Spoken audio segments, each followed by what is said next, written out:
small as an opener and risk disciplinary responses from Kuzmanas post-flop. When it just isn't there, he doesn't chase. 47, yeah? Just content to minimize the hazards. Yep.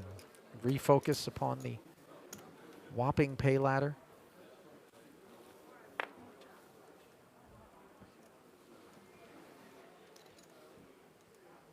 Again, it's 225,000 euros, the difference between fourth and third.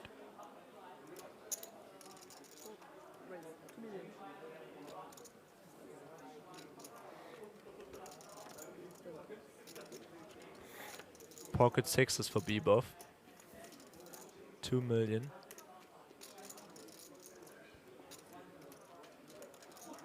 And Big Huni has only 7 big blinds. Queen 10 offsuit. Think he can defend here with his short stack. Only has a pot size bet behind now. He's looking to flop a pair or draw and go with it. This is not what he was looking for though. 8-7 deuce.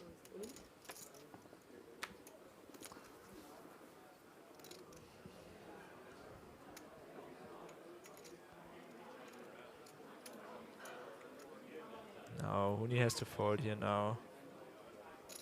He is pausing, he is beating like 10-9 suited, Jack-9, but No, it's come on. sadly it's a wrap.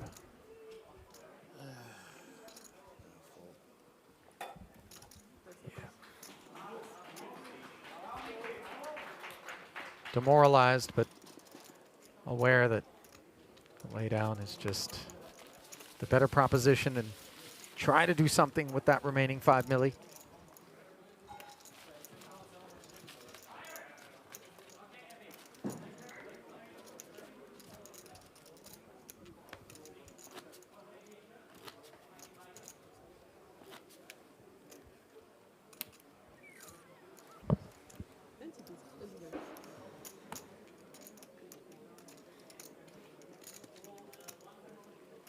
In the on-deck circle is the American, Chris Unikin.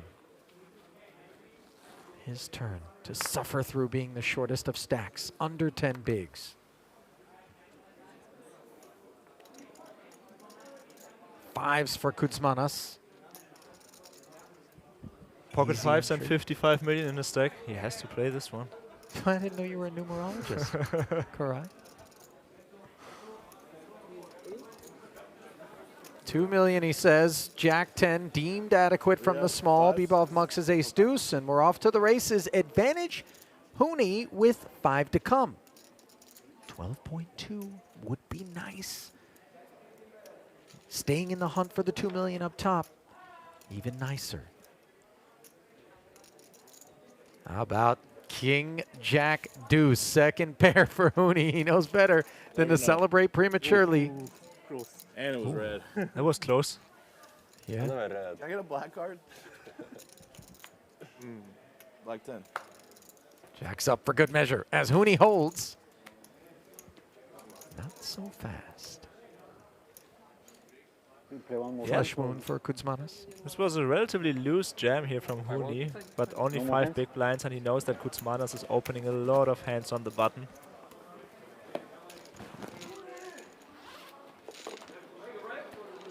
Well, looks like the boys are going to head to a dinner break. That break is going to be 75 minutes. We are going to end this stream. There will be a new link to a new stream that you can click in the description or the live chat. Or of course, you'll be automatically redirected. So we'll see you in 75 minutes with more four-handed action from the main.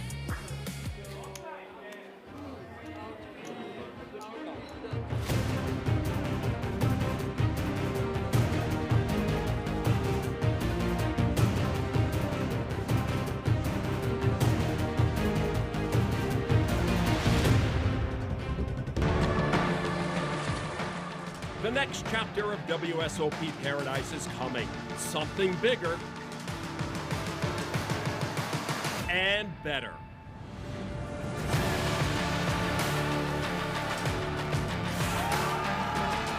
This December, The world's fastest growing poker event is moving all in. The World Series of Poker Paradise, now at Baha Mar.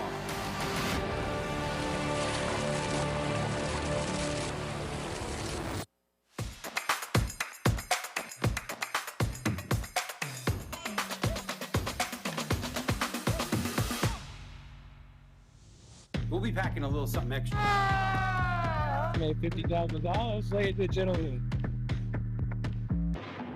I am now guaranteed $95,000. It starts with one hand. Just go play it.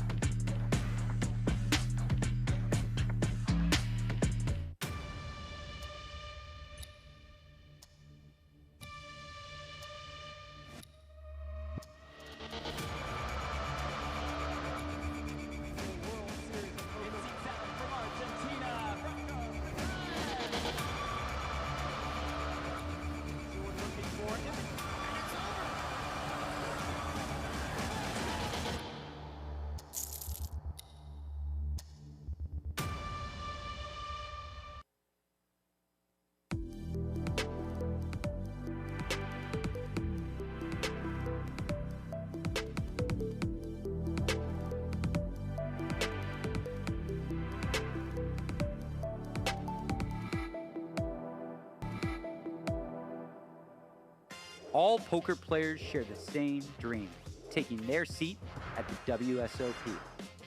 And GG Poker is the only place where you can qualify online. You can qualify for free, for low buy-ins, and win your seat at the WSOP circuit events, or take your game to Paradise in the Bahamas, or go for glory in the Las Vegas main event, the World Series of Poker, only on GG Poker.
How much you raise?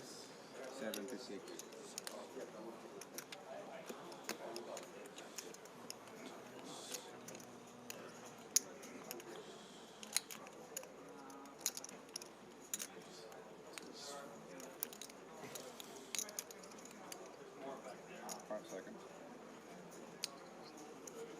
Cool. Call. 80. 88. 88.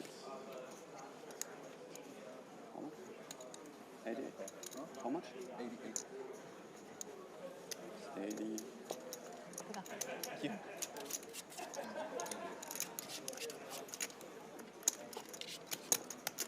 Feeling lucky.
65,000.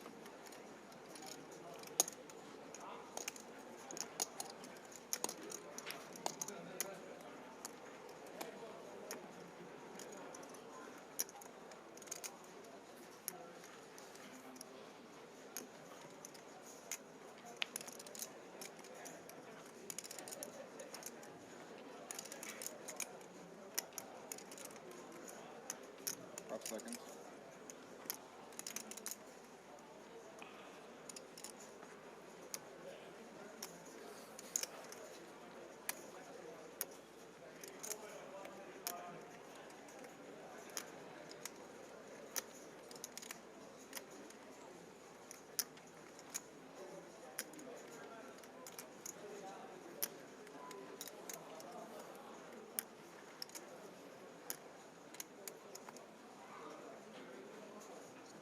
Seconds.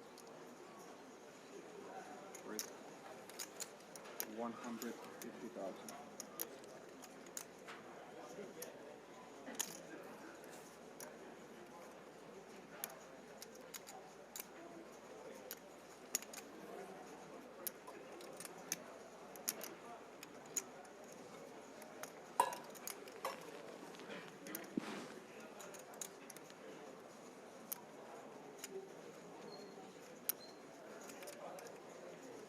Seconds. And a call.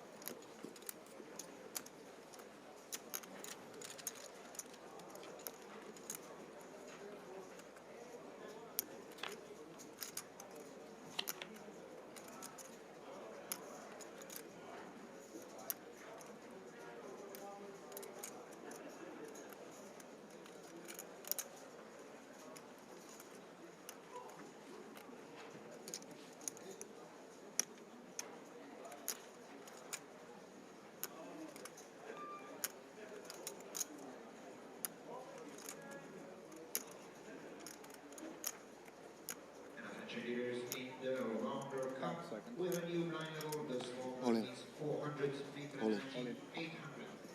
Information for all the players in this tournament. There will be no dinner break after level 12, like was mentioned on the screen. There will be no dinner break as we play only 15 levels for today and we will end our tournament around 8:15.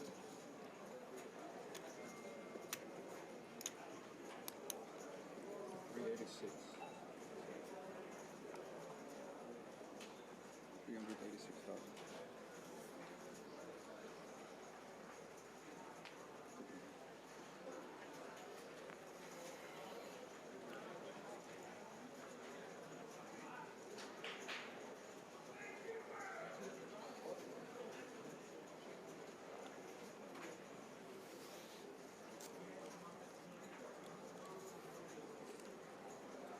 Seconds.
Seconds.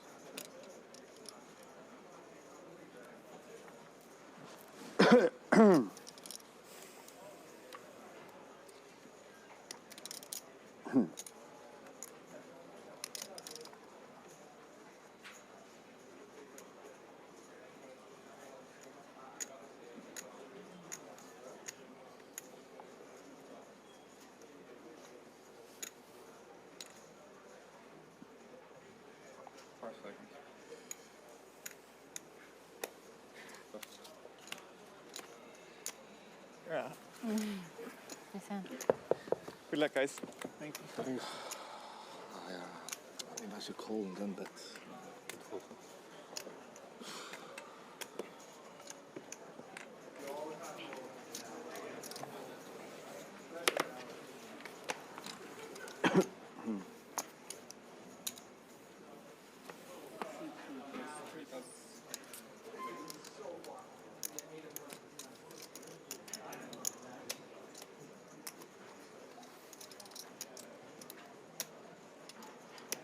Race?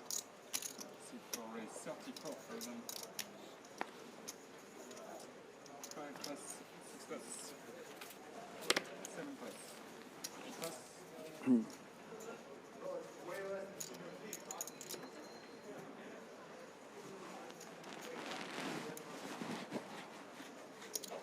C1 roll 34.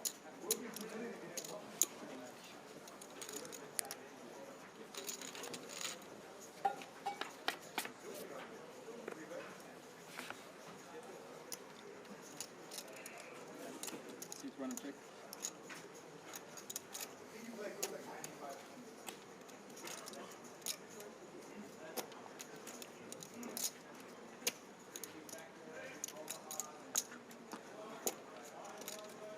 $45. C4 bet 45,000.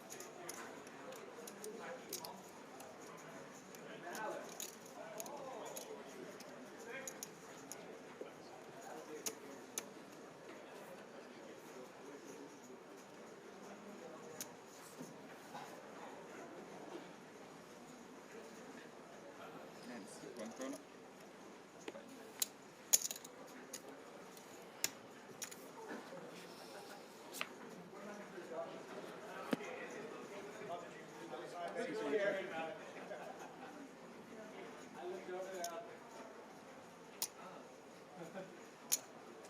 C4 bet 80,000.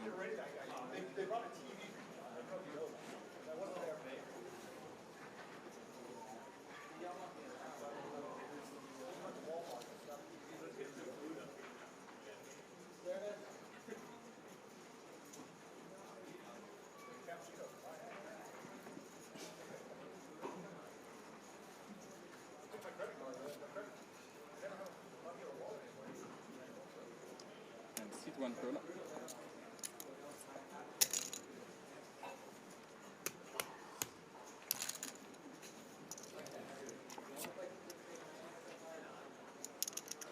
All in. C1 check. All in. C4 bet all in.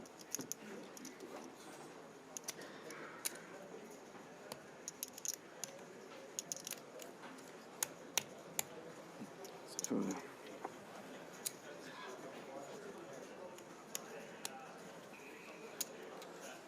786. 789? 786.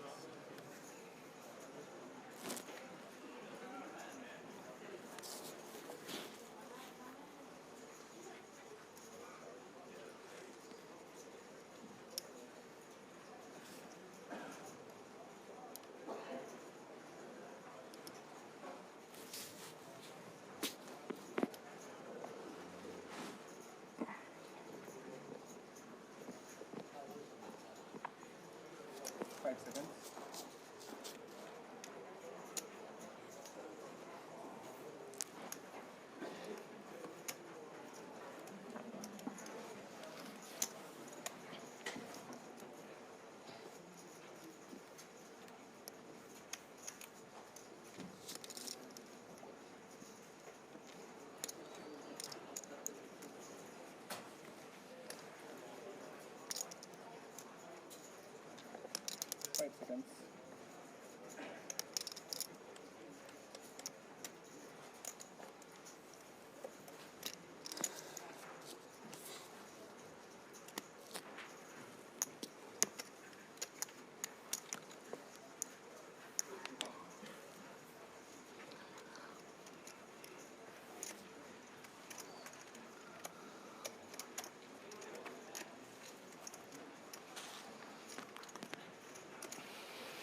game.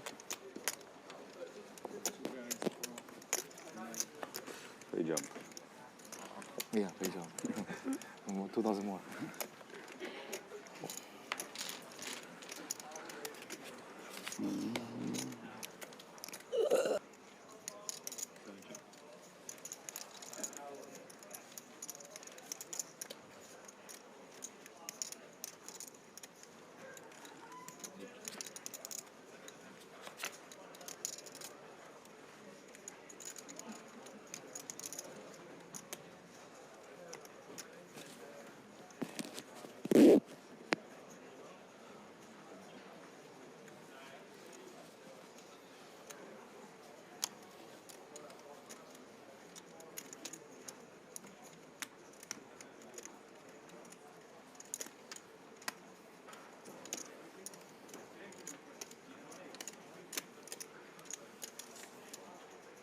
That's 1.2. I'm looking at the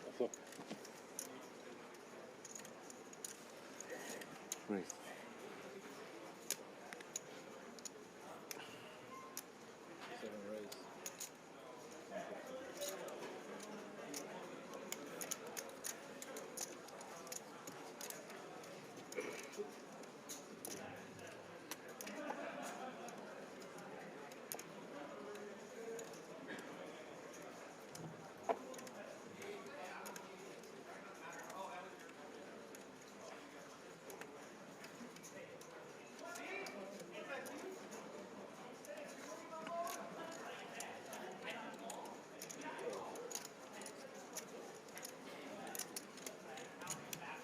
And maybe the next page jump. How much? how long? I don't know. It's I can't for see. 40 players more. It would be very long. Thank you. Just I can't see when it's scrolling or. Yeah, I understand.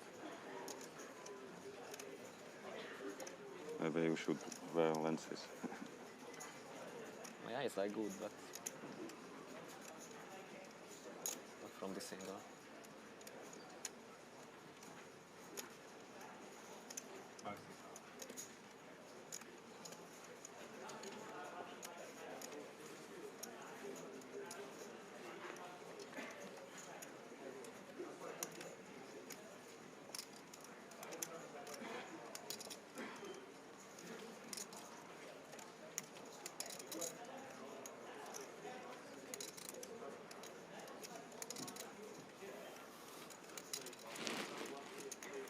$250.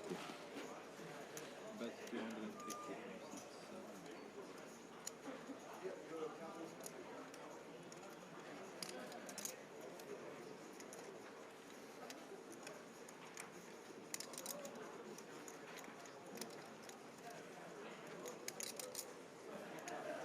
Let's go.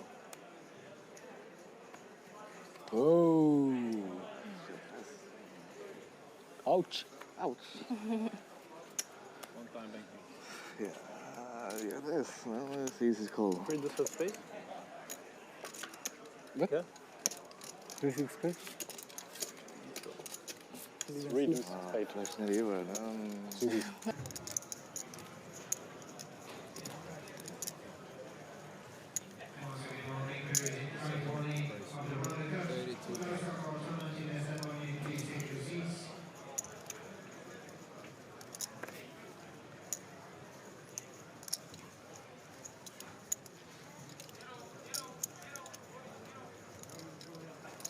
Seconds. 140. Here is 140,000. Still pass.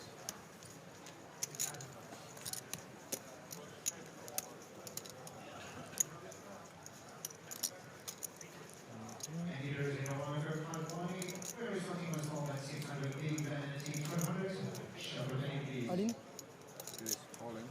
How much?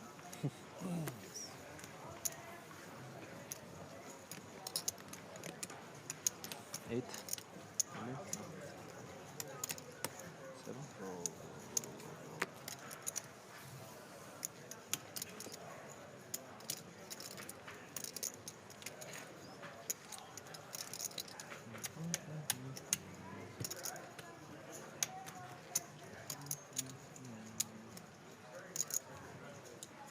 820,000.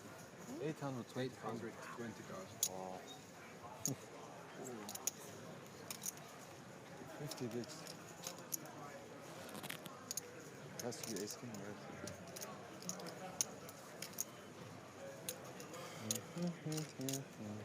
5 seconds.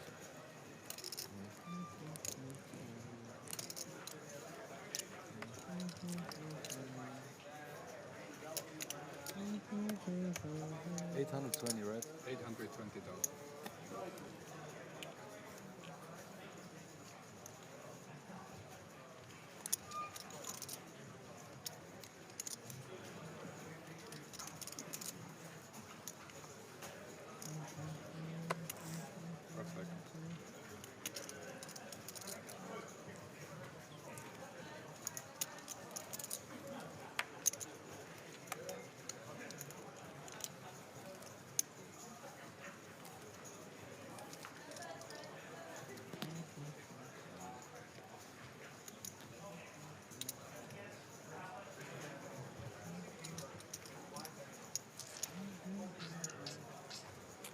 Yeah. No flip. Big fold. No flip. Aces. Pop. Good fold. Easy that you jam.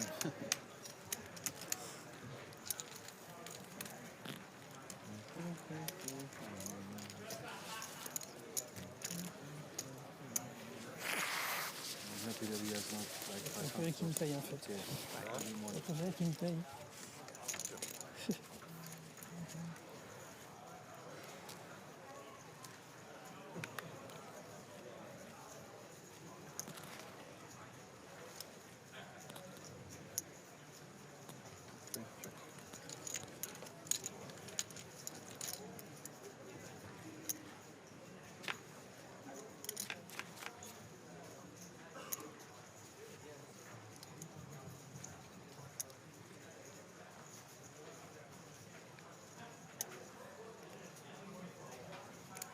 Two bets, 20,000.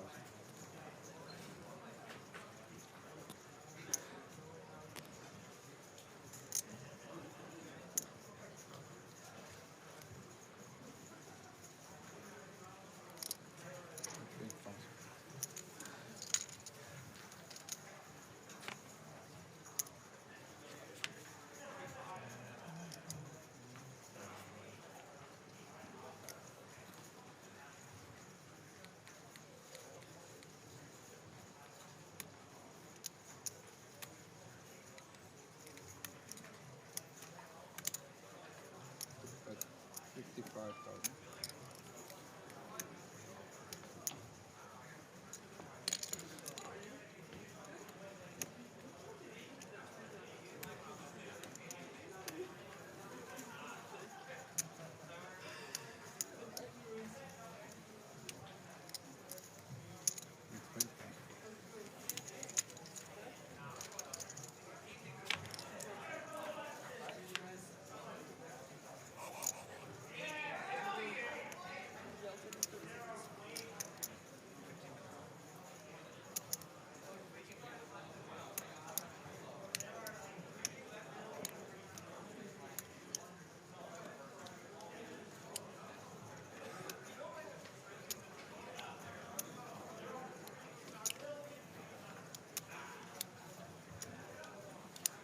Bet 275,000.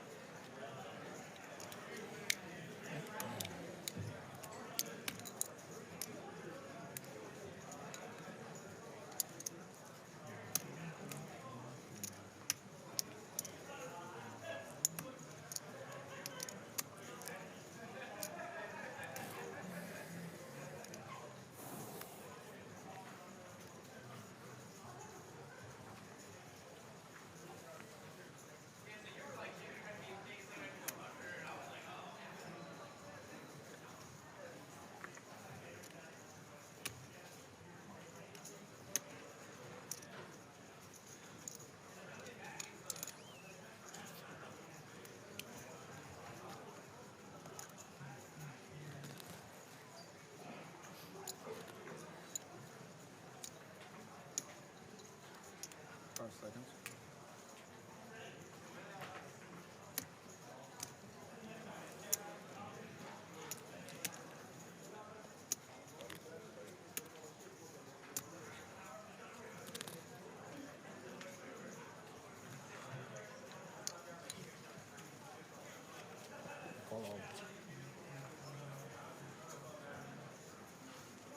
Nice.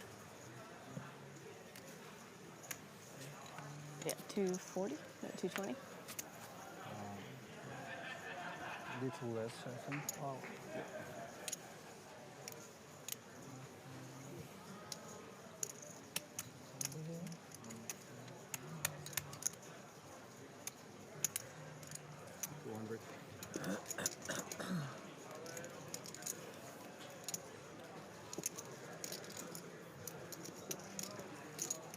C4 raise 40,000.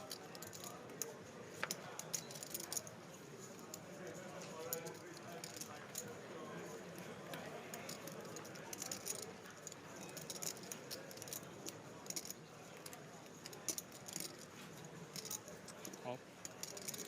Call. C5 call. C6 fold.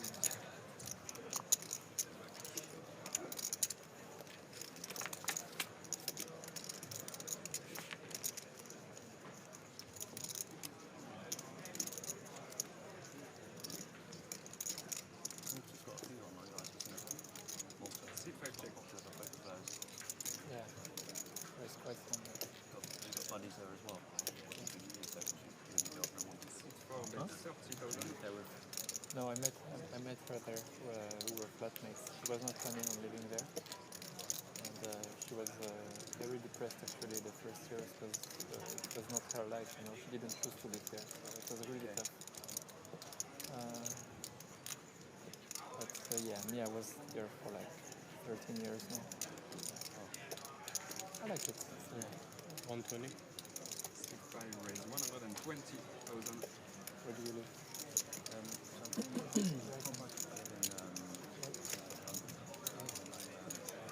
You told me. area.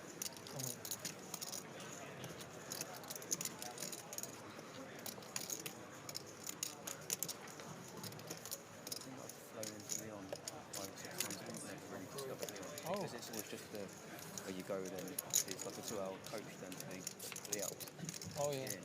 You should stay a few nights. It's nice. It's really nice. Yep.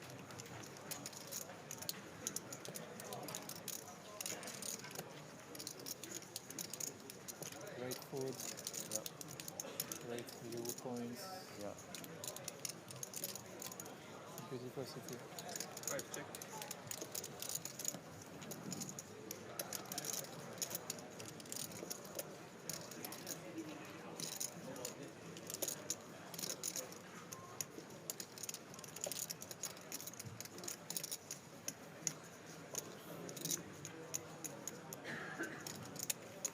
C4 bet 80,000.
Dealers who any of you need chips, please let us know. In day 1 round 12.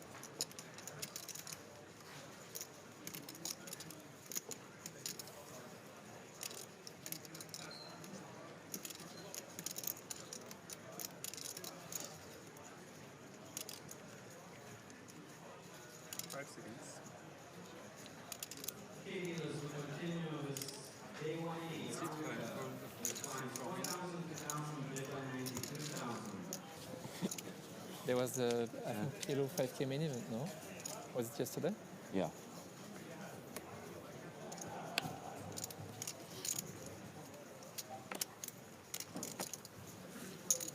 Six race, 40,000, 7 plus.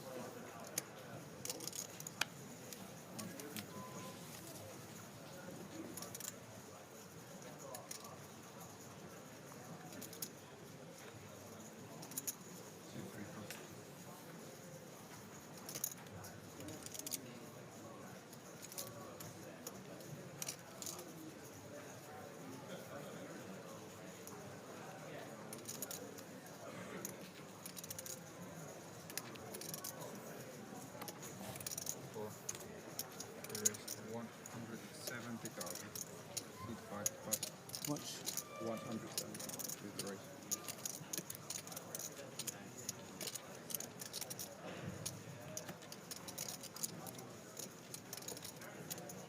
How much? 170 race. 5 seconds.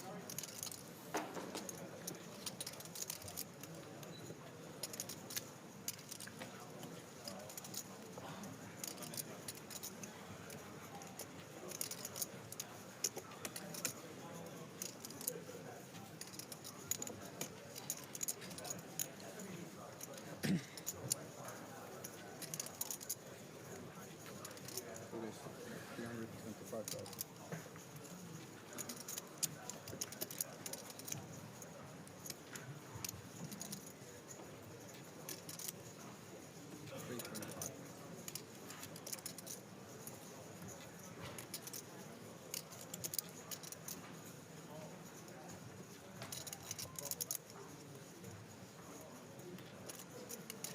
Five seconds.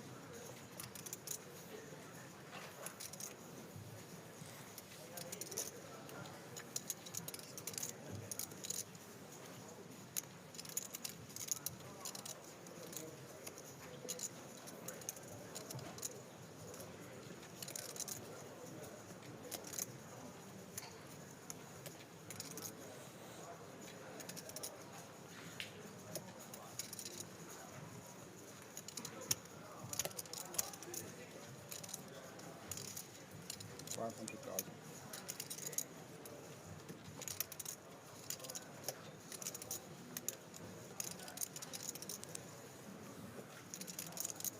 All in?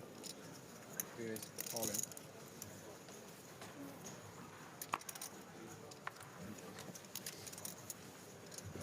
Want to pick one?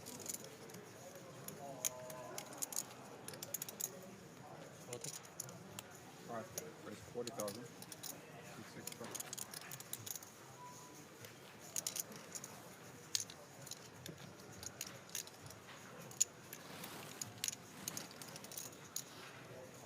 Seat 7.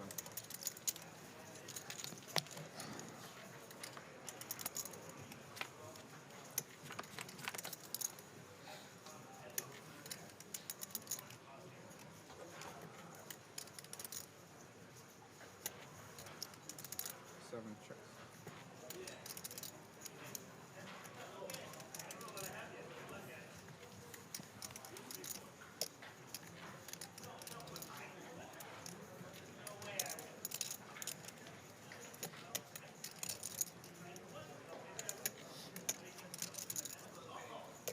Okay. 5 bets, 30,000.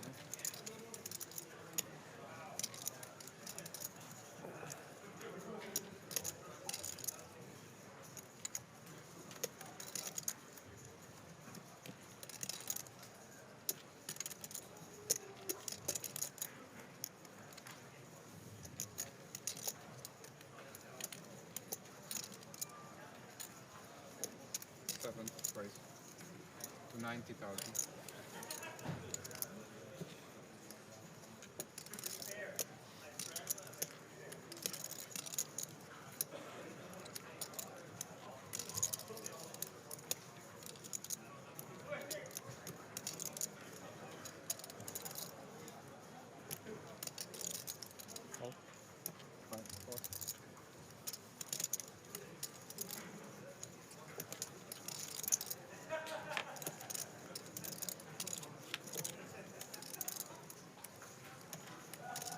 Can you put? Yes, thank you.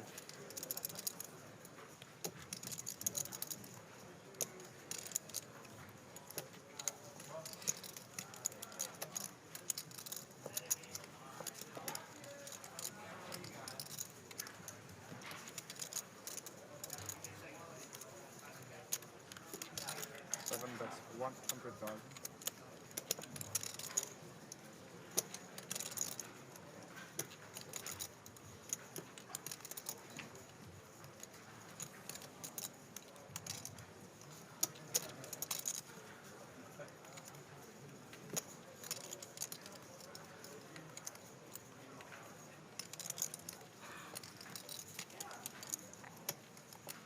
Five seconds.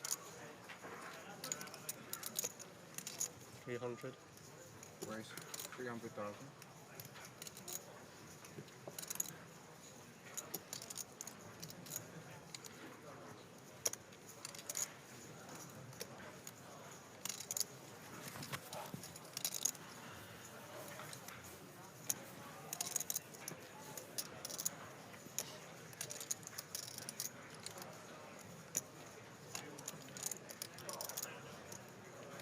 Five seconds. Oh.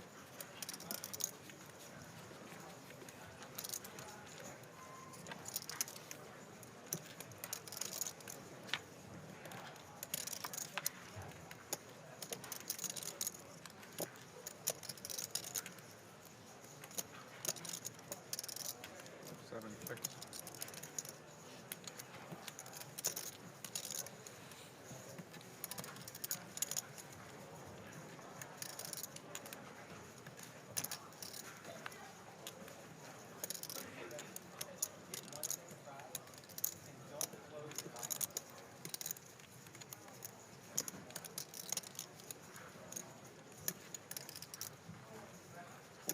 Five seconds.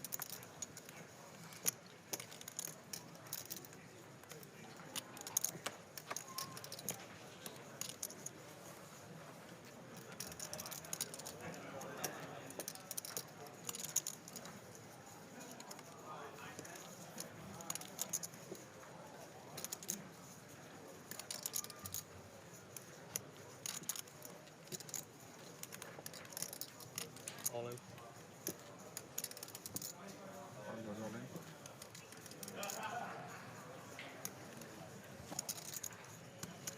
It's okay, you don't have to push it.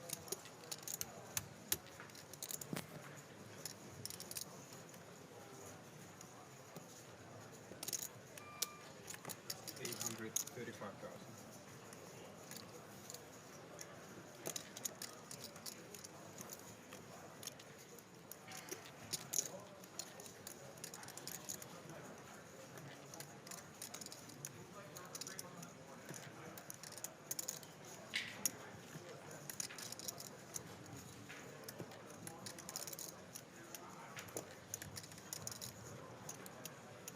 Five seconds.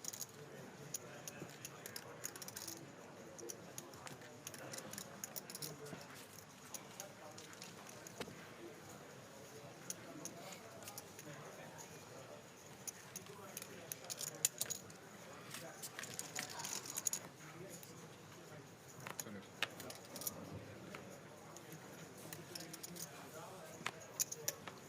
Please raise to 45,000. Or plus. Five plus.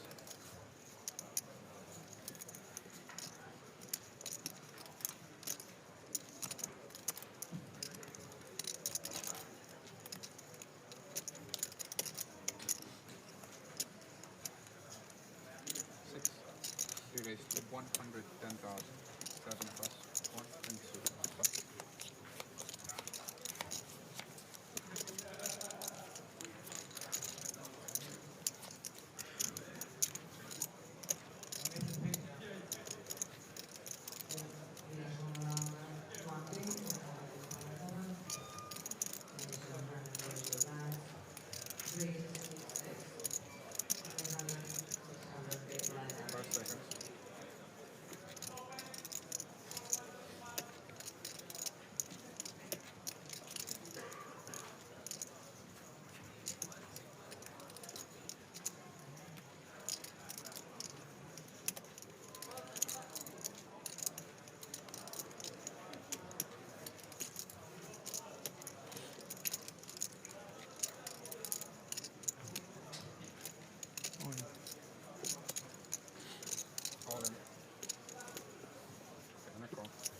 block.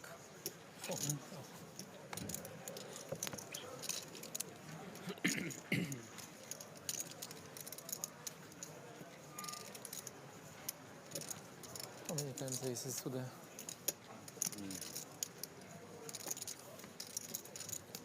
Hello. Hello. Hello.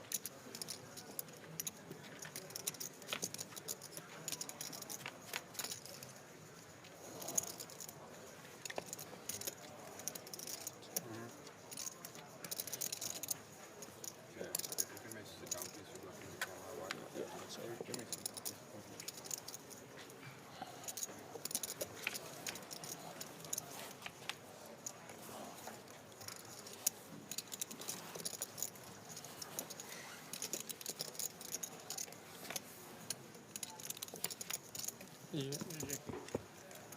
Lucky.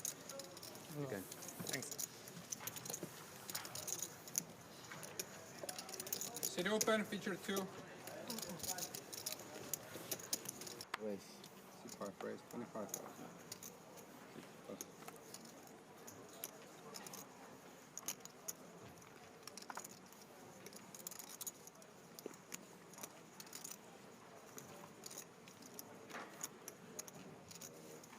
$75,000.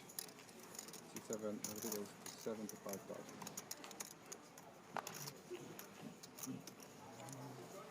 C1 plus. 15 plus.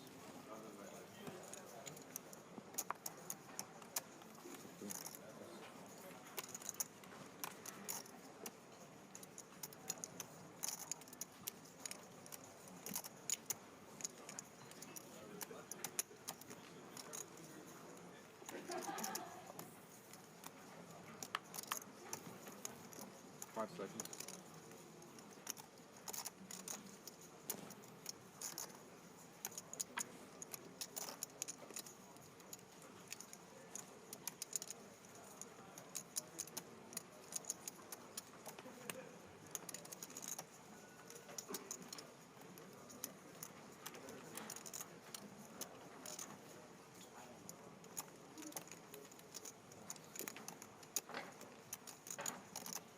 Five seconds.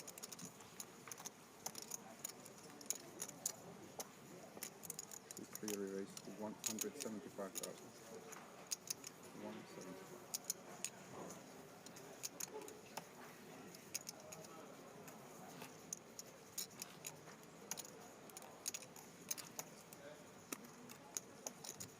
Five seconds. Four.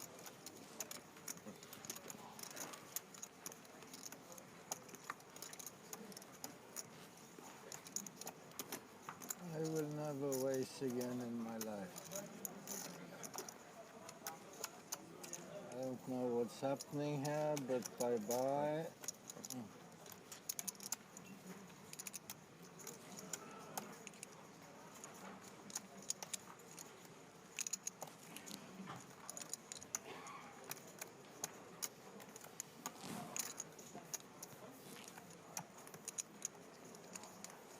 Five seconds.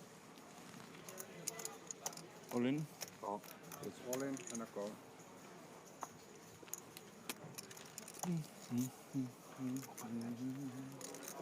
High.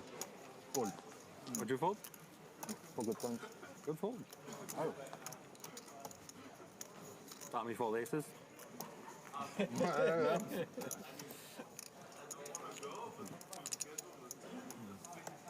You saved my life. I should go all in and I would be almost there. What'd you have? I can tell you in a few seconds. Are you trying to remember it? I try to remember it. Oh. I had a jack. Just one jack, not two? Only one. Only one.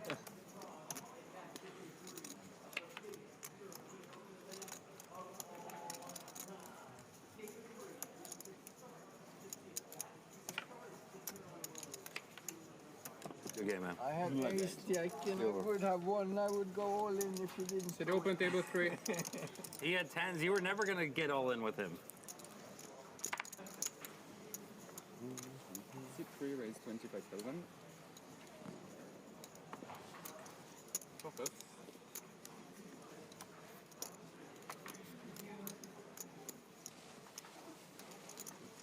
65 a call. 6 pass.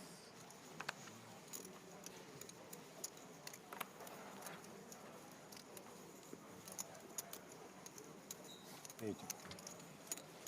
6-7 raise 80,000. 8 pass.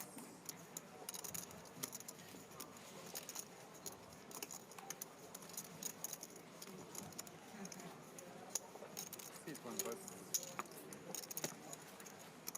2 pass. 3 pass.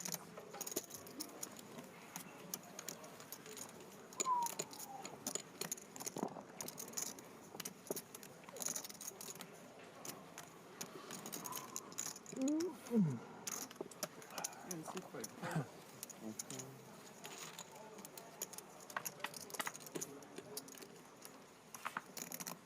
That's for shit. 6 5 check.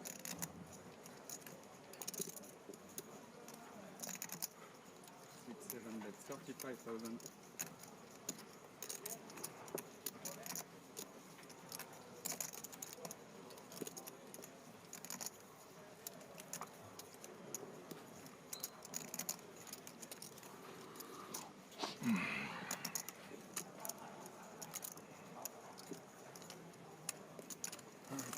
6-5 raise, that's 130,000. 130. 130.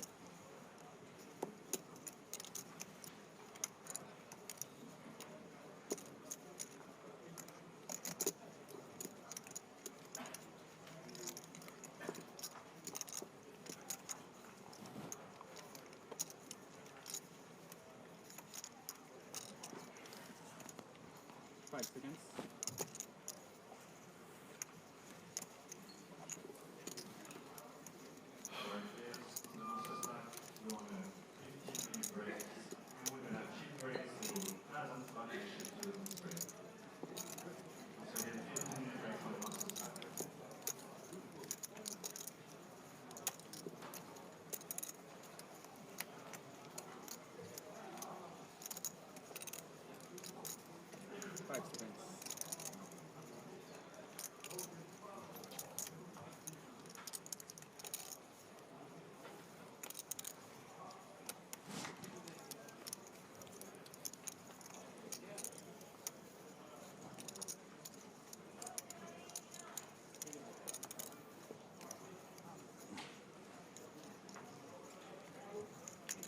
And 6-7 call.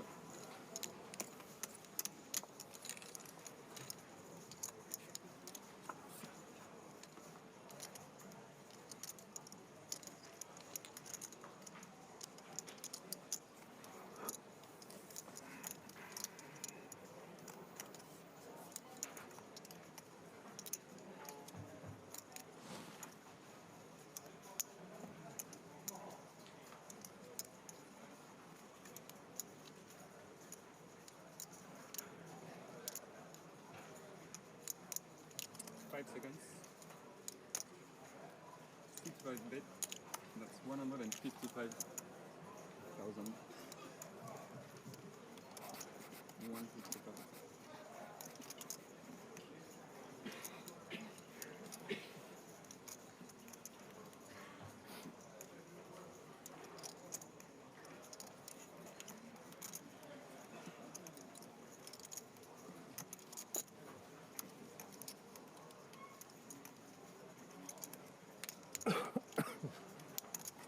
Five seconds.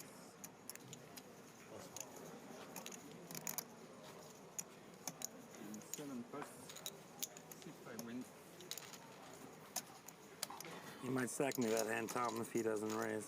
Pardon? I think you might stack me that hand if he doesn't 3-bet pre. It would be all in the last.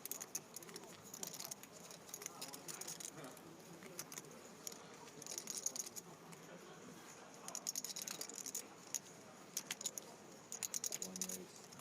70.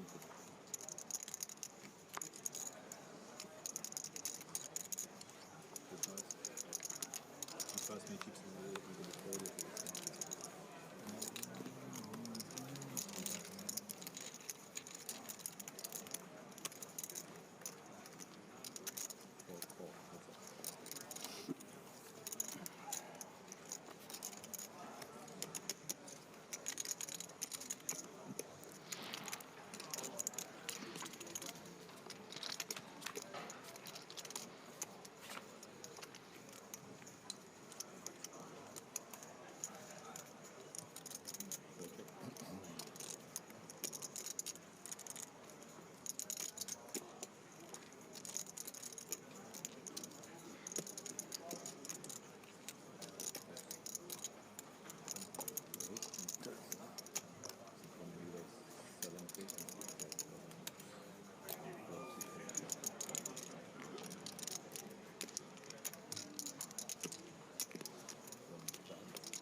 goes.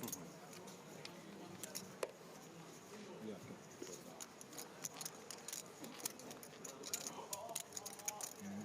Please for me.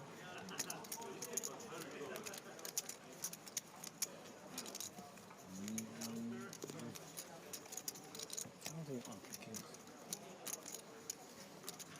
275.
So most of the bills that they got were all fake. Oh, wow. Yeah, they used to do that for production. They used to put out fake bills. Or they put a $100 bill in the front and then a bunch of ones under it. I think maybe he means even the cashier had fake bills. Yeah, the cashier had like a drawer with fake bills. I hadn't heard that. That's clever. How smart is that, right? Did they didn't get away with it, did they? Yeah. Oh, they did? They walked. Oh, wow. What were like 5 guys? 2. Oh. Wow. 201? Yeah.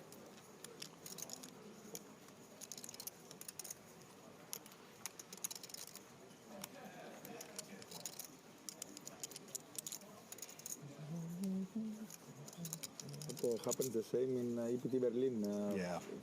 2012, something like that. But they cut them all, huh? Yeah, I don't think there's any money there either. No, it was. I think it was.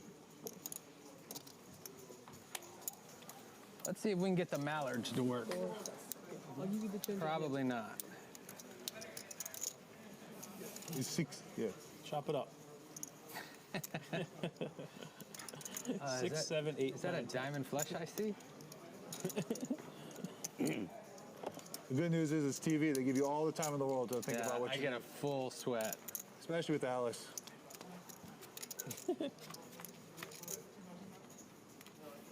Oh my God. The mallards.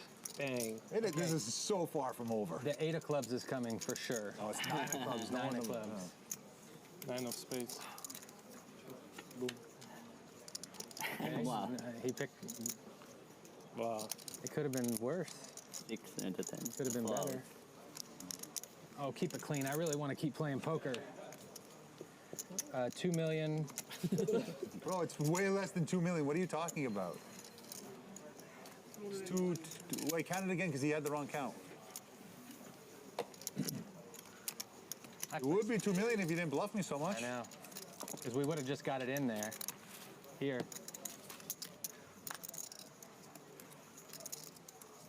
One plus.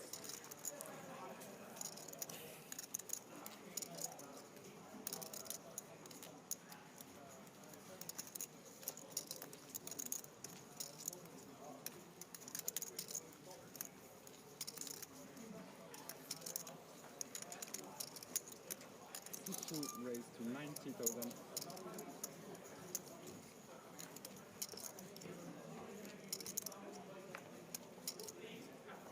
Three plus.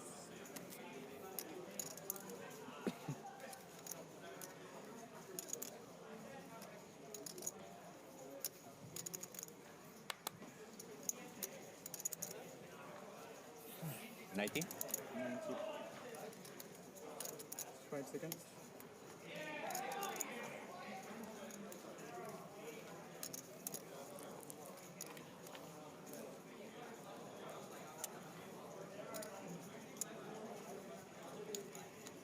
$225? C4 is 225,000. 225.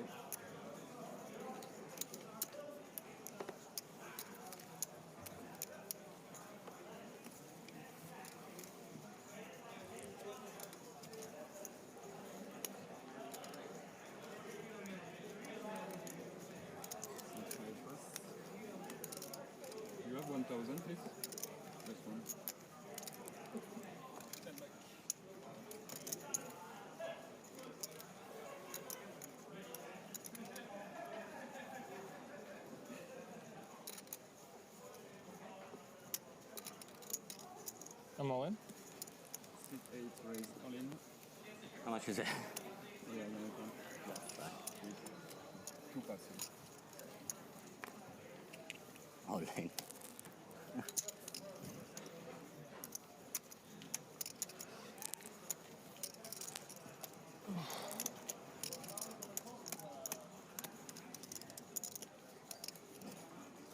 $1 million, my friend. So the 1 million.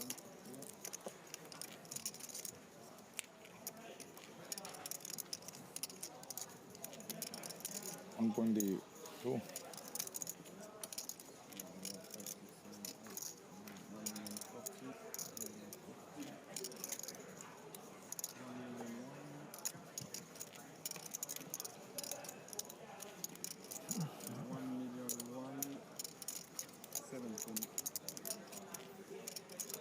$1 million, 17.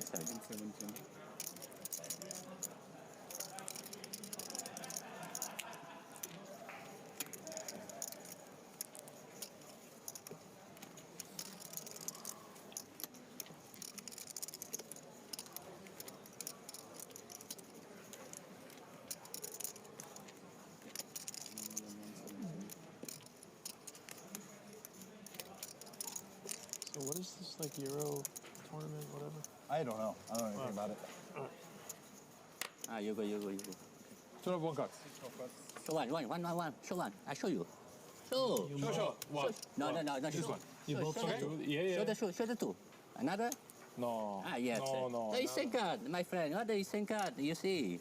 Wow. What the fuck? You put the all in 18 bigs. You can see where you can see right where that hurt him actually. He had aces for sure.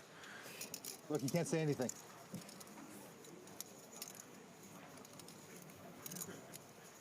Right? Raise 40,000. 2, 4. 5, 6 plus.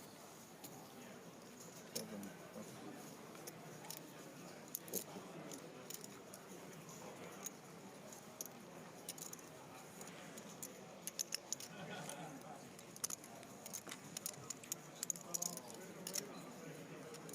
120. It is to 120,000.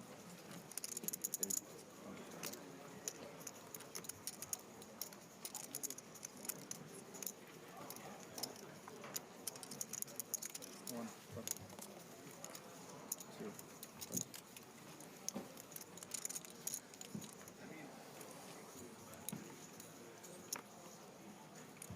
How much? 120? 120. Really, my friend? 1,200,000. It is 1,200,000. It's 1.2. 1,200,000. I'm all in. Yeah. All in? What? He has more than 1.2. Yeah, he called. He call? Yeah, call. Okay, and a call. Sit on, please.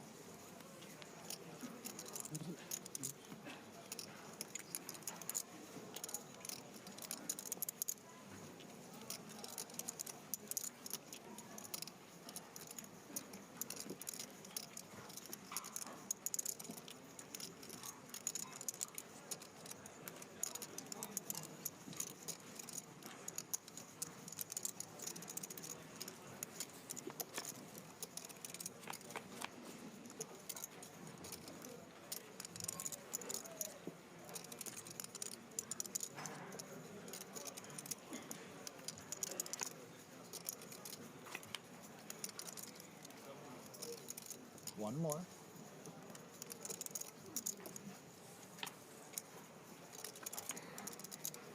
One, two, huh?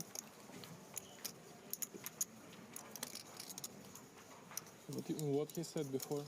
Do you remember when guy busted? Nah. Sit open. Sit open. What is it? Be bigger. Oh, just joking.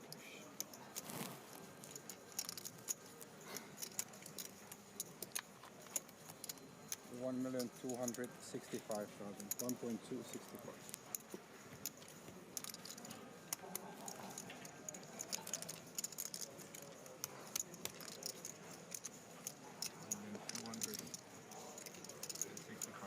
Correct?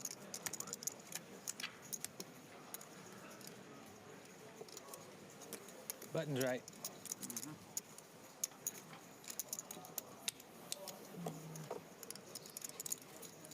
You have more than me. Congratulations. Thank you. I think it's close. Yeah, maybe a little. Yeah. More or less the same, 2.4 or something.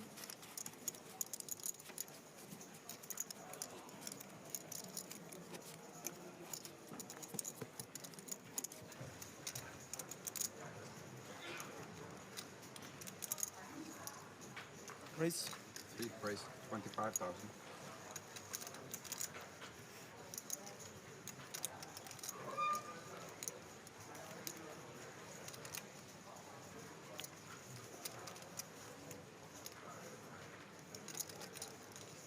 Seconds. 4 falls.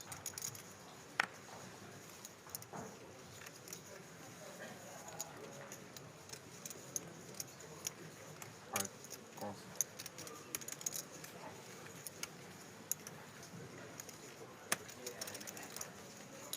6%.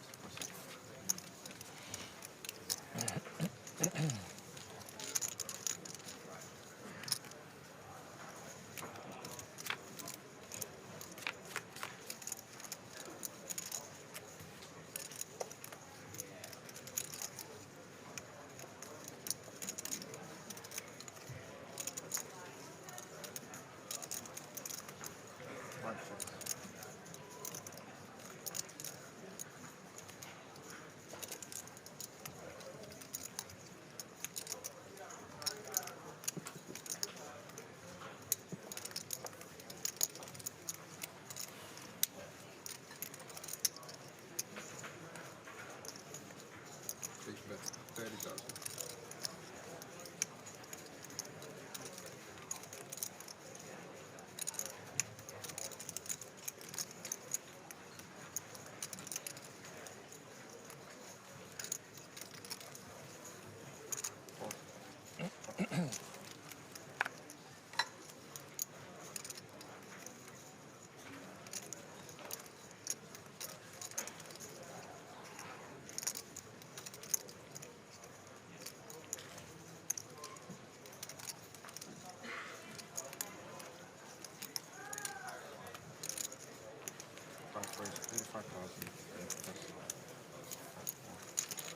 Excuse-moi. Hein. Si. Non, je vais vérifier alors. Si je saute. Good. 7.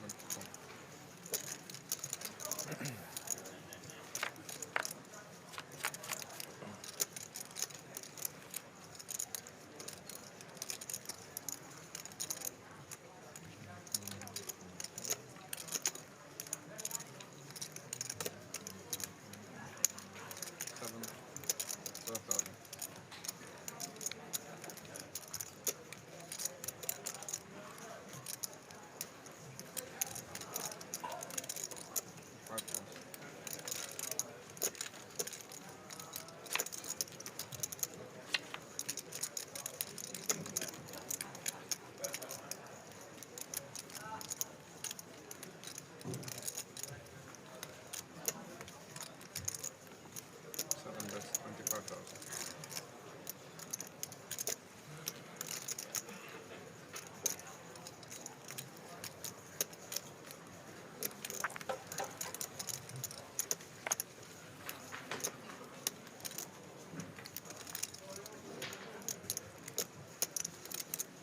Price 60,000.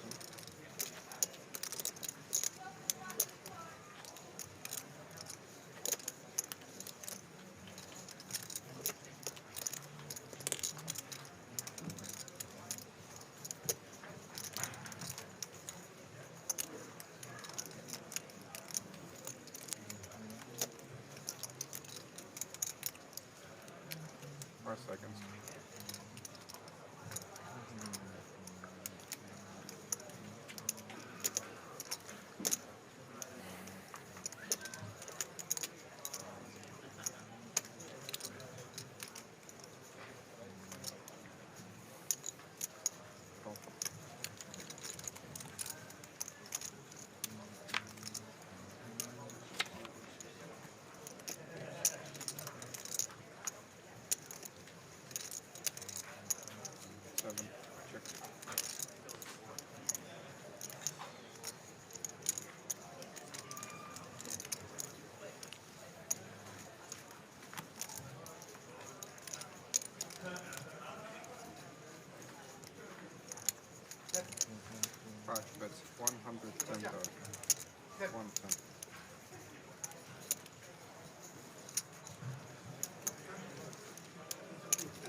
Oh, we win.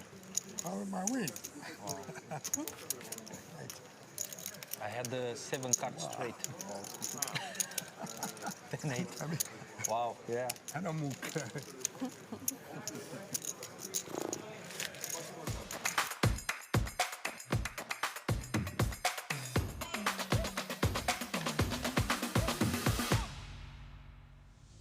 We'll be packing a little something extra. Made $50,000, ladies and gentlemen. I am now guaranteed $95,000. It starts with one hand. Let's go play it.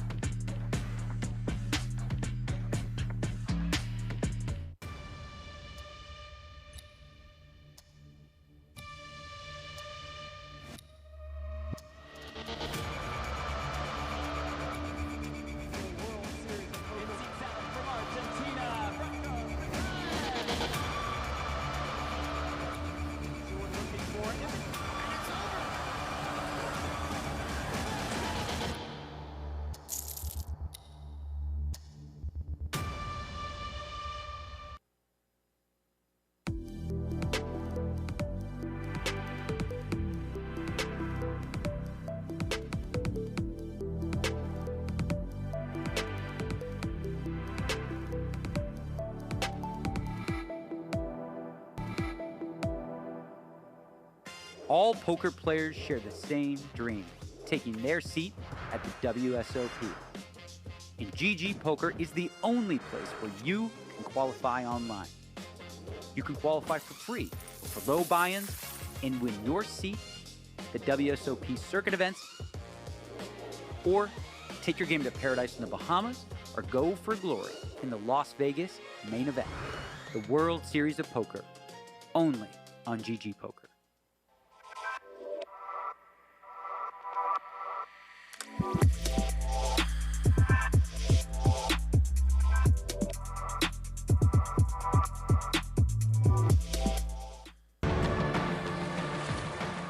The next chapter of WSOP Paradise is coming.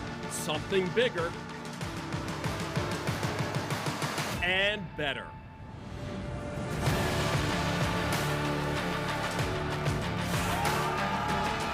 This December, the world's fastest growing poker event is moving all in. The World Series of Poker Paradise, now at Baha Mar.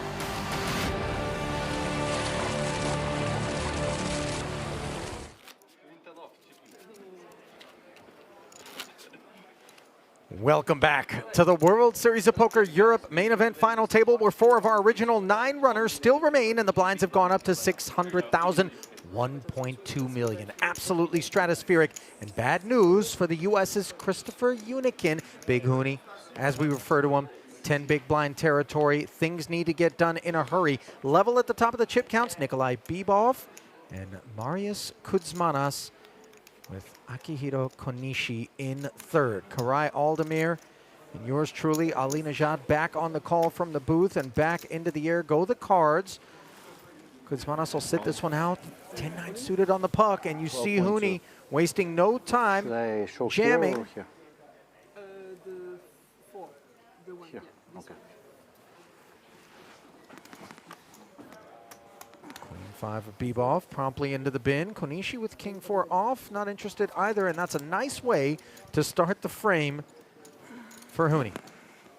Yeah, easy jam there for him on the button. 10-9 suited. Nice hand. Up to 15.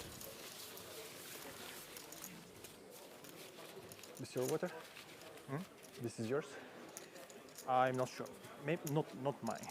Not yours. 3 million chips every 4 hands. That's what it costs to play poker right now. And that news is far worse for Huni than it is for anyone else at the table. And stack's not particularly deep here. No.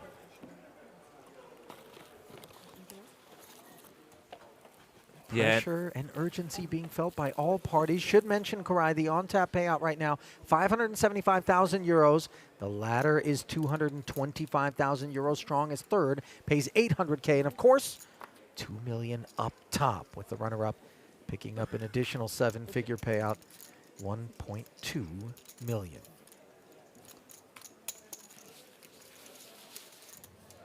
Andy? Sorry. Kutzmana's just getting a walk here. Everything is going to evolve around Huni's short stack here. Now the 3 big stacks all have very similar amount of chips. And they're waiting for Big Huni to bust here, of course. He's by far our shortest stack now. 14. None of them necessarily wants to do the dirty work, though. They'd rather have 2 of the other guys go at each other and collide.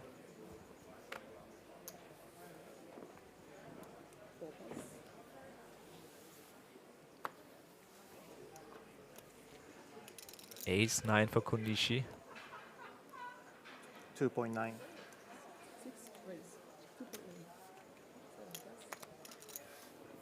2.9 declared on the button, understandably. He'll take his turn snacking, and the snacks are sizable now. Yeah, he raises a little bit bigger than usual here. Not a min raise. He makes it 2.9 million, almost 2.5 big blinds. Wants to generate a little more fold equity here with his range.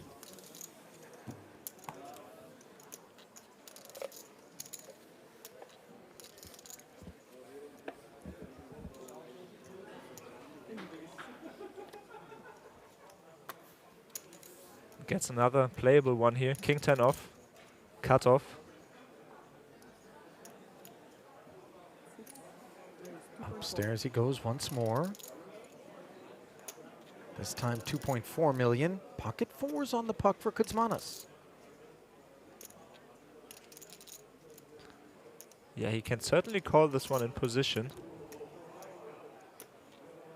He has the slightly bigger stack. 5 seconds.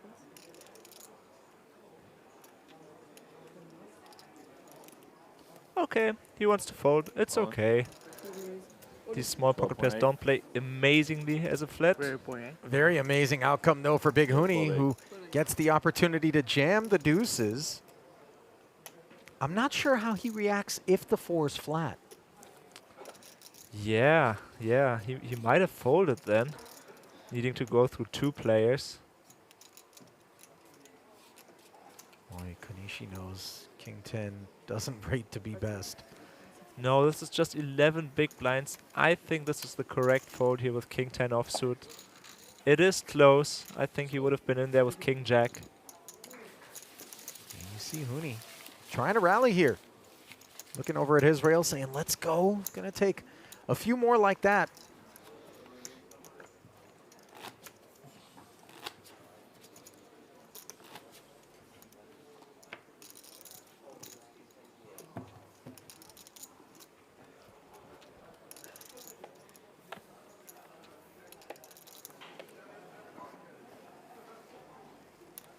Ace King for Kutzmanas.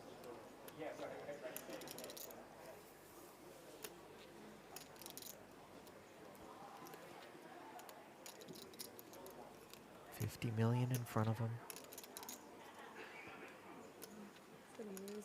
2.4. 2.4 of it deployed. Queen Jack offsuit for Huni. And he's going to announce all in. This time, someone's going to give him a spin, and that someone is going to be not just Kutzmanas, but also, one would imagine, Bebov in the small with an ace-king. Wow. 17.6. Interesting decision here for Bebov. Ace-king, just too good to fold here. Some people would have 3-bet a little bit smaller than all in here for in Huni's spot. Now look at this. Bebov jamming over the top of Huni, and it gets back around to Kutzmanas. I mean, this is basically a stack as deep as his own. Seldom does an ace-king have reservations about getting all the chips in the middle, but might this be one of those occasions, Karai? Wow, this is a tough spot. Bebop isn't gonna do this with ace-jack here, I don't think, necessarily. So Kuzmanas doesn't like this. He does say call, though. So the two of them interfering with one another, it's actually better for Huni. This is a great spot for him, actually. Yeah. Queen Jack versus Ace King, Ace King. Be a good time to fucking win one. He recognizes it's better to be up against two ace kings than one. Yeah, 41% here for him.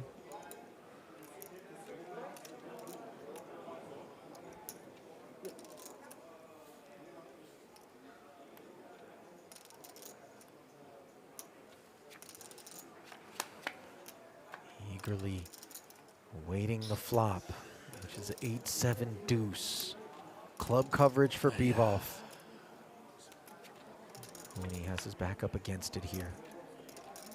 Board pairing 8 leaves him only hunting queens and jacks. All of them are available. Is a 6-outer lurking? Yes, it is! Wow. A tasty jack of hearts delivering him a double.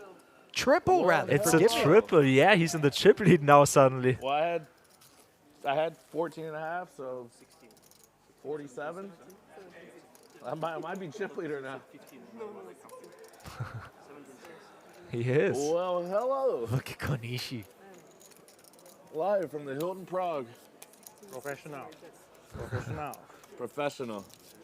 Professional. Was there ever A shot of adrenaline. Maybe a little. Oh, yeah.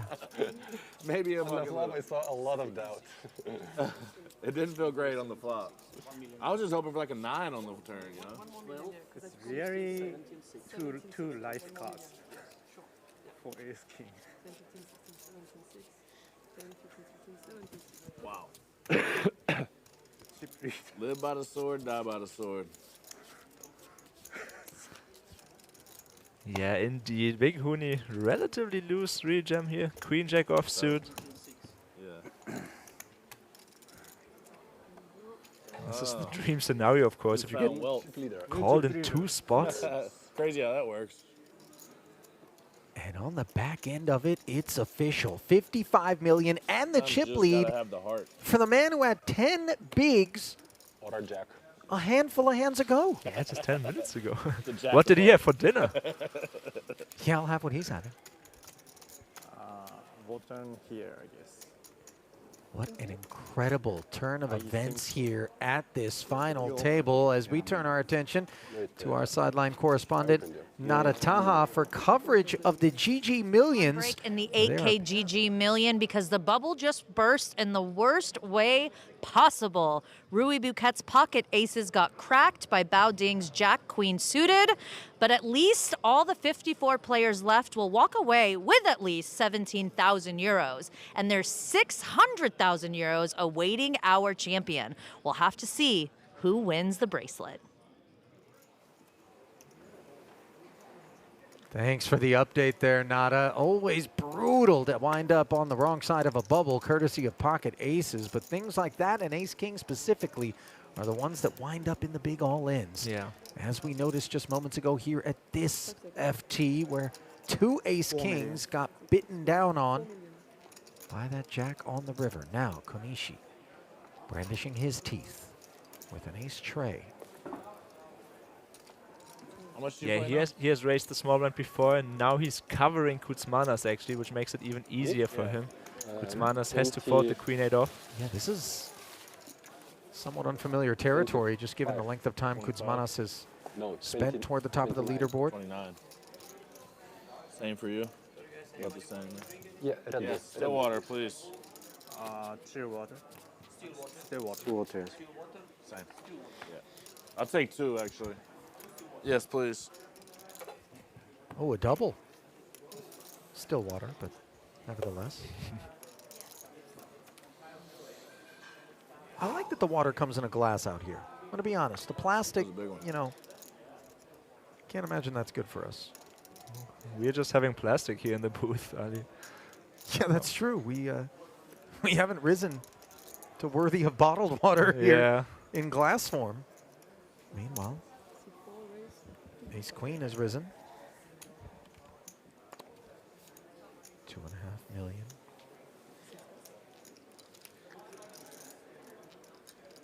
Ace Jack for Kuzmanas. Problematic as the quality of this holding goes up considerably when you're four-handed.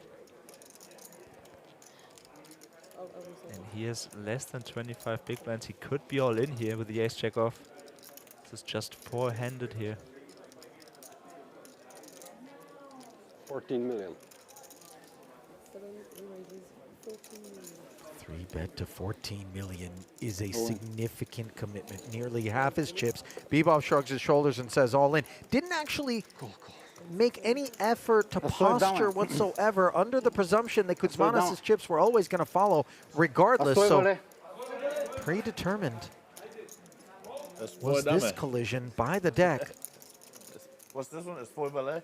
Looks like Kuzmanas officially covers by 500K. I offer you chop now. Chip lead pot. You want chop? It's gonna be too late after the flop. Bebop's cold, buddy. If I chop your head. Who covers? Not sure. Yeah, what a spot here, four-handed. This is a setup, sub 25 big blinds. Nikolai's on the right side of the setup, but he can hardly watch. It looks like he's going to go down and maybe soak this one up with his rail. Let's fucking go. Baby. Come on. You got it. You cover here. Nice. Ace Jack, Ace Queen. You cover here. And they're pretty similar stacks. Love this, by the way. Oh, no chop. Hate that, though. If you have Ace Queen. The Jack High board. Always. Incredibly deflating. No spades for Kuzmanas or Bebop. It's only the Queen that rescues the Bulgarian from a dirty beat. Pretty gross. And that's not it. Sick game. Ace Jack Game crushes Ace Queen and the dreams and hopes of Nikolai Bebop. Sick game indeed. Wow. That's a tough one. Unlucky, man. Genuine empathy being shown for Nikolai. I applaud his decision to come back up to the stage and show some love to those that have fought hard alongside him. Fourth place finish. That was pretty gross. Brutal stuff here. 5 minutes span there. 70% of the time he beat the chip leader. Now he's out. And Kuzmanas didn't spend much time off that chip lead as he snatches it right back from Big Hooney. 62 million in front of him. Do you like it? I love it. The fact that I've done this over half my life, but just I don't know, I don't get it sometimes. It's like, what the fuck? This is what I chose. Out of all the options out there. Wouldn't change it for anything. I feel you. But it's fucking sick. That's the part I was waiting for. Right, real quick, can we get a count on the stacks real quick? Yeah, sure. Yeah, pause that.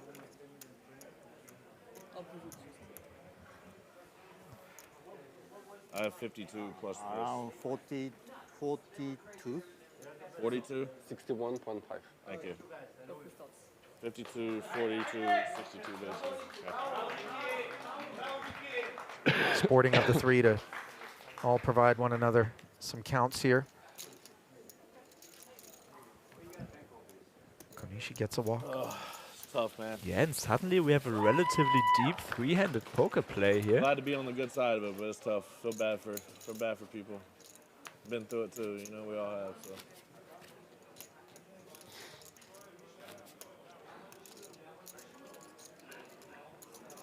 No real short stack anymore. Konishi the shortest of the three, but he still has over 35 big blinds.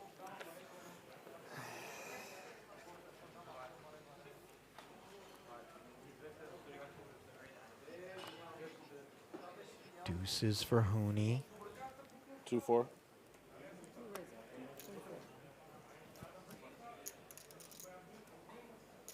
Min raise.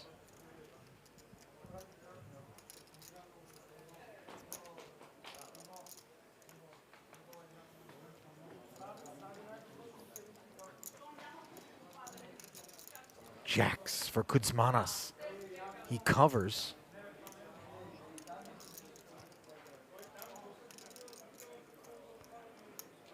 $9 million. 3 scoops up to 9 million.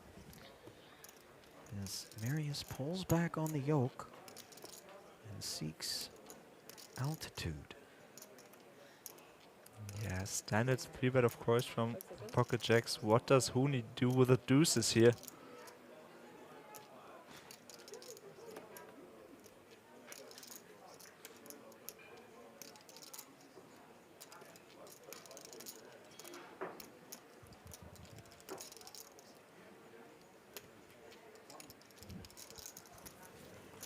How much you say you had? Yes. 61.5. 61.5. He is thinking about this. He has been willing to make big, light 4-bet jams before.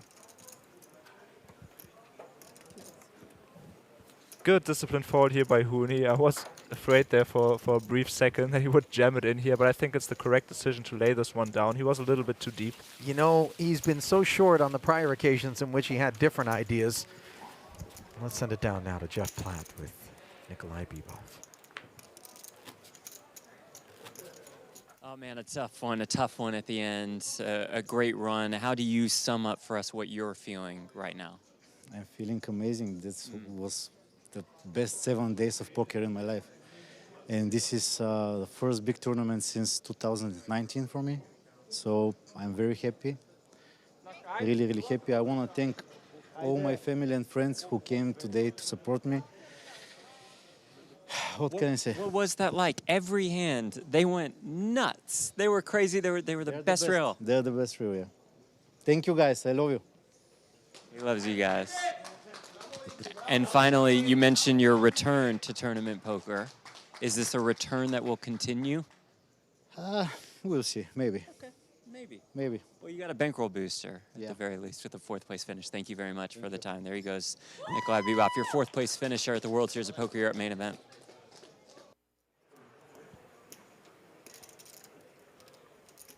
So absent Bebov, the action rolls on. Picking this one up on the flop. Blind versus blind. Kuzmanos limped the A7. Huni quite content to check back pre and post, and now pleased to see a tray on the turn, which puts him in front. Yeah, Kuzmanos is most likely checking again here, trying to get to showdown with ace high. He could also bet small here. Some protection, maybe some value. Huni could get curious with something like king high.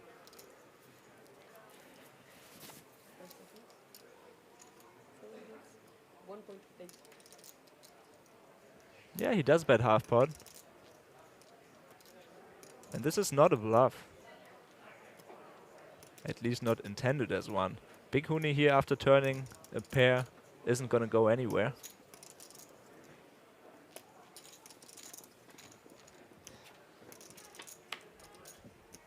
.8 a man, bringing us to this river. The 5 doesn't help Kuzmanos. Was the barrel on the turn unnecessary from Marius with so much hand in ace high as played? It was a limped pot though, the ranges are so wide, check on the flop, so he decided to actually get some protection against anything, against live cards, maybe get some value from a curious king high or queen high. Well, now he's all done trying to do such things. Check.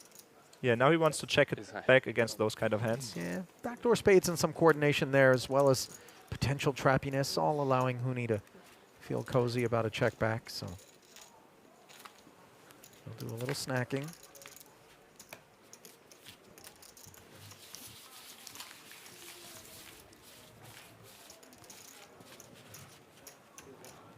Yeah, GG to Bebov, our Bulgarian. He's getting a lot of love in the YouTube chat as well. He had the big rail there, his mom flew in, his wife was there. Yeah, he deserves that love. He really fought hard. Valiant performance out of him.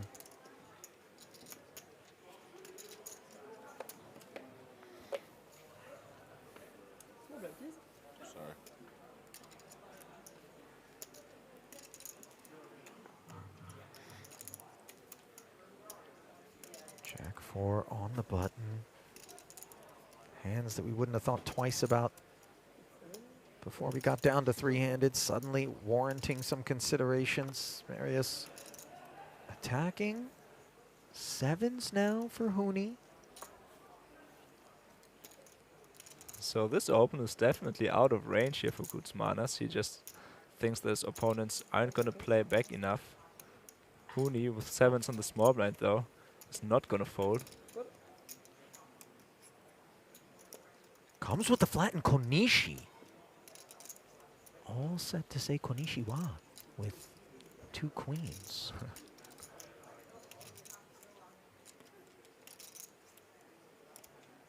Yeah, queens, of course, a monster here, 3-handed, especially with a small blind flat. Here's what troubles me a little bit for Huni is the Jack-4 releases with ease, but the 7s perhaps a little bit under-repped, and considering whether or not Konishi isn't opportunistically rising up here as a squeeze, and he did declare all in, he is going to get beaten into the pot, and he is in a rough way. Covering stack, of course, but it could be a roller coaster ride right back down for Huni.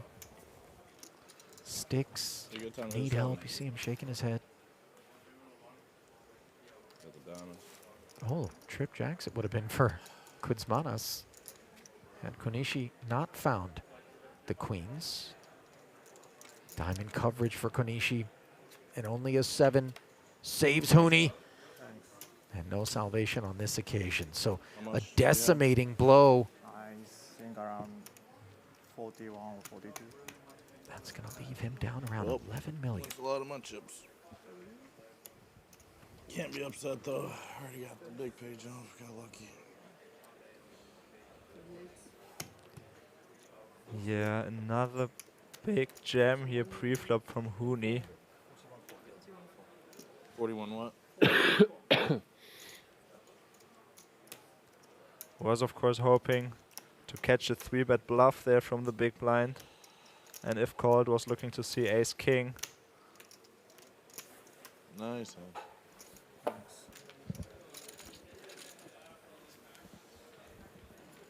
Did you have it when you 3-bet me a while ago? Yeah. Yeah? Did you have a pair? Yeah. I had deuces. Thought about it, yeah. Thought about it. What'd you have? Jacks.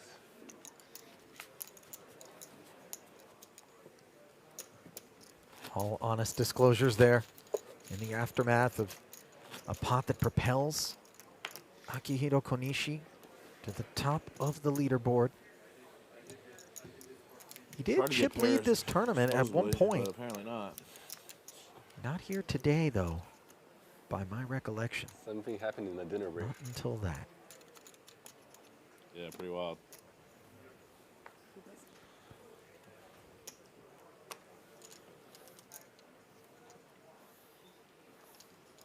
Seven 4 offsuit as Huni bows out on the button, being contemplated by Konishi, who's still not done hauling it in, by the way. That pop was massive, 80 million plus. So yes, you have like 85 million. And he'll continue 85 to stack.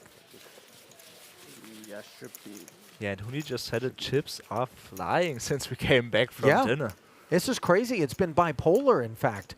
When you consider how much time we spent with the presence of Garcia governing the action, just in a raise and take, walk, raise 3-bet take, See if I can spin it again. portion of the program.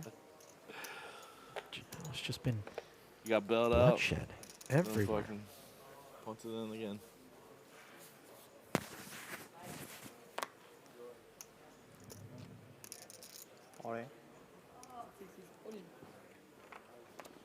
Oh wow, Konishi just jams the 6-5 offsuit here on the button. This is a different look, and the impact of all those chips immediately leaving him drunk with power. This is pretty gutsy. Unconventional here. Something like that. Of course, Huni doesn't have a lot, but the effective stack of Kuzmanas pretty big. Yeah, I mean, it's not like he can't wake up with one. No. 6-5 off is really ambitious. I think he just expects that it would take so much hand for Kuzmanos. Stranger things have happened. Yeah. We've observed it before.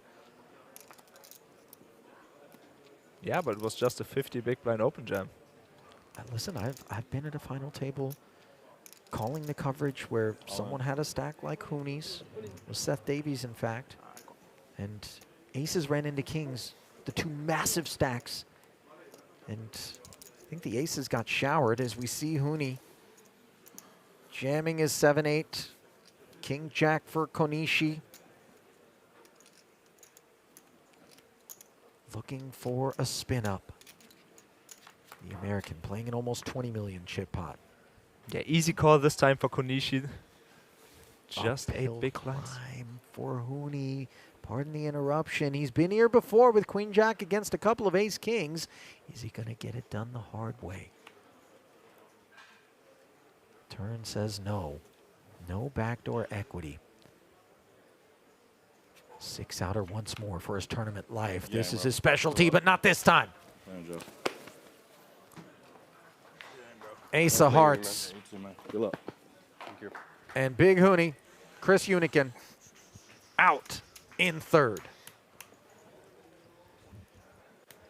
800,000 euros for the efforts. Finally Do we sit like this? able or? to relax after days of grueling poker. Yeah. Falling just shy of a 7-figure score. Long way to But go. certainly not shy on the Revenge. respect of his peers and those that have watched him operate, as heads up is set. And it will be Japan versus Lithuania here in Prague. Yeah, what a run by Hooney once again. 18.5 million in career earnings now. And suddenly we're heads up. You know, I'm scared. I don't think this pace is going to continue with those two guys sat there kind of deep enough to play real poker heads up for quite some time. But the deck has chosen violence. And looks like we've chosen to get it down to this Jeff Platt interview, which is already underway, but we'll bring it to you from the top as Chris Unikin wasted no time paying him a visit. And obviously we are keen to hear his thoughts on a third place finish here in the main. No, it's good. The button will be on him.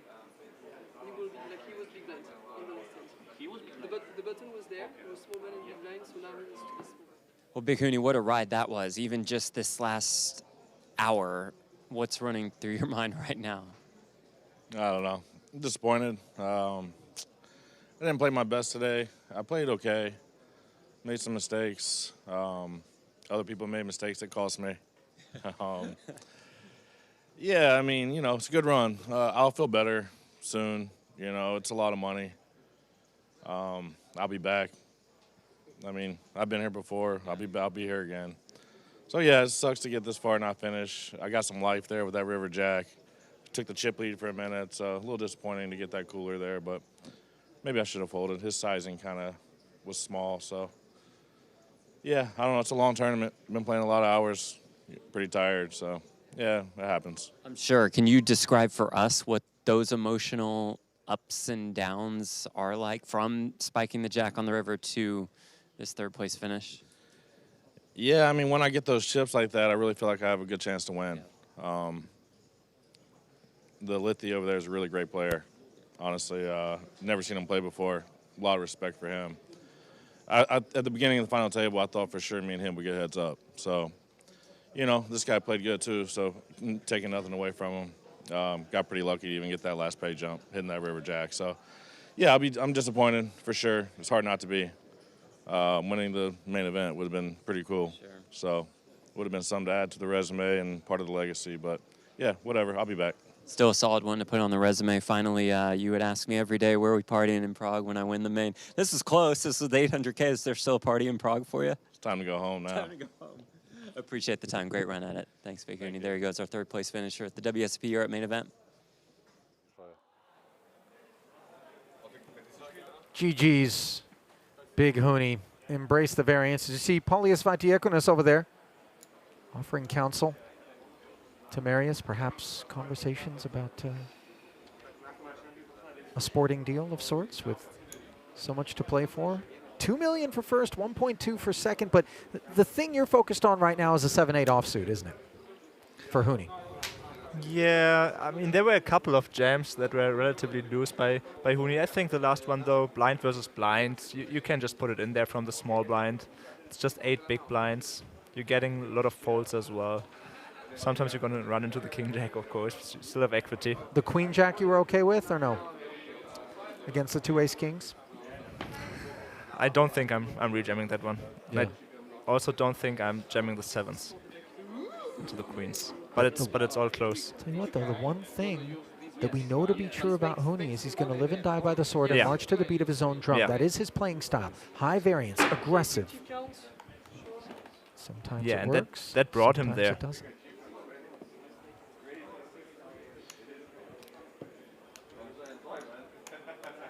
So obviously some pause in the action while the stage is set. 4 heads-up play. Let's talk a little bit then, based on what we've observed thus far from the 2 players that are going to tackle one another here, Karai, in the Lithuanian, Marius Kudzmanas, and Japan's Akihiro Konishi. If you start this thing off even in chips, which they aren't, but they're both deep enough that we consider this a, you know, a fair fight. You know, who is your money on? Yeah, I cannot say for sure how much heads-up experience the 2 of them have. I would put my money on the Lithuanian, though. Marius Kudzmanas, he has 2 bracelets already. Both came online. I know he plays online MTTs. He will have played heads-up in his life a couple of times at least. I don't know about Konishi. Maybe he plays online as well. I don't know that, but if I would guess, I assume Kudzmanas has more experience. When I stop to consider the crew that Marius runs with, you know, the Lithuanians, that's a tight-knit little fraternity of players. Rokas Asipauskas made a deep run here. You saw Paulius Vatiekunas, who was on hand moments ago, to offer some guidance. And the fact that he's got those 2 online bracelets, I suspect that technically speaking, he is going to be just spot on in every one of the decisions that he makes. And when that's the case, a lot of times we tend to feel as though card distribution might be more responsible for the outcome than the operators. Yeah, Kudzmanas has played heads-up before. He's been there before. He's probably looked at the ranges at some point in his career. So if they get a fair amount, the same amount of hands, the same amount of good hands, then I think he's the favorite. But as you mentioned, I mean, this is heads-up poker. Nobody has a huge edge here. If Konishi has the better hands, the better cards, then he will win this one. And we've seen him play very well as well. He put on aggression in the right spots. So yeah, I don't want to take anything away from the Japanese player. He's been phenomenal. Like, they're both playing for 5 days now, 6 days of poker. And it's all come down to this final moment. 800,000 euros sit and go, basically, as they're both assured the 1.2 million, but only one of them will enjoy World Series of Poker bracelet glory. For Konishi, it would be a first taste. Kudzmanas with a couple, as you mentioned. Some might say it would be his first real one. Some would discount the online yeah, ones. This is true. You do get a little bit of that rhetoric, don't you? Out there. You don't share in that, do you? I mean, since I only have live bracelets, I kind of have to say that the live bracelets are worth more as well. You're a bit biased, are you? Yeah.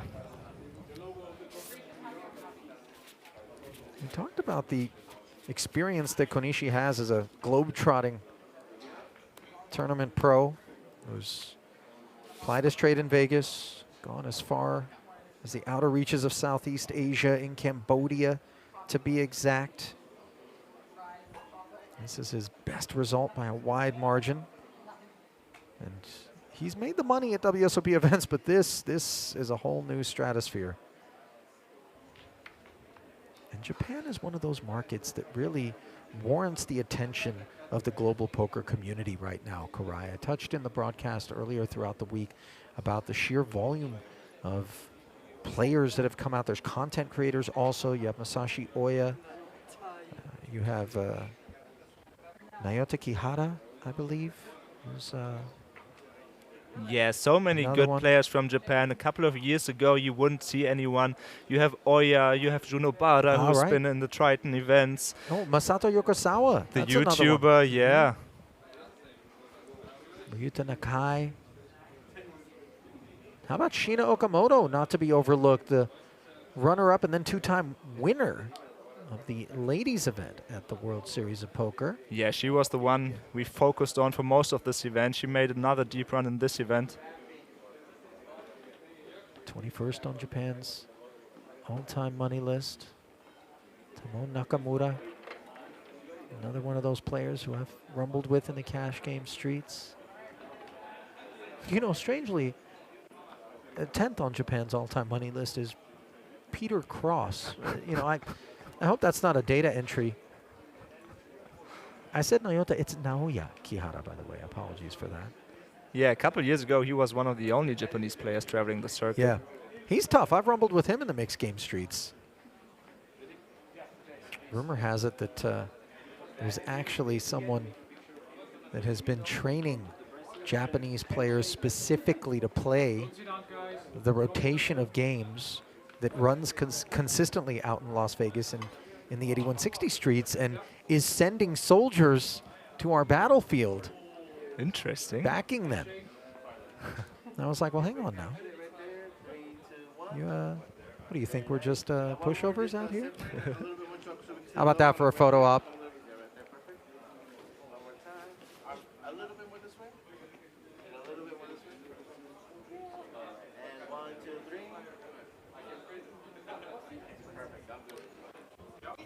You know, there is a measure of pinch me going on right now for both of these guys. Is this really happening? Am I really playing for a World Series of Poker main event bracelet? Yes, gentlemen, you are. Yeah, and I know these photos have to be taken. I always think it's a little bit awkward standing there. I think it's a little more awkward for Konishi as I'm observing it than it is for Kutsmanas.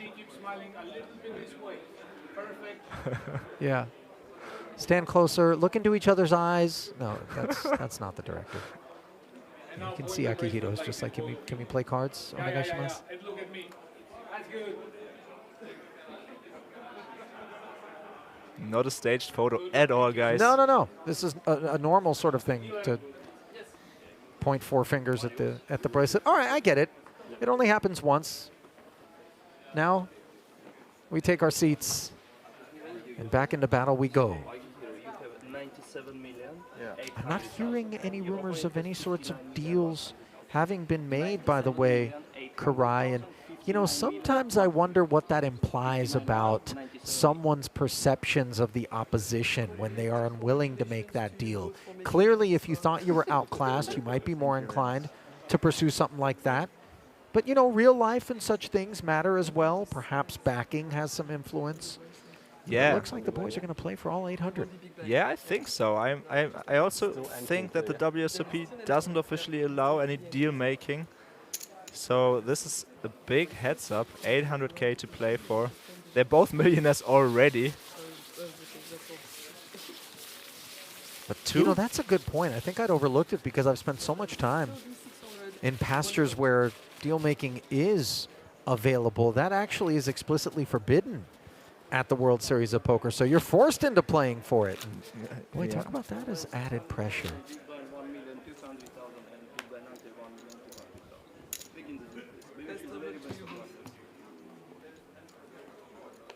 And important to point out that ring game poker, 7, 8, 9-handed, short-handed poker, call it 3 through 6-handed, those are their own animals. But heads up, totally different altogether. Yeah, you cannot shy away from playing pots here, especially with a big blind ante. That's been a thing in tournament poker for a couple of years now. You're getting such a good price from the button. You have to play almost every hand. And Kutsmanas is going to pounce on the first one right away. Konishi limps. He just raises it up to 5.5 million.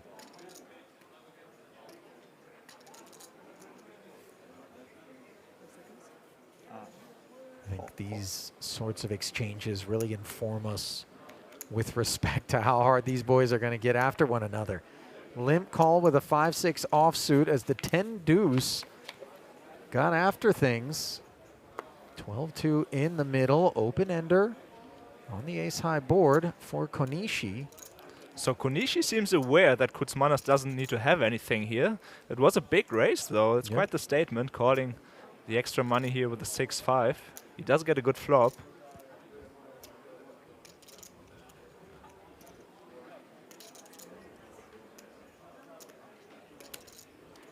12.2 in the middle. 3.4 the bet from Kuzmanos. He's trying to wrap that ace.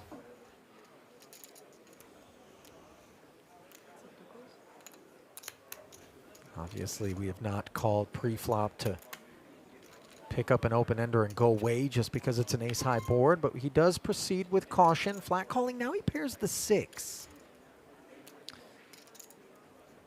Yeah, and I'd be careful here in Kuzmanos' shoes. The 6 does help Konishi as well. Kuzmanos knows that Konishi has to have something here after continuing on the flop. We don't have any equity at all. I think it's time to shut this one down. He disagrees though. 11 million announced.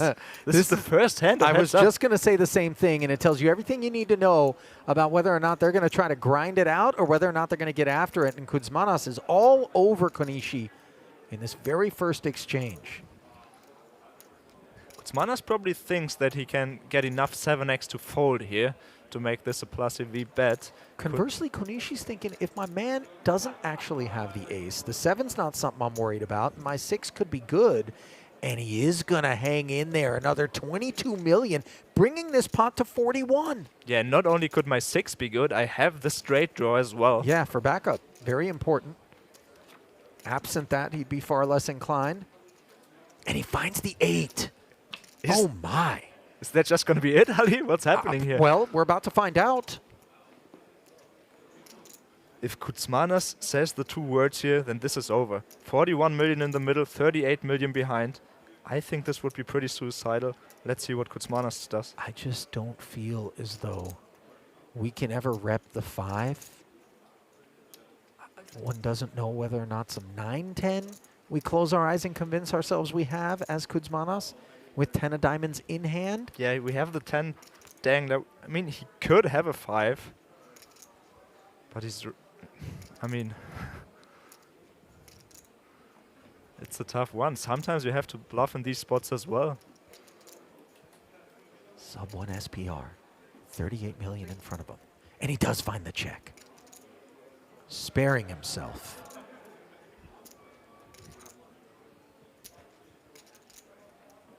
Yeah. Felt like we were looking over the edge. And Konishi doesn't know that Kuzmanos doesn't have anything. He just rivered the straight. He goes for a very, very small bet. Just hopes to get a crying call from an ace here mostly. Kuzmanos. Yeah, once Kuzmanos checked, this was over. Yeah. And what a first hand for the Japanese. Just incredible.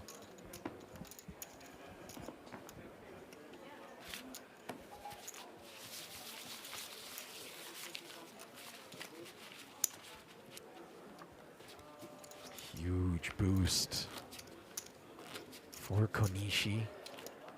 He breaks away from Kuzmanos.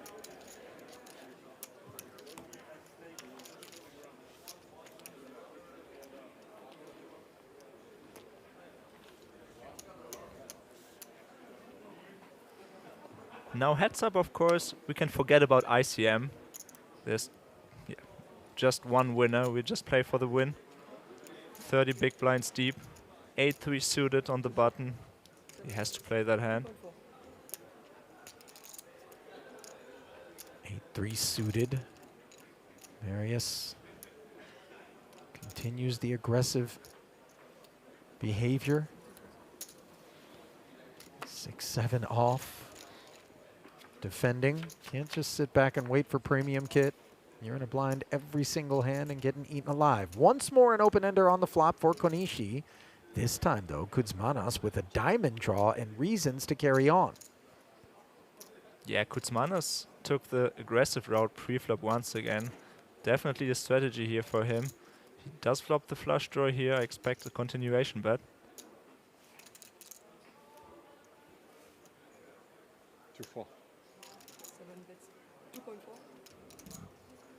2.4 million into 6. Konishi with another open ender here. It has worked out the last time.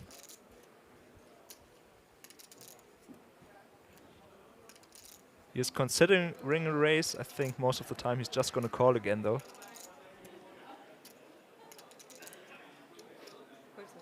7.5. What was that? Check raise, as the boys have really made a conscious decision to not lay back, and they are jockeying for supremacy out there. Yeah, Konishi doesn't want to play passively one more time. He decides to raise it up right here. Win the pot against queen highs, jack highs, some ace highs. And he has equity when called.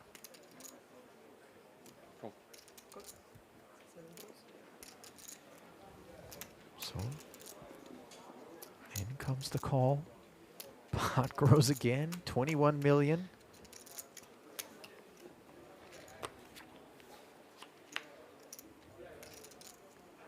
Turn is an ace. Now, heads up, you know, a lot of times when we talk about an under-the-gun razor, 6-7-handed, we say there's range advantages. The ace doesn't belong to either player necessarily. No, not as much as it would belong to an open under the gun or so. But still, the button will have more ace-x, especially after c-betting and calling the check raise here.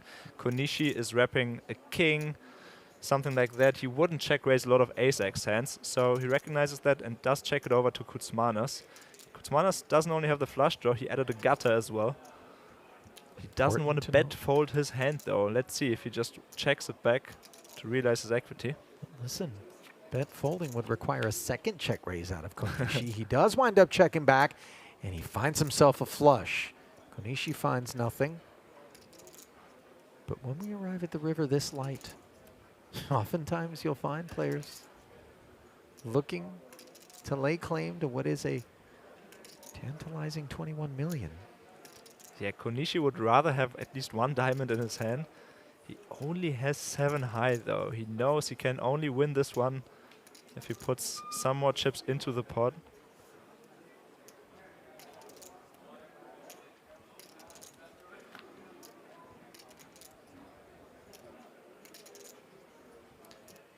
Does he want to represent a flush here? Does he want to represent a raised 5 on the flop?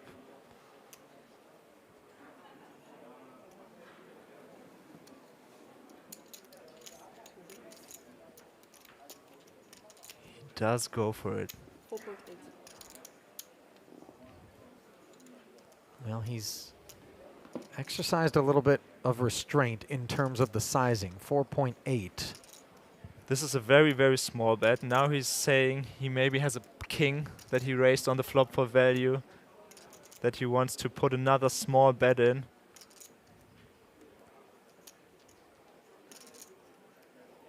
He's looking to make the same hand fold maybe. Kuzmanos could have 7-6 as well. 26. A hand like pocket tens would be very annoyed. And Konishi will be annoyed once he hears raise, as there's no path forward for him. Yeah, against the very small bet, Kuzmanos has a clear raise for value. And what? Well, 2 big pots in the first 2 hands. This one for the Lithuanian. Pendulum swinging right back over to Kuzmanos, but over 100 million in front of Konishi and still a near 2-to-1 chip lead.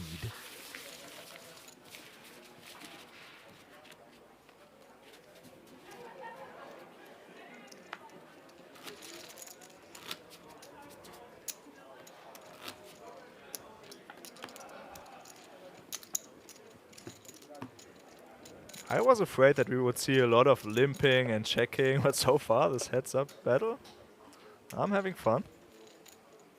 Well, always fun to look down at something pretty like Jack 10 suited on the button for Konishi.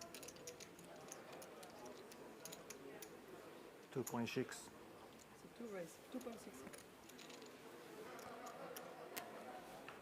So we've seen Konishi limp the first button. He raises this time when he has a little bit stronger of a hand. Kuzmanas won't go anywhere with the ace-4 suited though.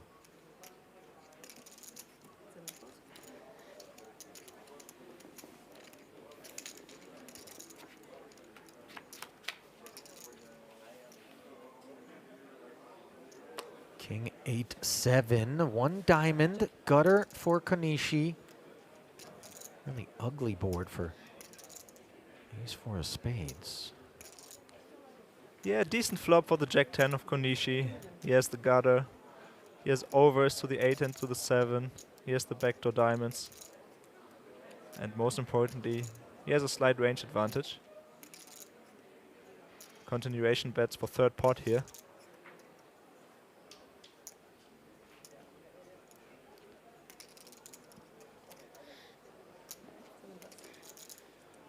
Yeah, you don't want to fold ace highs all the time, heads up especially, but the ace-4 looks a little bit ugly here on the king 8-7. I understand getting away from it. I think as this one draws on, provided that it doesn't finish in a hurry, which seems very possible based on the get up and go we've seen so far, hands shown, data acquired, you know, we're going to maybe begin to formulate some responses to what we perceive to be the strategy we're bearing witness to across the way. Yeah, that's always very interesting to see heads up, because there's different paths out there. Some people just raise every button, some people limp a lot. Curious to see what they do here. And looks like Kuzmanas has a strategy of min-raising a lot. This is just based on 2 hands, so I don't know, but well, 2 out of 2 so far. He's raised pretty much every chance he had. The ace-4 suited, not so much, but the other 3 hands, he was the aggressor. And by the way, given it was ace-4 suited that he didn't 3-bet with, it sort of points to the fact that this isn't 100% frequency. He has some balance. Yeah. So important. He's kept Konishi involved and also showing some balance. A flat with the ace-6. Paired flops we like with ace-high. Aki checks it.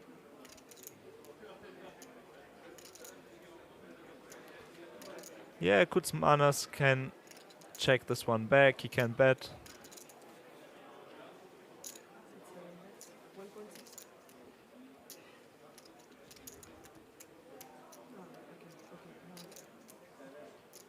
No, I think this is Kuzmanas betting 1.6 here, not Konishi. The graphics are wrong. Our eyes do not deceive us, independent of what the stats might be suggesting. Ever so briefly, corrections have been made.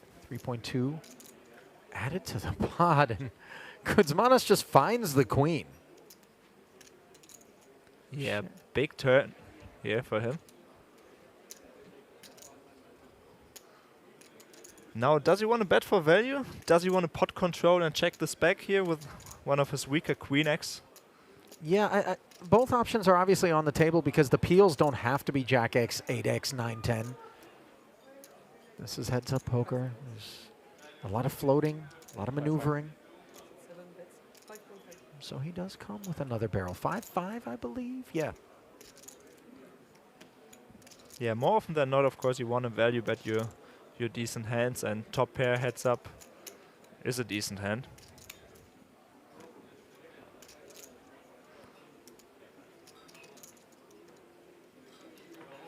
And now on the turn, this is a little more troublesome for the Japanese as it was on the flop. Peeling one street with the ace-high is one thing, but watching the board coordinate and facing a further barrel concession feels sound, and that's precisely what direction Konishi goes in. Yeah, good fold by him. I raised and he called. 2.4. 2.4. Yeah, okay, so 6-7 raise, 2.4 and call. Thank you very much. Very short term. all good. Yeah, now we can have it. Okay, you get it.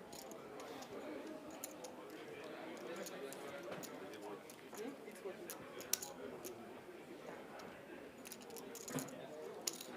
Okay, guys.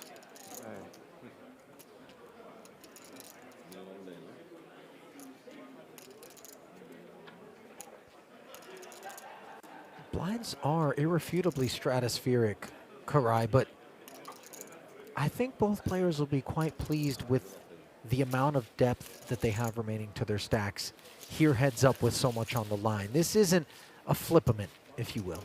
No, and I really like this about the WSOP, especially about the main event. Yeah, stack sizes are deep. The average stack is deep. This is poker.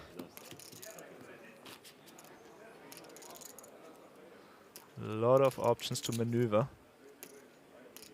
There has been some evolution in the game whereby certain tournaments will structure final tables where the levels are per number of hands dealt. Some tournaments will abbreviate the length of those levels as players are busted out. But here in the main, you get the full run. 90-minute levels all the way through. Day one was 60-minute levels, but other than that, it's just a consistent opportunity to play the game. Limp pot this time. There's Jack Dewey. Doesn't qualify.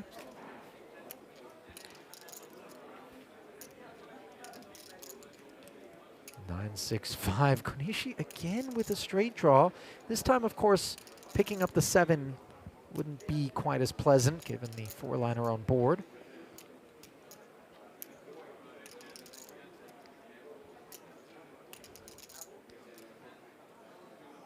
He could just win it right here, though. He decides to check back this time. In comes an 8 to further cuff both parties. 7 would leave Konishi playing the board now, along with Kuzmanis. And if Kuzmanis reads this check back as just weakness, he could just try and steal this here.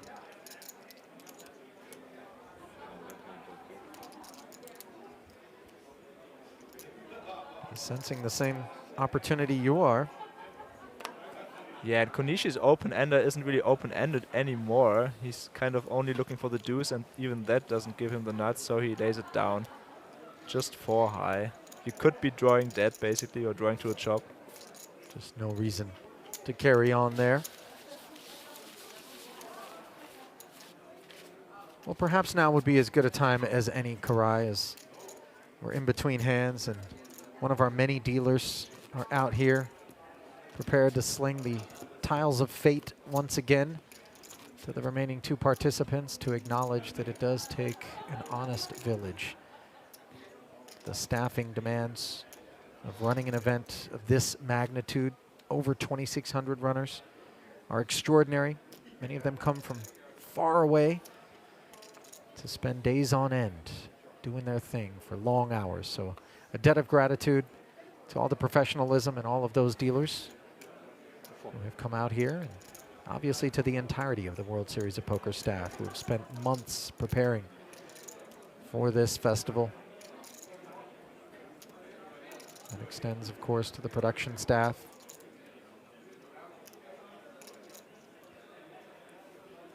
Both out there in South Korea, remotely working. We see you, Hunter. We see you, Joseph. Yep. And, the PokerCaster crew, Karapits and his team, Karolenko, also working hard. Working it up to 2.4 million on the button was Kuzmanis with Queen Jack. And he finds second pair, more than we can say for King High.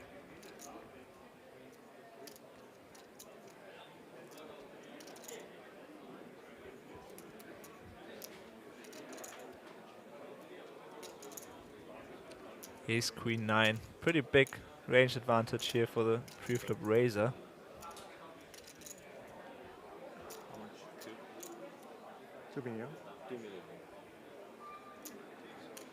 So just third pot, c-bet with range.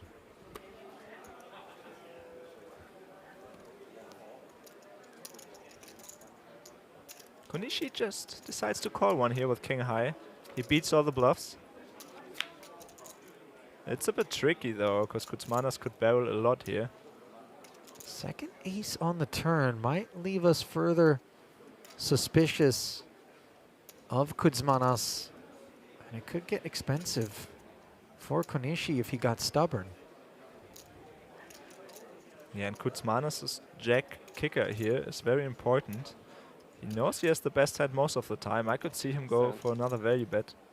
That's 7 million? Yeah, he isn't afraid to get check raised really at all on this board, so he does bet again. He's not gonna value bet on the river necessarily always, but he wants to target weaker queen X's, he wants to target 9x.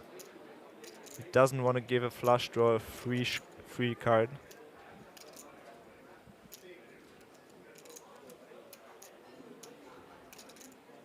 Konishi still with king high. No draw though. Yeah, good fold.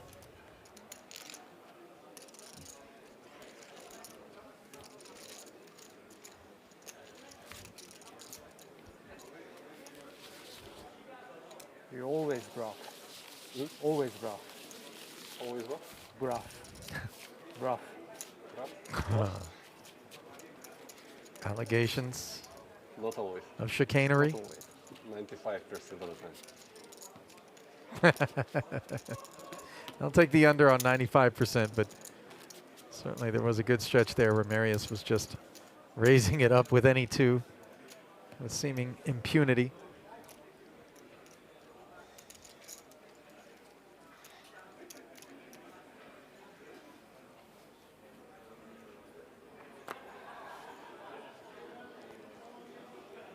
Five-two offsuit here for Konishi. Let's see how much folding he's gonna do. He can certainly limp this one. He doesn't want to. He folds. Understandable.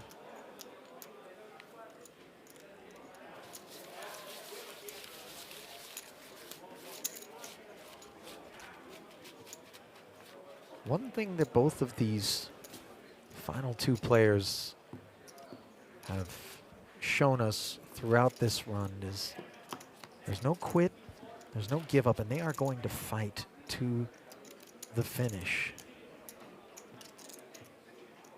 And I say this not because every single time two players get down here, that's a reality. In fact, there are occasions on which somebody who's in a professional necessarily works their way into a situation like this, and I've observed it in main events in Vegas where someone just ran out of gas and just didn't want to deal with the unrelenting pressure of perpetual decision making. Yeah, it can get into your head, but both of these players have been making good decisions so far.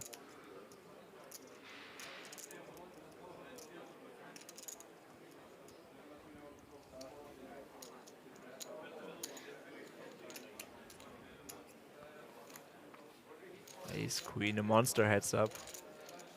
Of course raising it up. Konishi defends with 10-7.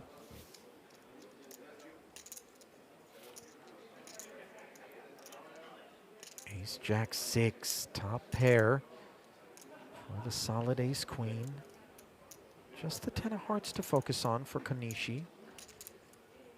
But such things carry a little bit more weight heads up than in other situations.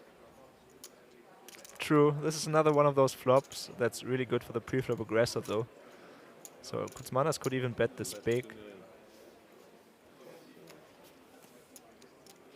He comes with a more standard 2 million though. He just wants to continuation but bet for a small size with most of his range against Konishi it seems.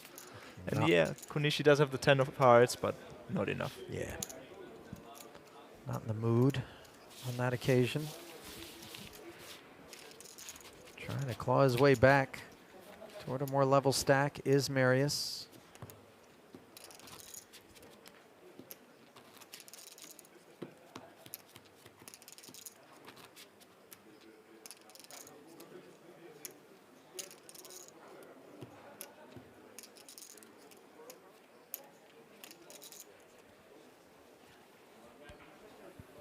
Neither of them looking any worse for the wear, by the way. They seem ready to play it out into the wee hours. approaching midnight local time.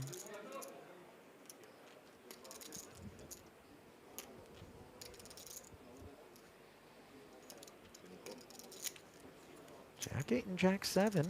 Interference here. Kuzmanos with the better holding.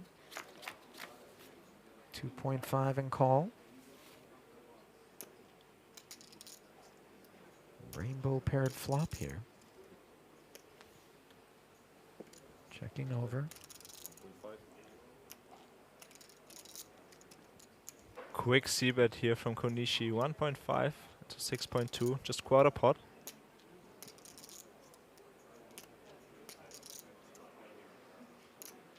And yeah, with heads-up ranges, Jack High here is never gonna fold with backdoor diamonds.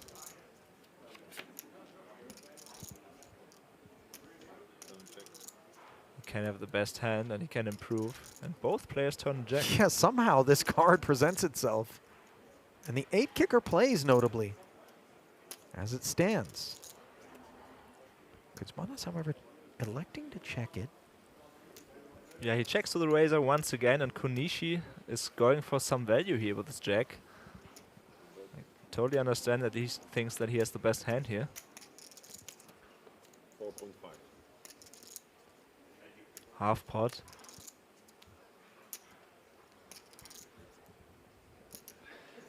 $4.5 million being taken. Yeah, under this is advisement. another easy call for Kuzmanos here. Both players love that turn.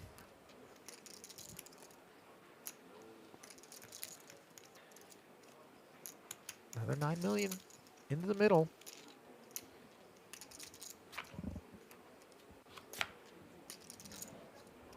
And the river doesn't allow the chop. 4 of clubs, 8 still plays. Kuzmanos checking again. Compulsory value bet from Konishi? I think heads up he can go for value here one more time, yeah. This doesn't really look like Kuzmanos has a king. He probably would have raised somewhere. A jack doesn't seem super likely. And Konishi realizes how wide these ranges are. Does value bet here. What's the sizing? 8.5. Half pot again. Kuzmanos doesn't love this. But I assume he's going to come to the conclusion that he has to call here with a jack. He could beat some value sometimes, like in this case. He does flick in the call. And Konishi's not going to be expecting to lose this one too often, but that 8 pips him. And the chips continue to flow in the direction of Kuzmanos. Now he holds the chip lead by $9 million.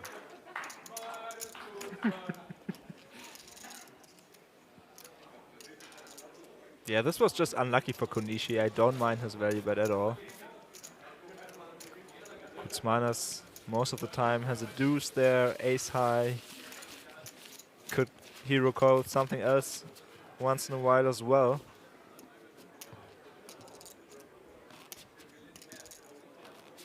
Something like ace jack with 3-bet pre. So it's only a couple of hands that actually beat him.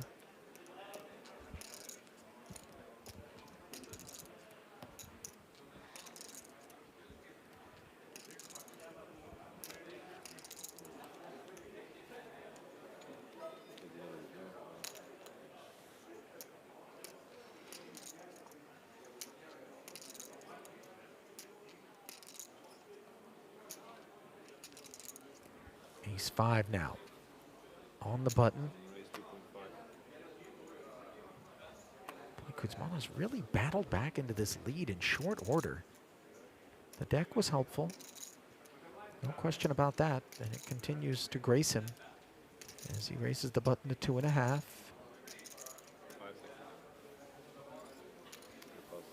A4. We'll take a pass.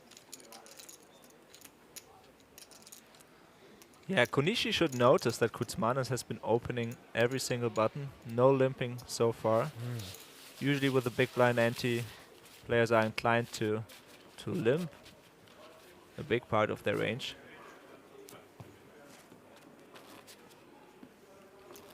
To be fair, Kutsmanos never had bottom of range yet.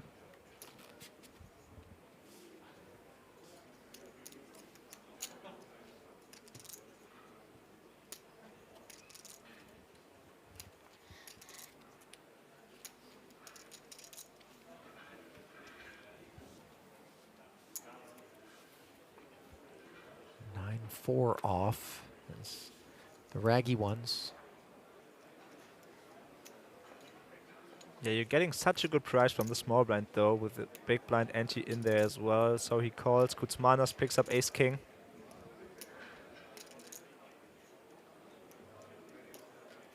Five, five.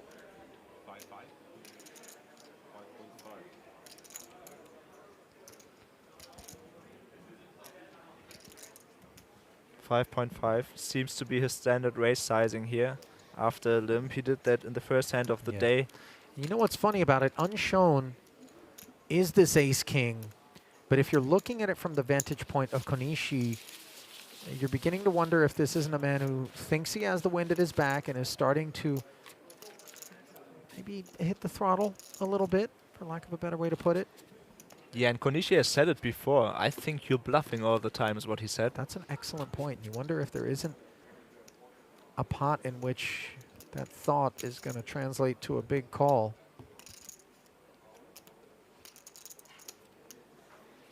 And you wonder whether or not that disclosure is going to maybe alter Kutsmanos' bluffing frequency moving forward. I mean, there's a lot of meta.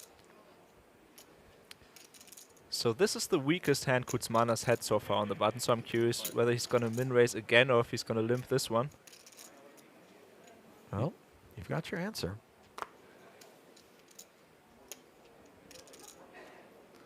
And if I was a friend of Konishi's, I would try to get that message to him. Kutsmanos seems to be opening 100% of buttons here.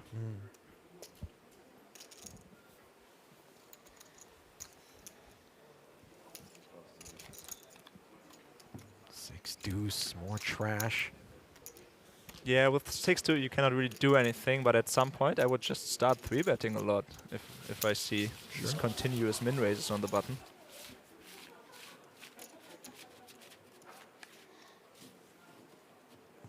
Obviously it's an easier said than done sort of affair.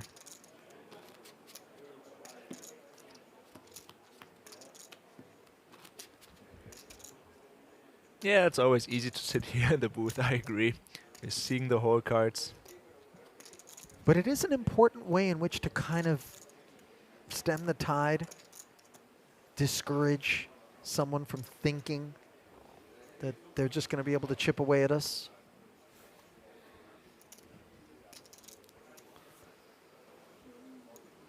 Konishi with another bad hand. And Kutsmanos is going to raise again here.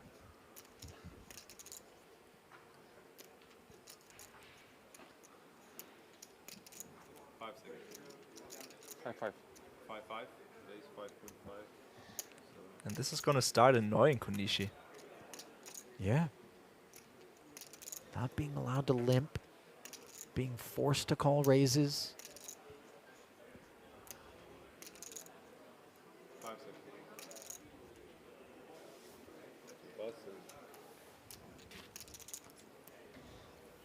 Continuing to allow things to go Marius's way for the time being, but eventually you would anticipate that Konishi's going to have his fill of this. Yeah, he's being patient though. No need to get out of line with these kind of hands. He will get better ones for sure. I know that especially heads-ups, you don't see your opponent's hands so often, what cards he's holding. Sometimes it can feel like he's just running over you. But card distribution, especially heads-up, is such a huge factor. And these past couple of hands, Kutsmanos just had the better hand every time.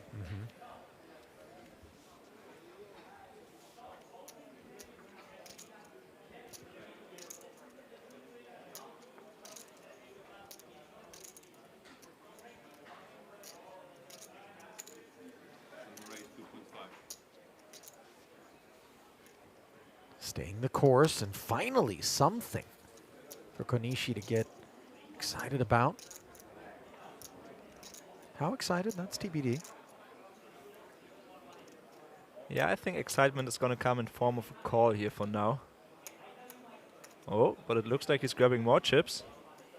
Yeah, you know, I think he's so excited that he's finally going to be able to push back on Kuzmanas. He's not looking to take further passive approaches. And I don't mind this. King 10 is, of course, a good hand. You can 3-bet this sometimes. Why not? Especially if the button is opening every hand. We've just said that.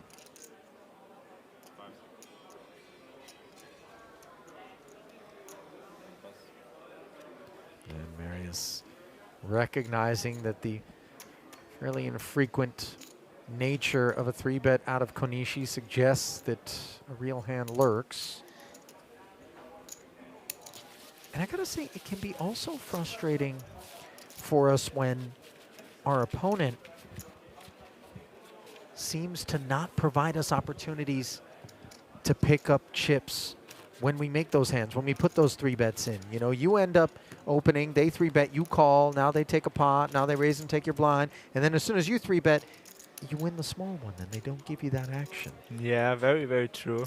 With the King 10 off, though, I think he doesn't mind the fold. Tend to agree. Yeah, one of the weaker value hands that he 3-bets there.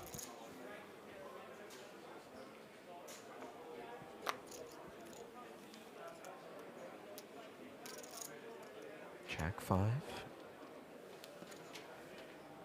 Not exactly top shelf liquor, but he'll take a swig.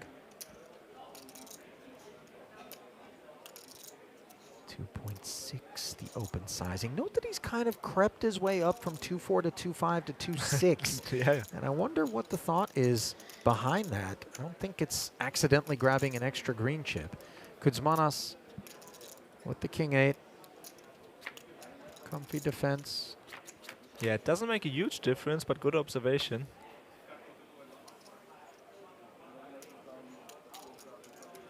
Deuce 4-5. A pair for Konishi.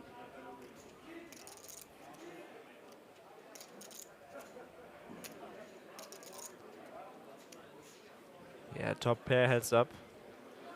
More than enough to value bet.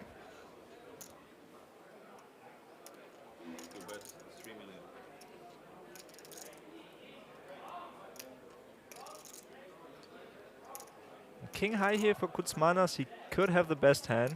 He does have the 8 of hearts though, as well. It's a big bet though, half pot, so he does decide to get away from it. I think he would have continued against a smaller bet. Against half pot, he just folds though.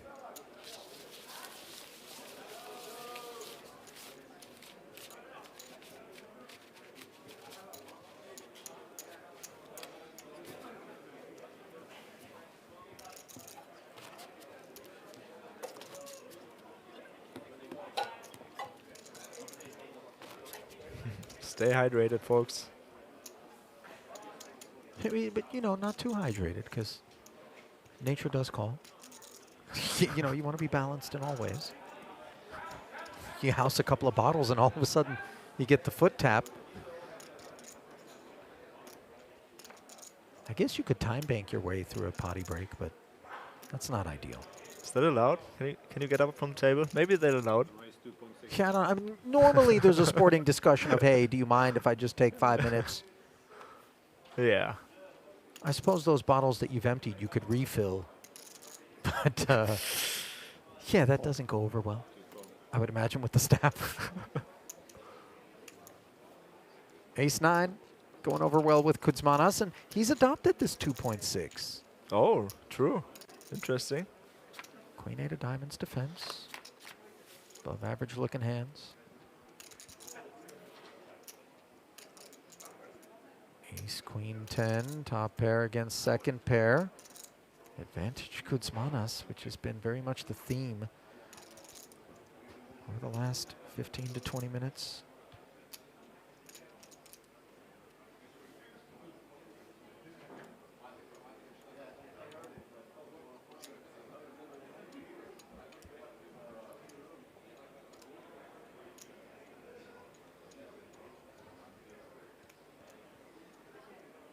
Yeah, I assume Kuzmanas is going to bet here most of the time with his top pair. A 9 kicker plays as well. 4.4. Goes big here, 2/3 pot on this flop. Looking to really tax any of those interactions that Konishi could have that are beneath an ace-9. Queen 8, backdoor flush draw. Have to call. Pot up to over 15 million.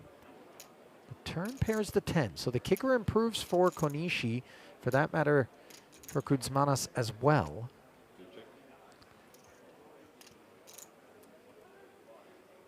Continuing to check.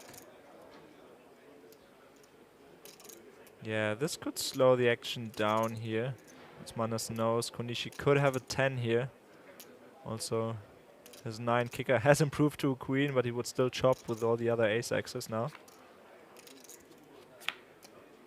So a little pot control-y check back and a King of Hearts river. Both the backdoor hearts and a 4-liner out there to leave us even less inclined to take interest in a barrel from both vantage points. Yeah, I assume Konishi is just trying to show this one down here. But he may need to be prepared to hero call, because obviously if Kuzmanas showed up here light, then betting the end so as not to play the board could be an idea. But he does knuckle back and produce yet another winner. Sorry, yeah, no reason. No bluff. No bluff First is my indeed. jack hit No and reason to almost value blocked bet it. either.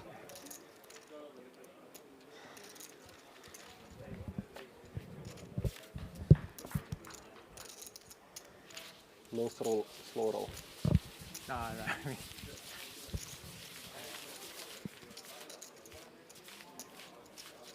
You know, I got to hand it to Konishi, because for him to be where he is now in chips, relative to that over 100 million he had moments ago, and endured this one-way 15 to 20 minutes of action that has just shoveled tokens in the direction of the Lithuanian, he just seems very even-keeled and centered. Not at all any indication of frustration. Yeah, I agree. He seems to be staying calm.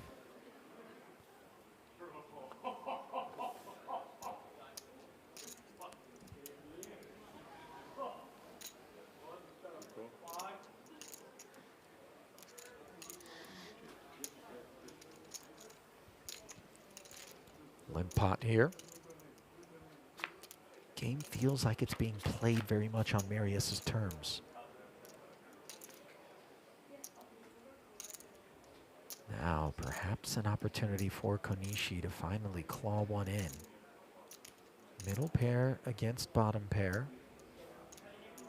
Yeah, it's been a while since he flopped better.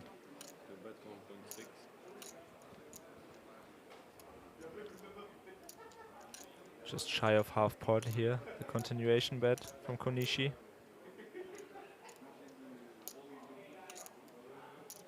Not really a continuation bet, he didn't raise pre, but you know what I'm saying. 1.6 per person. Admission to the turn. 4 diamonds. Konishi has bet for value thinly before. I think this is a candidate to check back as well though, and yeah, he agrees. Board pairing king on the end. He's keeping Kuzmanas' bluffs in. He also doesn't want to play a huge pot here with second pair, 10 kicker.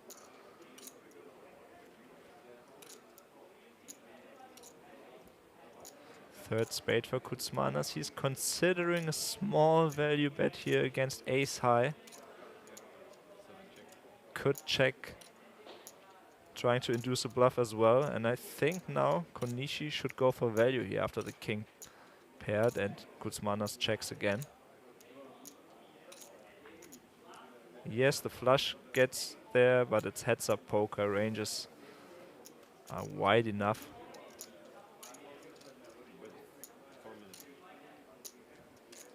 Yeah, Konishi's been playing well. 4 million he dials up here.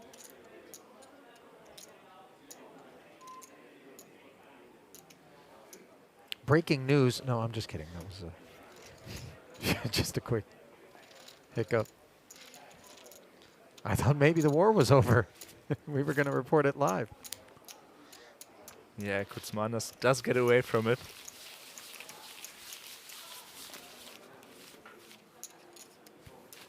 I'll tell you what, it may not be the biggest pot, and it may be just a drop in the bucket of all of the chips that have flown in the opposite direction, but kind of an important one for Konishi.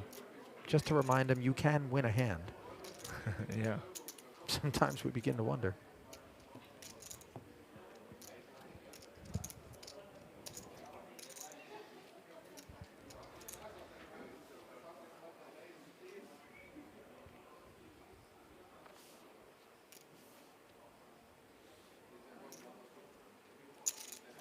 So the race 2.6. 5-3 off, and after it comes Kuzmanas.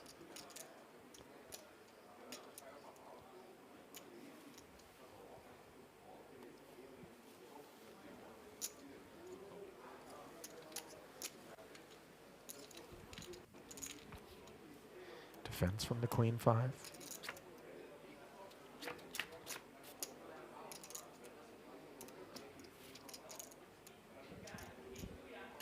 Broadway gutter with a diamond. Konishi checking over, and Kuzmanas. This would shed a little bit of light on just how out of line he's willing to get. Yeah, he does decide to check this one back. He doesn't want to bet every time here. He does turn a gutter here with a 4 of spades coming.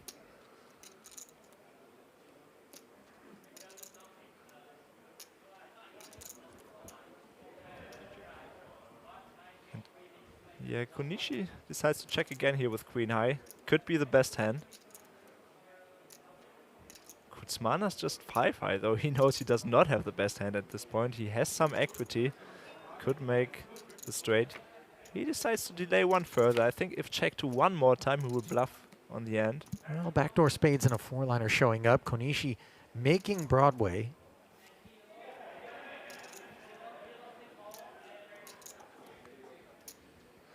So Konishi doesn't have the nuts here, but of course he has the best hand almost always. Let's see if he wants to go for value. More often than not, the king helps the buttons range a little bit more, so maybe he doesn't want to bet all of his straights here. He does go for it though. 6 million. 6 million, near full pot. Yeah. Easy fold here. 5-5 for the Lithuanian.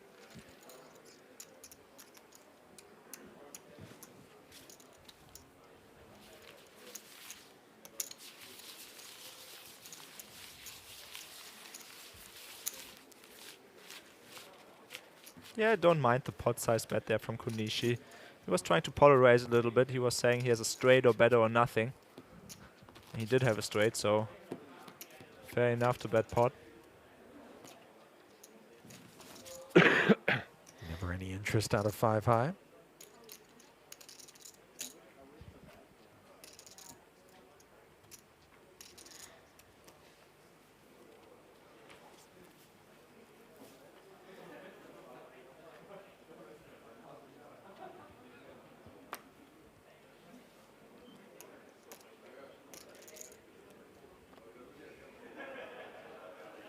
Four suited. Race 2.6.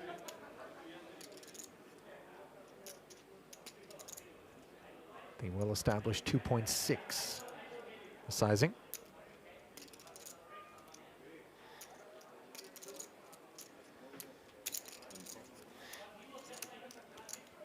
Nine five suited. Up to it.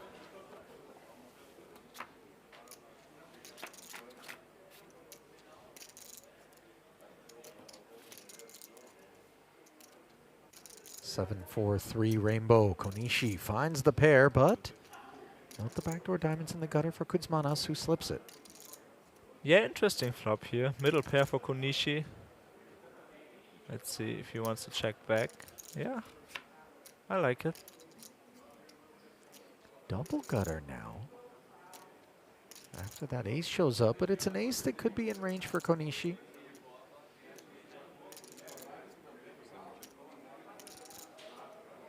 Mindful of that. The Lithuanian slips it again.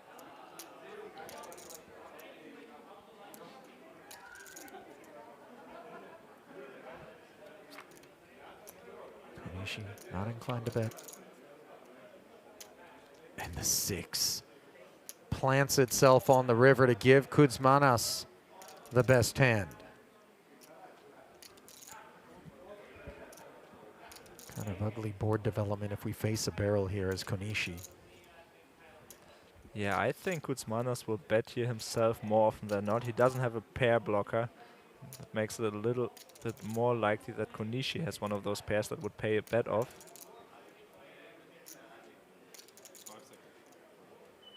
7-5. He's thinking about it. And just like Konishi polarized himself in the last hand, Kuzmanas does here with a straight. He bets big, a little bit over pot here even. So this is a 5 for nothing.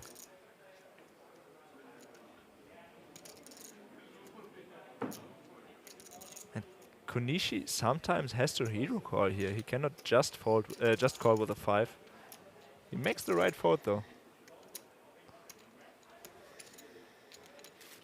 Both of these guys have demonstrated throughout their time at this FT a capacity to find the big fold, and for that matter, a big call or even a big raise. Not afraid to take some of those chances, but more often than not, their choices have been correct and fruitful.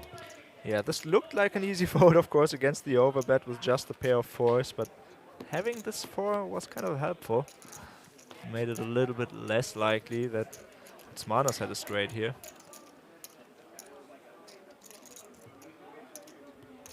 4-5 would be a hand that Kuzmanas would have played like that.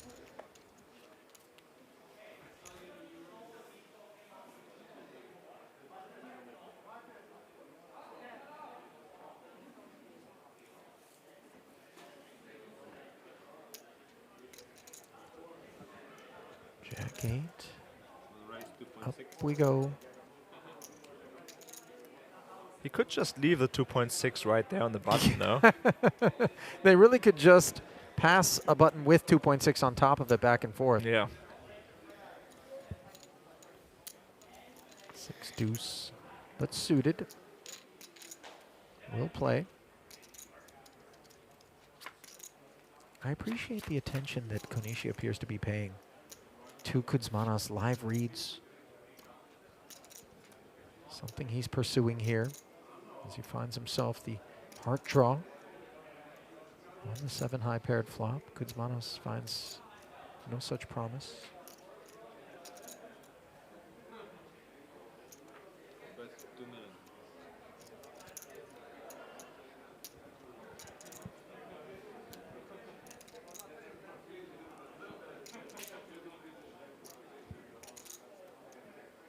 And this time, it's not a graphic error.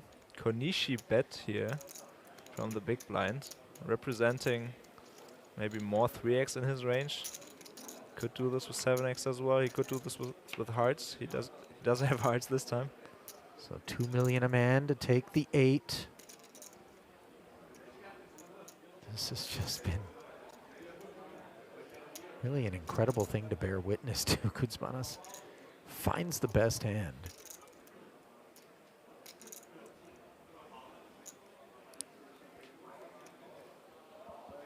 Yeah, and after betting on the flop, Konishi wants to keep the betting lead. He doesn't want to cap his range. The 8 could hit him as well. It's actually more likely that he has one than Kuzmanas does. Well, as only we know, the Lithuanian has hit this turn hard.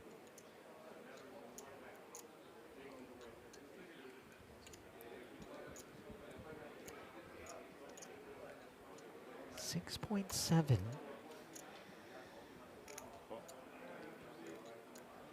Nothing to scoff at, but nothing to shy away from either with as much hand as Kuzmanas has. And that call now leaves Konishi recognizing he's got to find an improvement, and the heart, in all likelihood, is the only path to victory.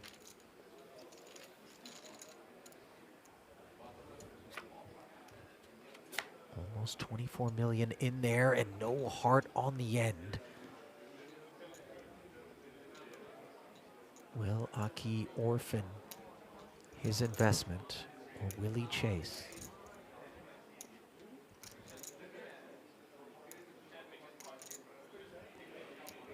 Yeah, Konishi knows he cannot win this hand by checking, but also it's not that great to have hearts in his hand. He wants his opponent to have busted hearts.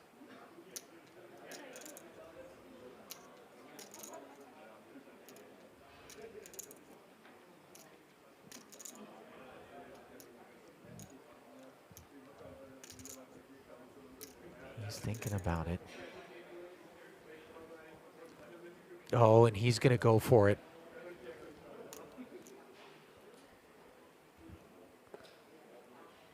Measuring out what looks like a sizable effort.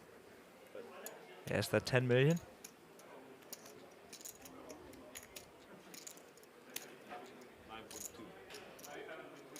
$9.2 to be exact.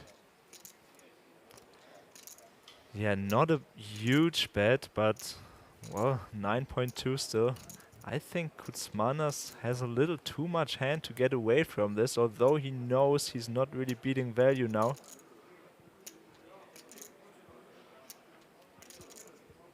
But still, he's relatively high up in range, I would say, with the 8. Not to be overlooked is the wrinkle in this pot, which was Kuzmanas open, but Konishi then let out and continued to do so across turn and now river, and that's what Marius is trying to unpack. What do I lose to? The 3 is the clear one, but how often would he lead into us with a 3? Yeah, this is the first time, heads up, that Konishi has taken the lead on the flop. Yeah, he does flick the call in there. He seems a little concerned, and you win is declared, much to the delight of Kuzmanas. I felt like maybe 10-7 was one that would work its way into a 3-barrel spot there, but otherwise we remove the 7, and it's show me a 3 or something silly. Otherwise, send it here. Yeah, Kuzmanas had the jack as well, just in case that he blocked the jack 9 here. Sure. This could have been Important. a possible hand as well, the jack 9. Rivered straight. Yeah, I suppose maybe 10 high hearts.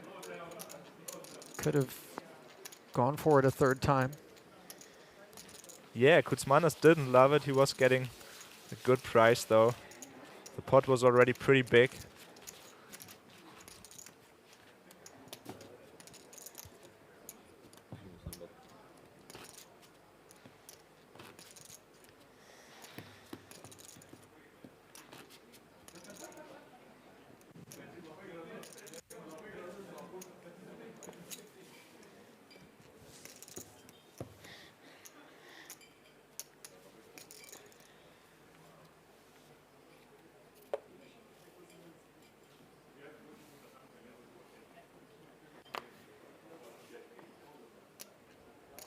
Suited. Pretty one here for Konishi as things have gotten ugly.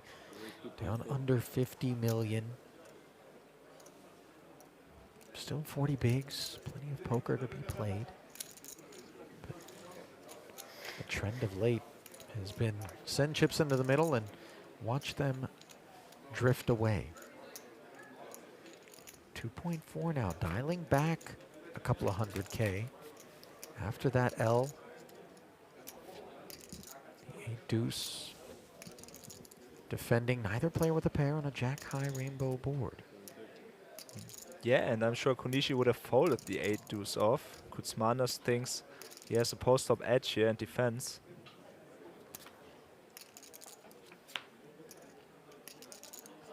Just wants to play as many pots as possible. He's min-raising every button. It seems like he isn't folding to Konishi's min-raise ever if he calls with 8 deuce off. Check, check here on the flop.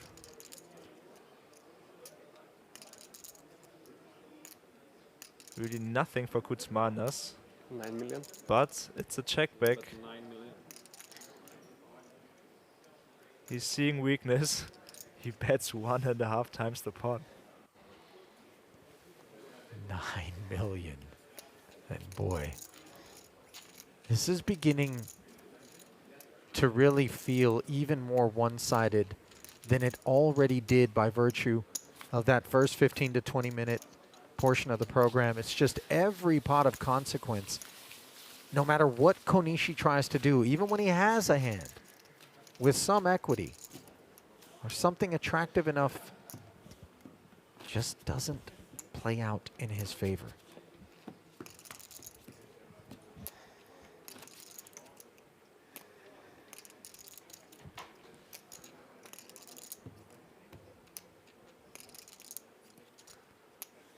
Yeah, he couldn't have done anything in this hand. Maybe the one before was the first little misstep.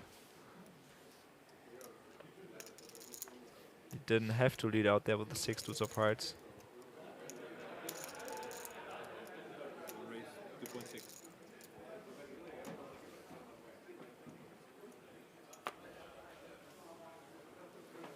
6-3 of hearts this time for Konishi.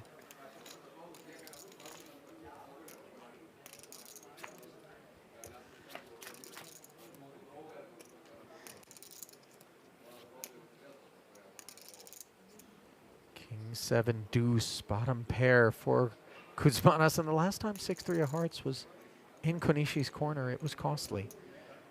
This time he's choosing not to lead out. Granted, he's not flopped the flush draw like he did on the last occasion. Boy, this is starting to get painful to observe. Now that 7 of hearts, of course, we could get excited about.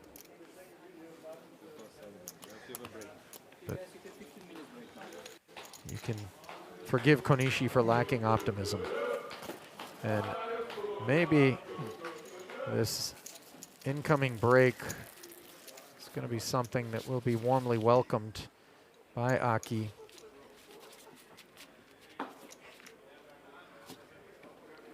As players are going to take about 15. And unlike Marius, Aki doesn't have anybody here to go and bounce an idea or two off of, or maybe solicit some advice. He is now outchipped nearly 3-1. As Karai and I step aside, don't go anywhere. Back in 15 with more heads-up action from the main.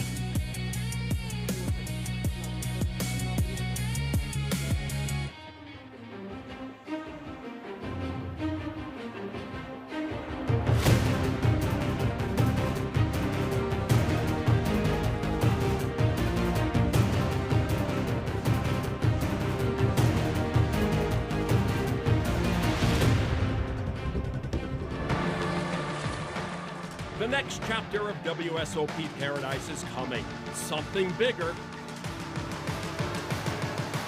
and better.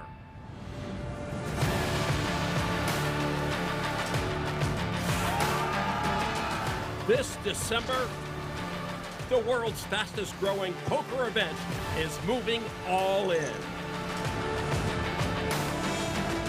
The World Series of Poker Paradise, now at Baha Mar.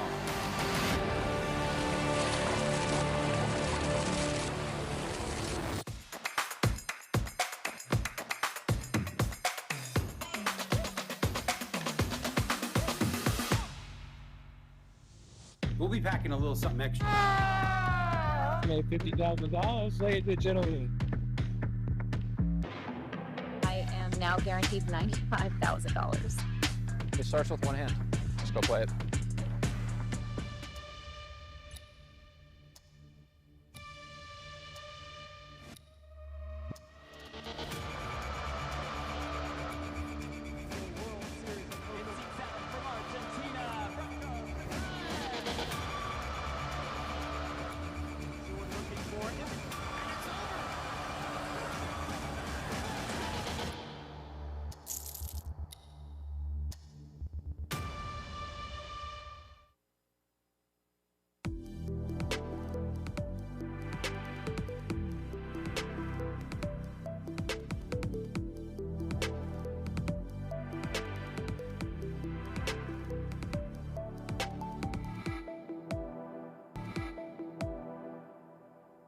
All poker players share the same dream, taking their seat at the WSOP. And GG Poker is the only place where you can qualify online. You can qualify for free, for low buy-ins, and win your seat at the WSOP circuit events, or take your game to Paradise in the Bahamas, or go for glory in the Las Vegas main event, the World Series of Poker, only on GG Poker.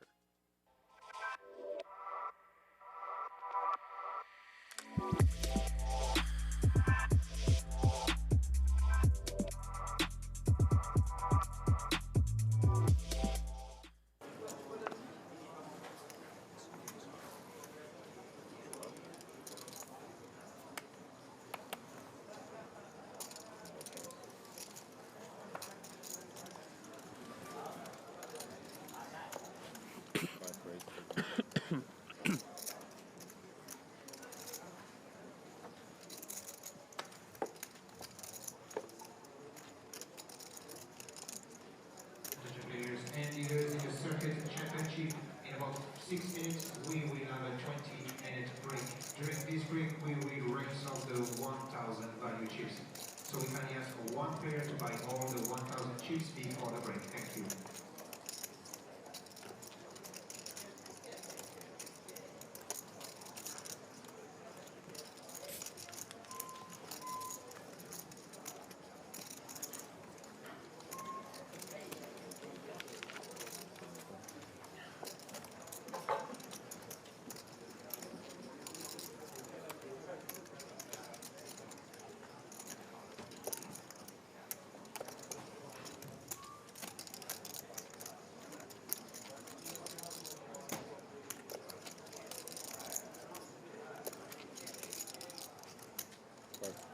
One four. 2.4.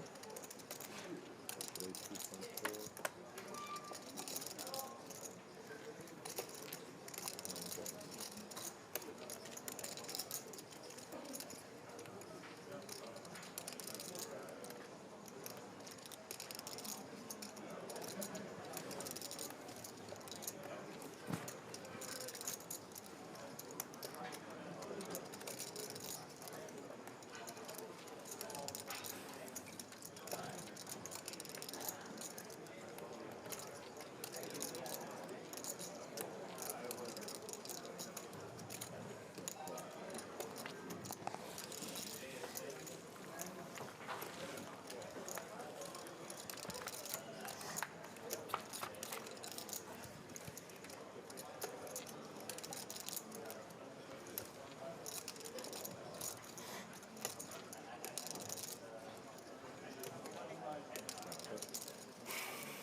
Perfect.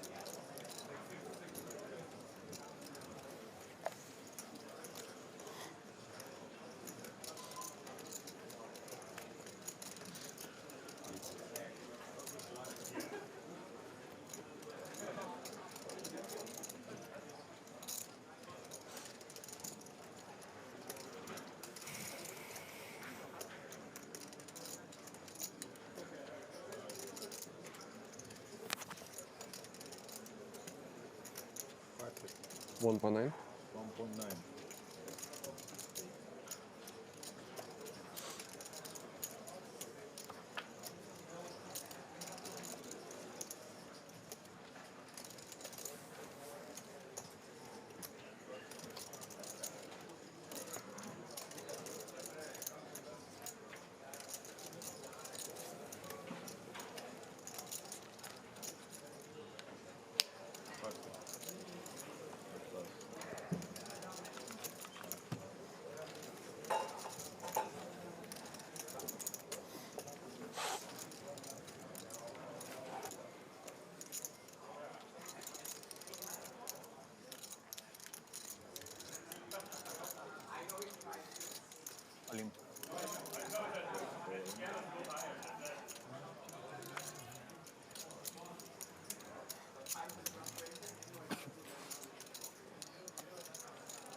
One, please, yeah.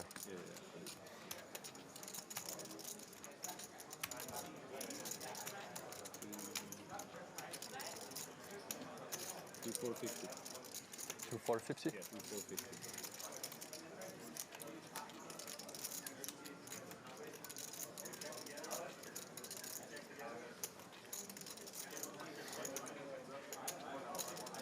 Good luck.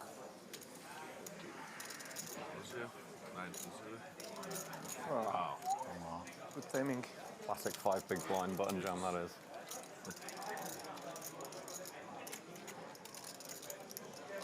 That's a big hand.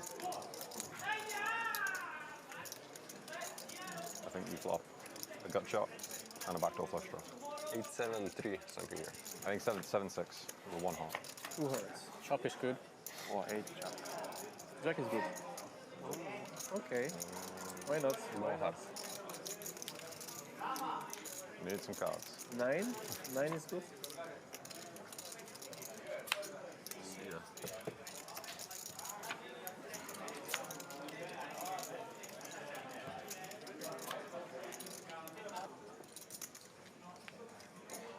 $1 million? You raise 1 million.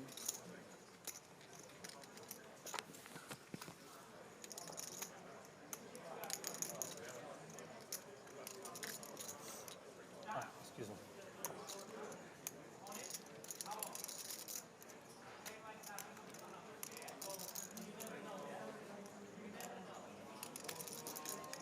You raise 2.7. 5 cards. 6 cards. 7 cards.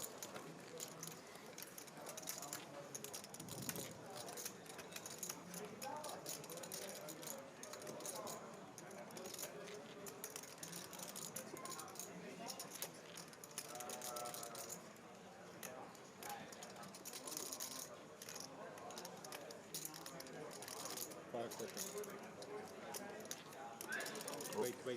Ah, sorry. My bad. Whoa. I think Pass my this is turn. Yeah, fooled by the time bank. penalty. I mean, I'm serious. Maybe first time low. You can use it. But big decision. What a disaster of a hand, man. Fold out of turn, fold out of turn. There's no card exposed, right? No.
All in. Let's go. Call. Wow.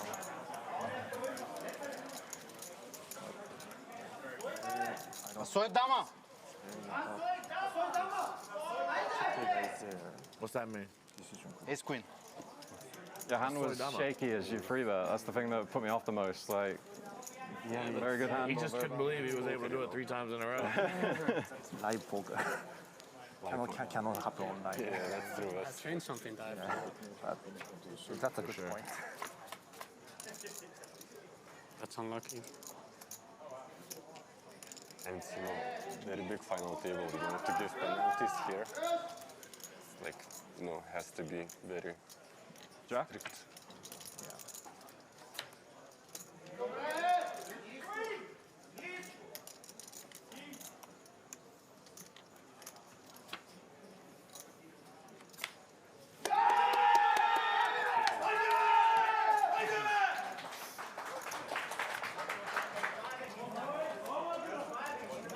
GG, man.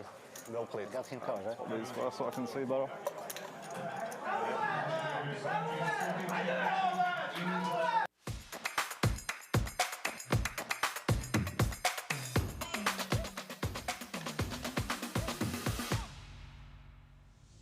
We'll be packing a little something extra. Made $50,000, ladies and gentlemen. I am now guaranteed $95,000. It starts with one hand. Let's go play it.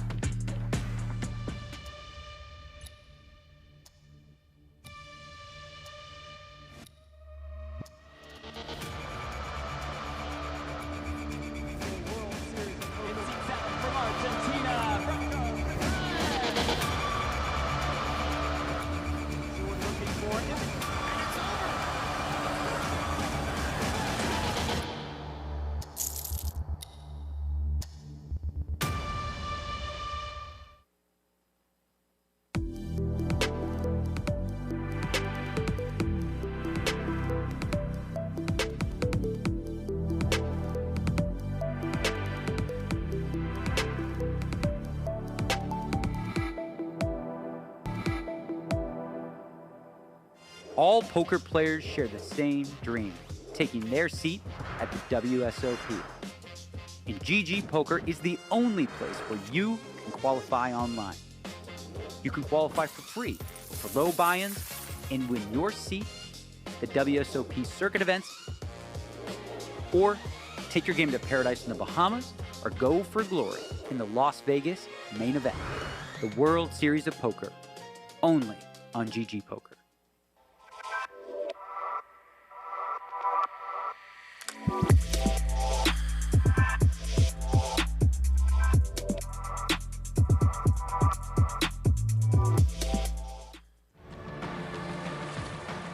The next chapter of WSOP Paradise is coming. Something bigger and better.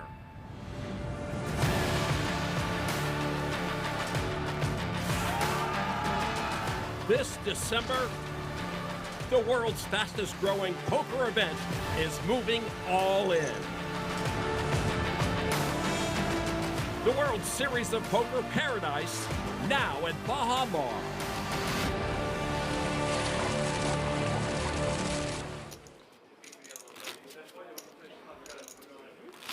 And welcome back to continuing coverage of this heads-up battle in the quest for a champion here at the 2026 World Series of Poker Europe main event, where Marius Kuzmanas has battled his way back to a near 3-1 chip lead over Japan's Akihiro Konishi.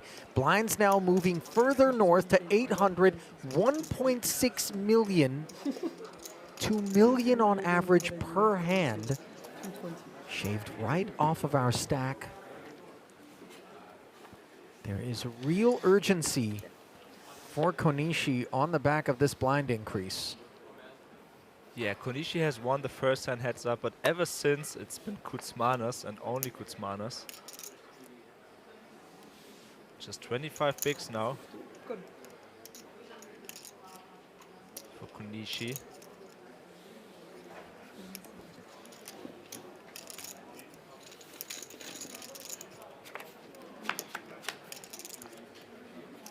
Does limp the pocket fours. I assume he was trying to go for a limp jam there. Yeah, he's sort of getting into a situation where that may be the preferred course of action for him. Both players with spade draws on an ace-high monotone texture. Kuzmanas is his best, and well, he's picking up where he left off, Karai. The 8 of spades giving him effectively the second nut flush, unless, of course, 6, 7 of spades were out there, in which case it's the third nuts. Yeah, he's possibly the better player of the two, but mainly he's just having the better hand here in most situations. He does here as well, bets 2 million into 4.8 with the second nuts. Oh well, third nuts, 7, 6 of spades is out there.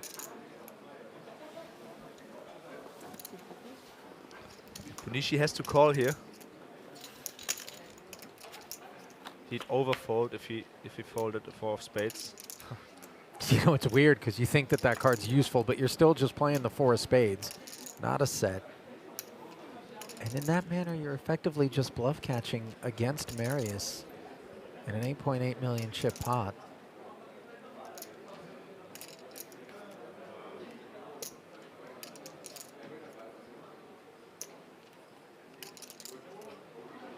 Manas knows Konishi could have the king of spades here, but of course, more often than not, he will have the best hand, so he's going for value.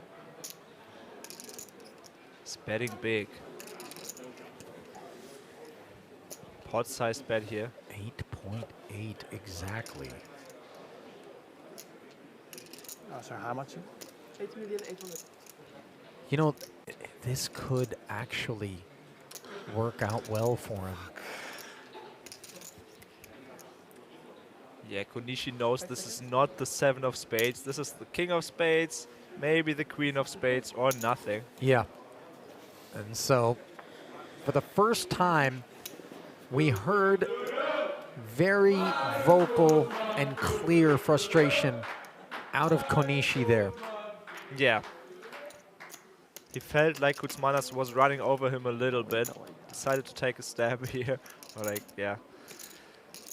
Did call with a 4 of spades. It really is beginning to feel as though a victory for Marius is preordained. Check. If they had been parked in one another's seats, I think we very well would be seeing Aki with all those tokens in front of him. Yeah, absolutely. Card distribution has absolutely favored the Yes. Lithuanian. Yeah, it has. I agree with that.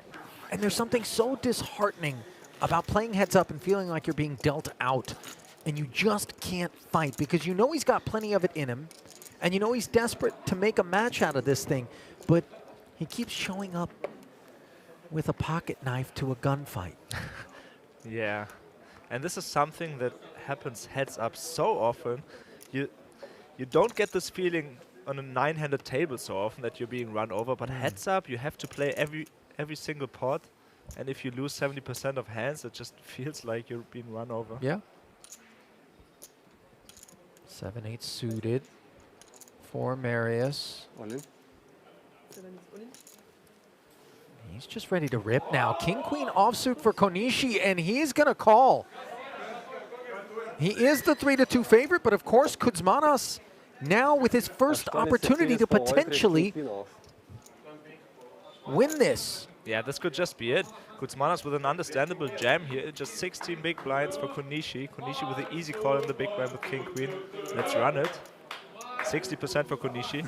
Ace-5 deuce, one diamond out there. The biggest hurdle cleared by Konishi's King-Queen. I win. I win. Jack. I will win.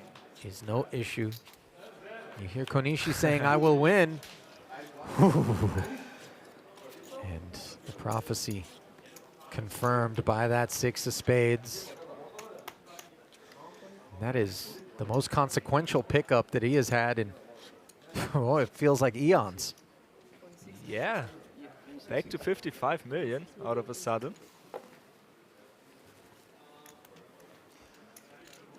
Yeah, that's the good thing about heads up on the other side. You can lose all of these small pots. You just need to double up and you're back in there. Another double and he suddenly has the big chip lead.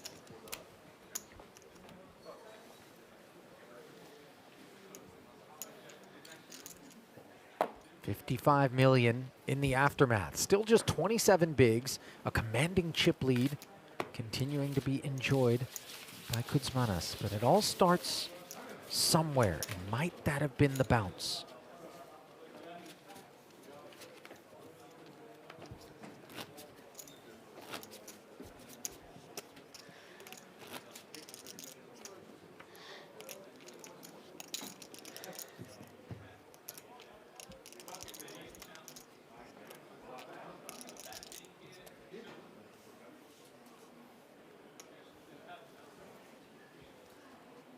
Seven off for Konishi, finally with a few more tokens than he's had of late.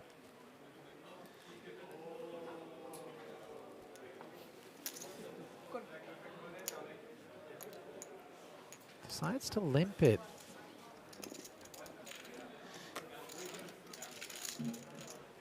Eight deuce dominated.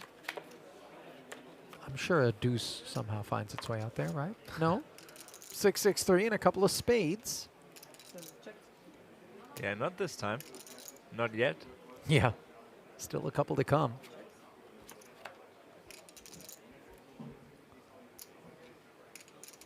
Check, check here on the flop. Konishi doesn't want to just bet everything here on 6-6-3. He knows Kutsmanas could have a 6. King on the turn. Still content to check back. Here's Konishi. Let's see if Kutsmanas wants to steal this one. He knows he's not going to win this too often with his 8. Oh, he's got so much heart, doesn't he?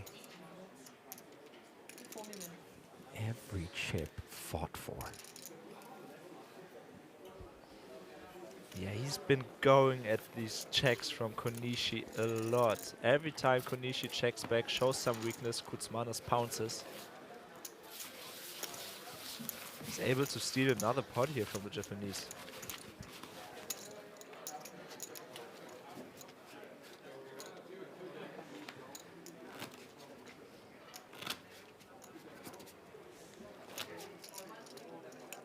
And sure, you cannot really blame Konishi here. He just had 8 high. But when in doubt, Kutsmanas is the one of them who's going for these small pots more often. 9 deuce. Perhaps it's Marius's turn to deal with some trashy ones. Of course, he managed to win a pot with such kit a moment ago. And here he is getting after it. 3.2, the new min raise.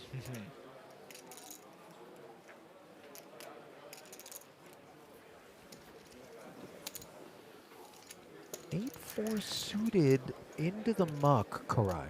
Yeah, that's surprising. This is a little misstep here from Konishi. Surprised at that. It's been a long day, but yeah, the 8-4 suited should defend here.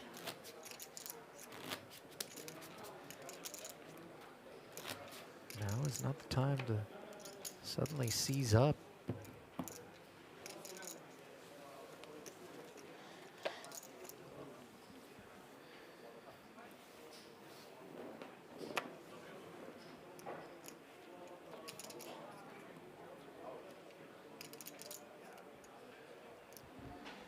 Nine for offsuit. We know Kutsmanas would raise this one.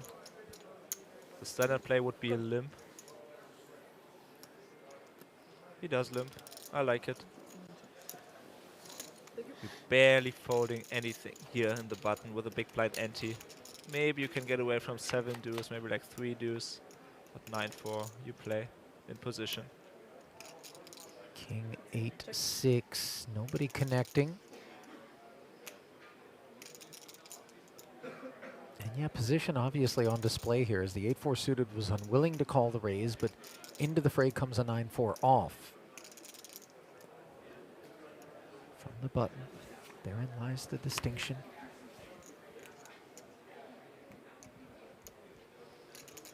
And a double gutter for Kutsmanas here.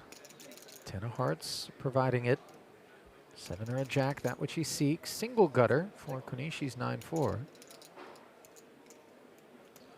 Kutsmanas doesn't want to bet at it just yet. He still has queen high, could have some showdown value.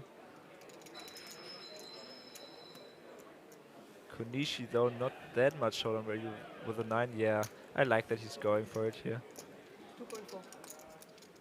And just when you may have felt as though the fold with the 8-4 suited in particular was emblematic of some sort of conservative mindset leeching in, he does find the 2.4 on this turn, and this is a relief in terms of the fight being displayed. Yeah, that's a good sign. I agree, although it doesn't work here. Kutsmanas has too much hand. Now they both hit a 9. The queen kicker, of course, a winner at showdown, provided that it's allowed to get there.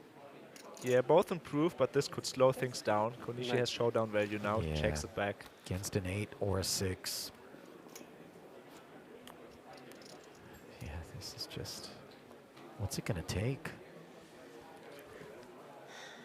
Kicker play? Give me 1 second.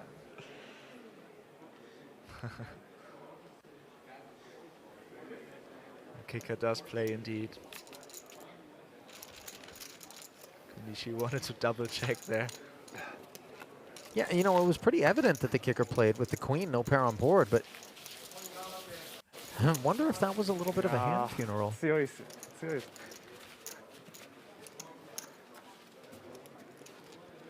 Yeah, some annoyedness as well. It's just not getting the better hand.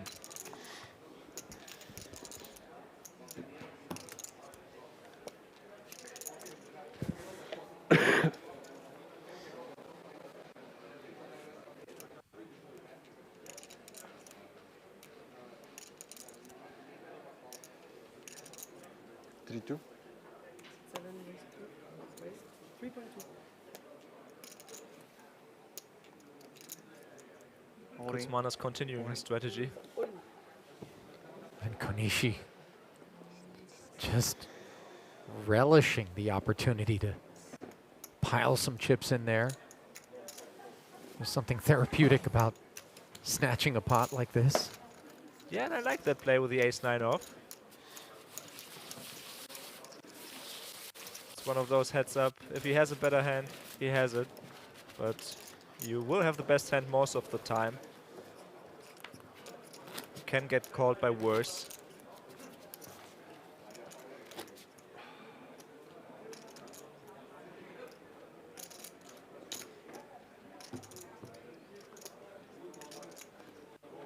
Probably 3-bet smaller with a suited, ace-9 suited, ace-10 suited, but with the offsuit ones. Just jam it in pre, sub 30 bigs.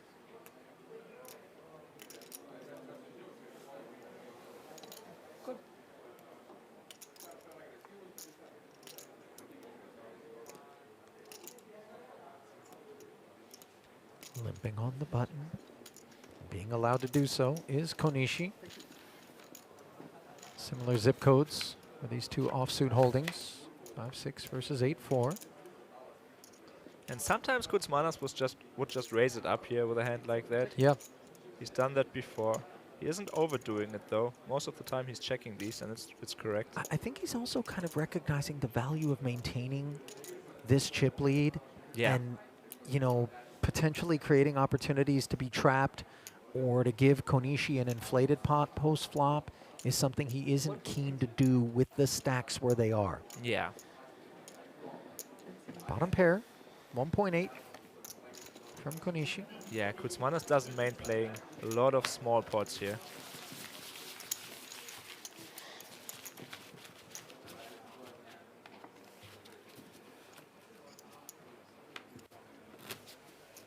Now, unsurprisingly, of the 10,000 plus who are streaming this coverage live right now, a good bit of them in the chat seem to be hailing from the land of the rising sun. Plenty of Japanese feverishly being input to the chat window. In support, no doubt, of Aki.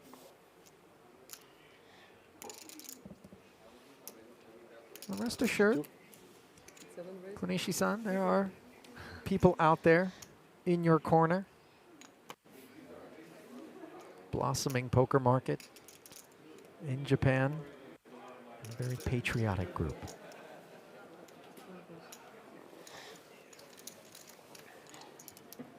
Nine deuce off from Kutsmanas. He really hasn't shown any limping on the button that I can recall. No, it's just 100% min raise. And he has been shown the best hand on so many occasions, include this one. Middle pair on a 10 high board. Yeah, it's incredible. Kutsmanas is playing a wider range than Konishi, but still has the best hand more often.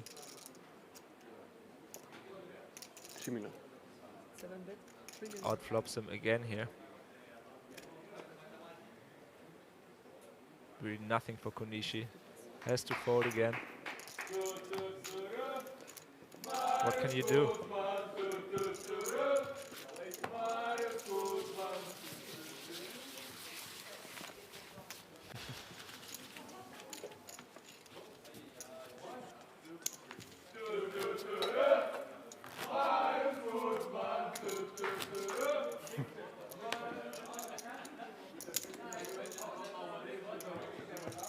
Your friend played high roller. High roller. Yeah.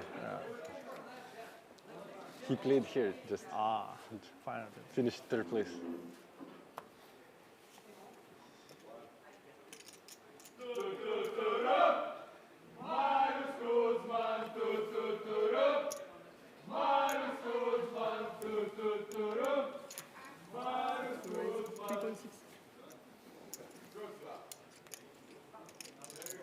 I suspect that they're imbibing over there, and that's got something to do with the frequency with which they're breaking out into song, that Lithuanian rail for Kuzmanis.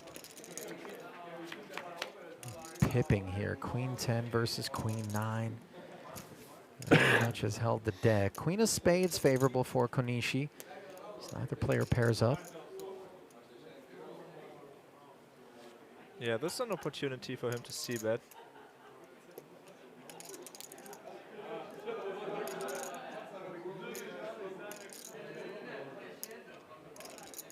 Queen of Spades, very nice card to hold.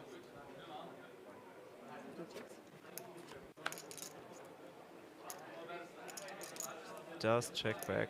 Both players picking up the gutter now with that 8.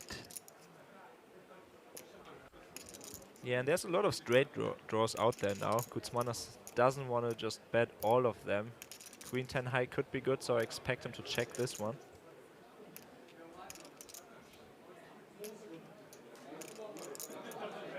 Two flush draws out there. Okay, he's going with his strategy of just betting every time Konishi shows weakness. He's betting big again. 10 into 8.8.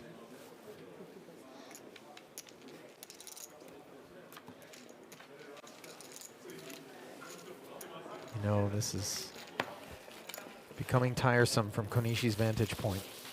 Having to contend with this man who seemingly won't put a foot wrong. There they are. Nice rail. Shilko, Vaitiekunas. 2 of those I can pick out. And they're starting to embarrass their man a little bit. He's been gracious about their support, and I'm sure appreciates it. And I suspect that that support has certainly come in the form of more than just song and dance. Very much looks like a crew off of which he's been able to bounce his ideas and oh yeah, get a lot of closing strategy. He did talk about the 2 World Series of Poker online bracelets that he's got, so it isn't as though this is his first rodeo, but live and in a main for 2 million euros, yeah, it's a different animal. This is definitely the biggest one. Again, the 2 of them sharing a card, and again, the advantage belongs to Kuzmanis. 9-4 suited versus 6-4 off. Konishi defending.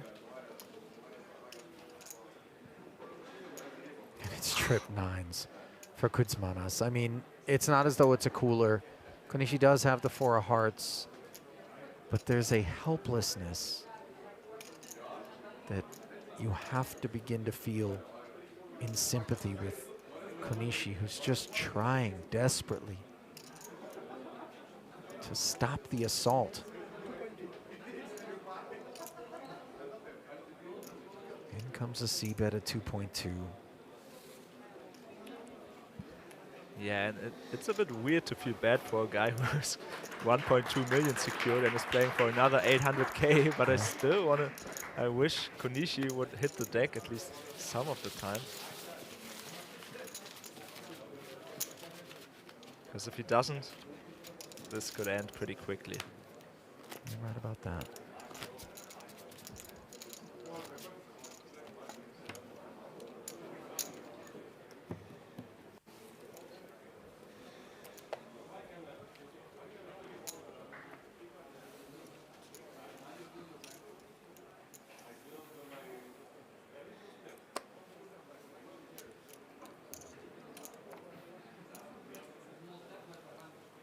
It's 24 bigs to start the hand for Konishi. He does raise with the king 8. I like it.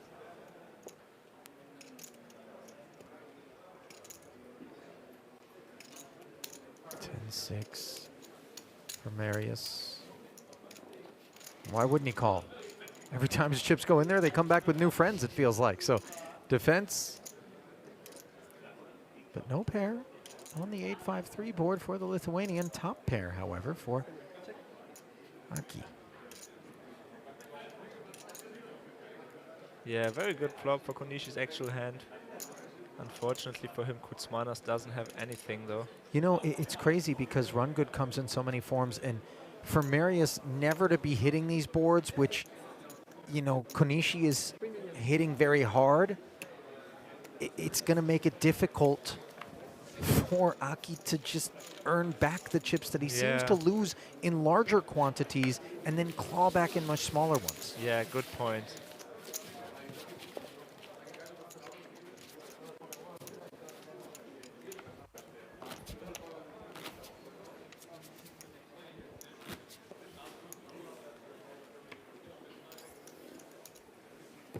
As Big Huni showed us, though, when we were four-handed coming back from the dinner break, and he was 10 big blinds deep, a single pot can all of a sudden rewrite this script potentially.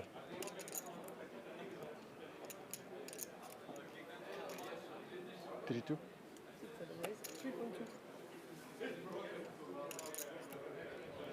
Although it would be hard for Konishi to triple up here in the heads-up pot. Yeah, but he doesn't need to triple to take the chip lead. A double off of 41, Yeah, he's right back in the driver's seat. Uh-huh. But he's just been on the wrong side of any of the colder decks thus far. 6-7 off, bottom pair, does outflop the ace.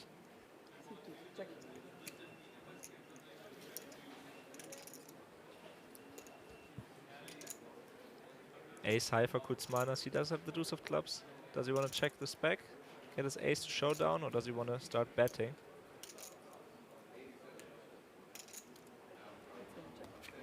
Could go either way here. He does decide to check. Another overcard to Konishi's pair of sixes. So bottom pair, he does have the lower end of a gutter. Does check it over.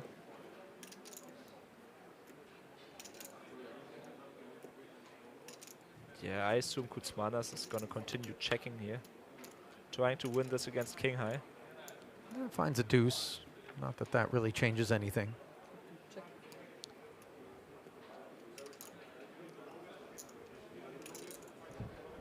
Third check from Konishi. This would be disrespectful. Yeah, he does check it back. He was thinking about it. He could have value bet here. But he realizes this can be a 6 in Konishi's hand as well. Sure. Does take his showdown. So yeah, another pot for Konishi, but again, just the smallest possible one.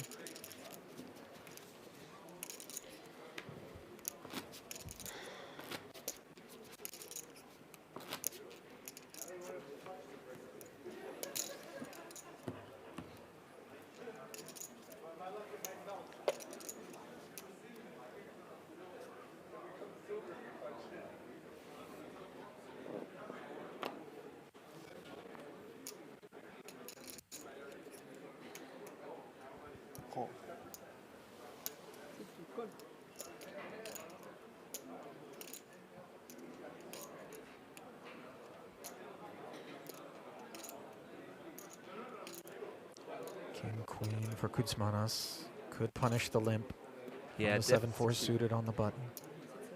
Definitely good enough to raise it up here. 6 million, by the way. This is sized up quite a bit. Yeah, he's out of position. Makes sense. It's like 3.7x, 3.8x. Enough to relieve Konishi of his suited 7. And yeah, Konishi could have continued here. He's suited. Kutsmanas doesn't need to have a hand here. He's in position as well.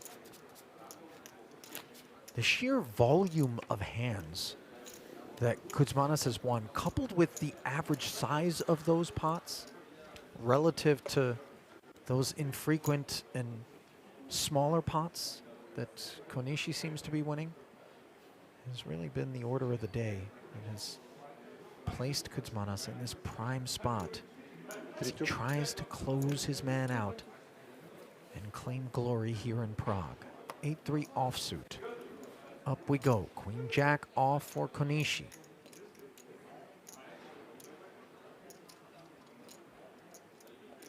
Should be a relatively straightforward call. 10 medium. Okay, well, he 3-bets. Little moxie out of that Queen Jack off. Still some bark left. Yeah, I'd like seeing him do this with a little more polarized range. Kuzmanas is opening with every single hand. Queen Jack offsuit is a little like an in-between kind of hand. After you 3-bet, what do you do against the jam? So I'd prefer seeing a call from Queen Jack and then maybe take a hand like, I don't know, Queen 3 off, something like that, and 3-bet that sometimes.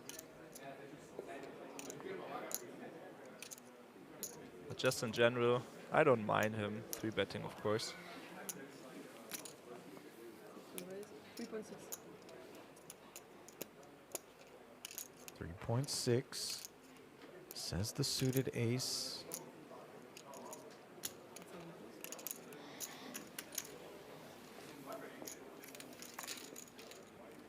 .2 rather. Defense from Marius. Air balls in both corners.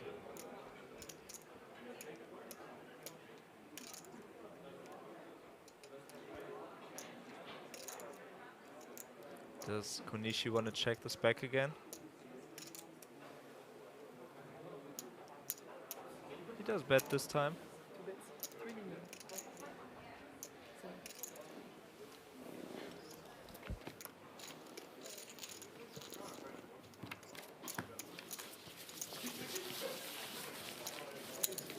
Well, enjoy a small one, sir. It's the ace high. Bears fruit. Yeah, very straightforward here for Kuzmanas. He just folds when he doesn't have it, when his opponent bets. And when given the opportunity, when the Japanese checks back, then he just goes for it. Whenever he smells weakness, he's putting chips into the pot. Yeah, I think you're right about that. And I think it's a very astute thing for Marius to be doing, where you get to a place in a heads-up match, especially if you've been hanging L's on your opponent, where you can just smell that desperate need to win a pot, and they begin to go into a shell and nurture their chips and their stack and only get them going when they've got it.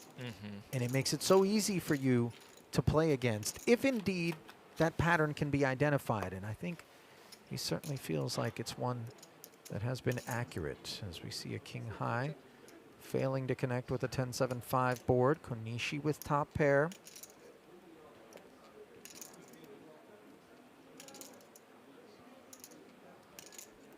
I don't think Kuzmanas is going to see bet range here on 10-7-5. King 4 could be a candidate checking back. Of course he can bet as well. A lot of the time heads up you can bet or check. Ranges are just so wide. He goes big here, 3/4 pot. Another indication that he doesn't bet every time. He's representing a little stronger of a range than usual. 6 million. Check called. And maybe finally a good situation developing here for Konishi. Yeah, sure looks that way on the turn, which is Queen of Spades.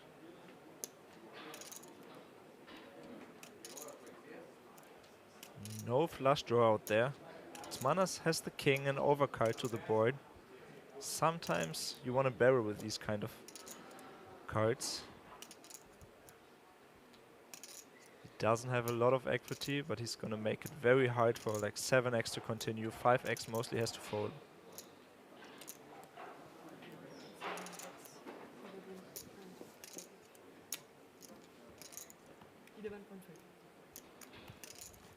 That's 12 into 19.5. Konishi with the 10 though. He only has a deuce kicker, but I don't think he's gonna fold this time. This is the first time I feel as though Kuzmanas has lacked any hand whatsoever, any draw, and he's come with something this forceful. Yeah. You see the discomfort associated with this turn sizing and the fact that it is a second barrel. But Konishi must call. Yeah, it's just a bluff catcher, but he's just a little too high in his range to fold here. Top pair on the flop. Although it's not top pair anymore, it's too good to fold. Big river card. And another 10 is exactly what Konishi needed to work his way inescapably to showdown as he checks one final time. 43 million out there. Will the white flag be waved? If so, Aki will be right back in this match. Big decision for the Lithuanian. He does check Yeah. it back. And I talked about how a single pot can potentially rewrite this script. While Konishi hasn't clawed the chip lead back, he has certainly put himself back in contention. Yeah, he's right in there. Wow. They're pretty much even now. Yeah, Kuzmanas with a good check back in my opinion. He knows a lot of the 7x would have folded before already. And after the 10 on the river pairs, he knows Konishi can have trips very easily here and will never fold those, of course. So decides to play it safe. Just check back here, just give up. Don't lose an even bigger one. And yeah, Konishi back to 75 million and ace-jack of clubs here on the button. Maybe picking up some momentum. Yeah, might things be turning around? 3-6 declared. Note that with some chips, again, he has gone north of the minimum. Interesting, yeah, they're just a bit deeper. Maybe that's why. Maybe it's just because he has a good hand as well. King 9, defendable. Definitely.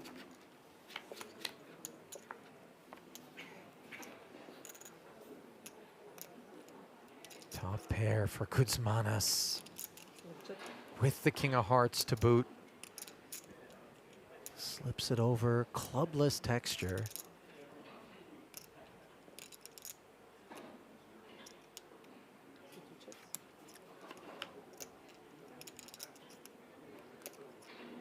Yeah, Konishi smartly checks it back.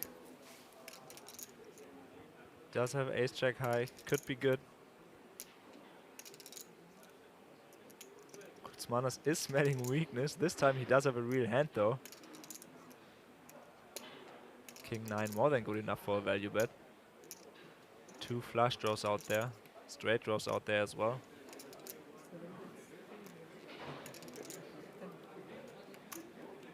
Yeah, another big bet. This time he has it.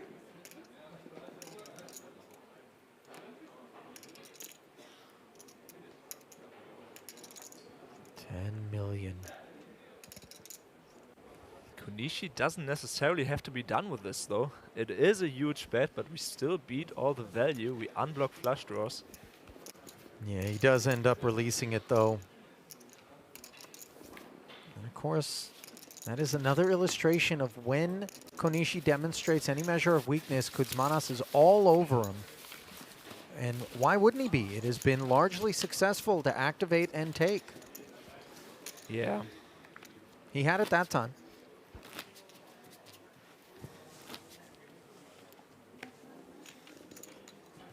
Yeah, if I was Konishi here and I noticed that pattern as well, I would start checking some of my good hands. Trying to induce.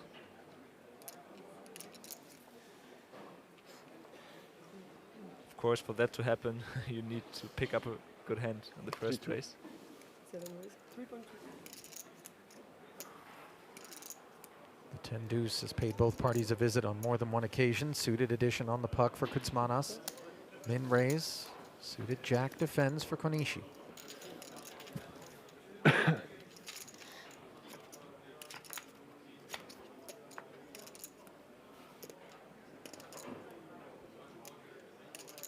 Queen 9-5 rainbow.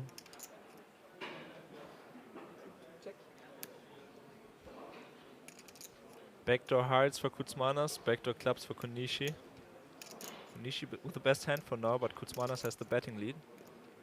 6.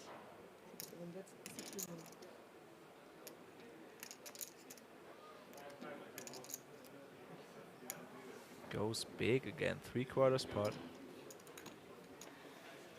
Indicates that he doesn't bet anything. He's wrapping a stronger range. Gets the jack high to fold.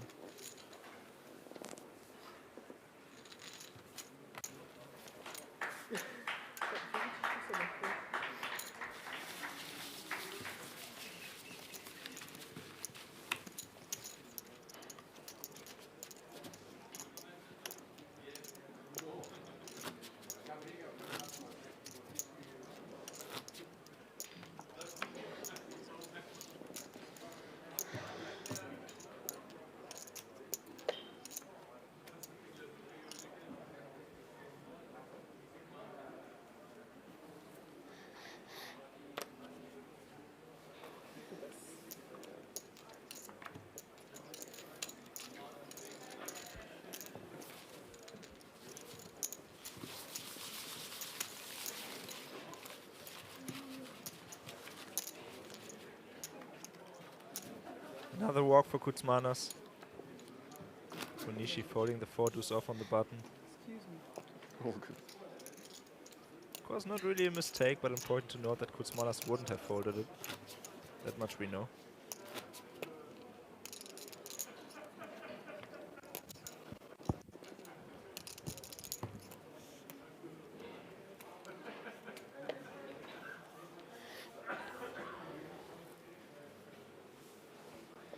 Jack 10.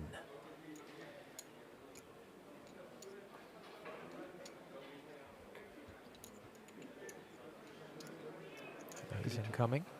7 raise, 3.2. How did you know that, Ali? Yeah. Well, it had nothing to do with the hand. It's just Kutsmanas on the button, my friend. Just 0 limps in this spot. Now the baby suited 1 gapper. 5 seconds.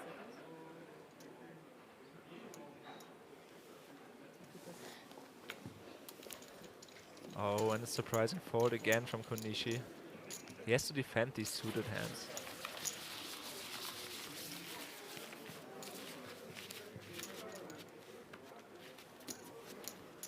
Against a 100% range, getting that good of a price, just cannot fold.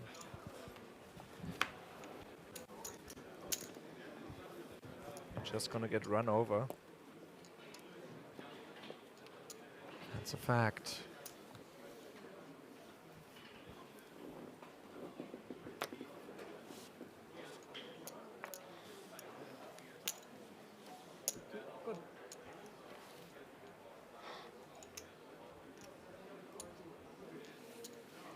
Ace high. In the big. After the Konishi limp. Kutsmanas gonna come with a little thunder. 6. 7 raise, 6,600,000. Oh, he's going a bit bigger than he did before, 6.6 million.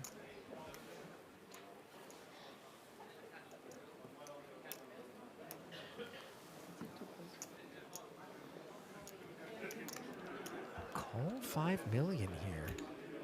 So for me, this is a little bit of incongruence in terms of the unwillingness to defend the deuce 4 suited, but then the limp call with something like 7-8 off.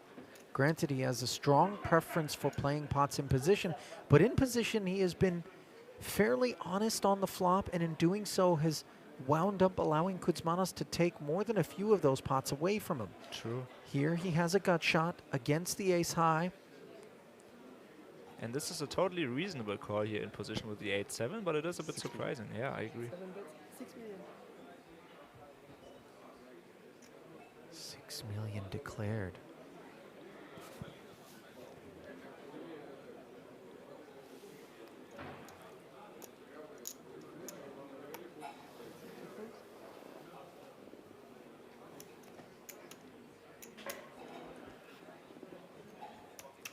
Konishi has the gutter to the nuts. Does call the small bet here.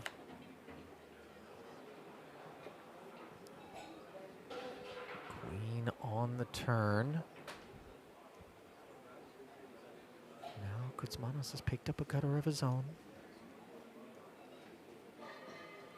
Yeah, he'd prefer having a spade in his hand. He could still decide to bluff this one. 14. Targeting the smaller pairs, 5x, 9x. What did he say? 14 million announced.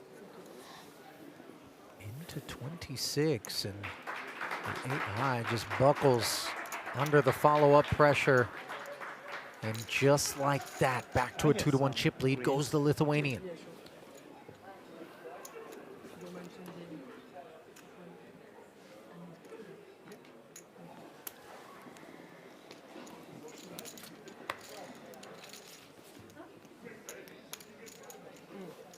You were on the button on that hand, right? I didn't read it. No. He was. On the right Yeah. side of the button. Yeah, he called and I raised. Okay.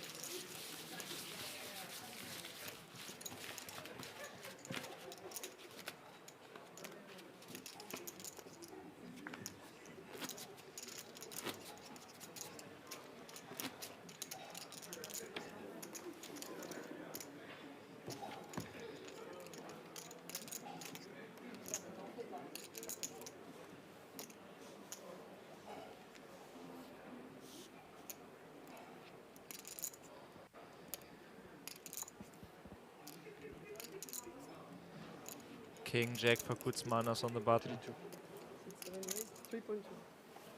You know, it's so difficult. I mean, a guy who just raises 100% of his buttons for the minimum, you really aren't getting any info about the range. And another small suited cards muck for Konishi. Yeah, I'm not surprised this time, but yeah, it's not advisable. And at this point, he must notice that Kuzmanos is just raising every time. At some point, you need to take a stand.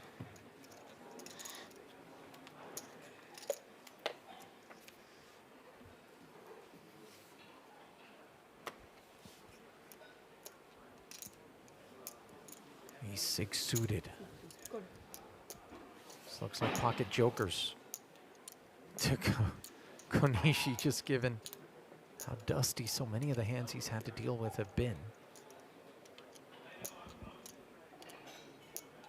Queen 10 off for Kuzmanos. 6 million. And this has been precisely what he's done with such regularity when Konishi limps. This time, though, the hand is strong. All in. To raise all in. And this just feels like there's no world in which Aki's out of line. He's just been dying to do this to us. There he is, just take it. Yeah, 30 big blinds. Kuzmanos has to fold this. Yeah, interesting jam here from Konishi. He wants to make something happen. He could have just called in position as well. In general, I like it though. He should be raising more often. He should be trying to be more aggressive.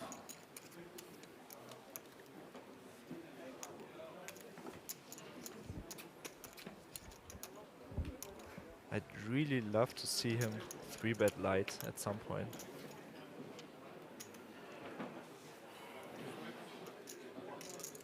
I mean, considering what he's gone through out there today, you can appreciate that he's just not want to do so at present. You have 50. You saw the immediacy with which he did make a little adjustment in terms of adding some more to the pre-flop raise size as soon as he got back to what seemed like level stacks. And how short-lived was that affair? Yeah. This is a match that has been played on Kuzmanos' terms, seemingly from start to finish. Again, we point to the fact that card distribution has aided him greatly in that dictation. But nevertheless, the facts remain.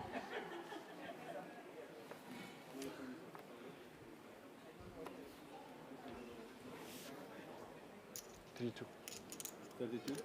Raise 32.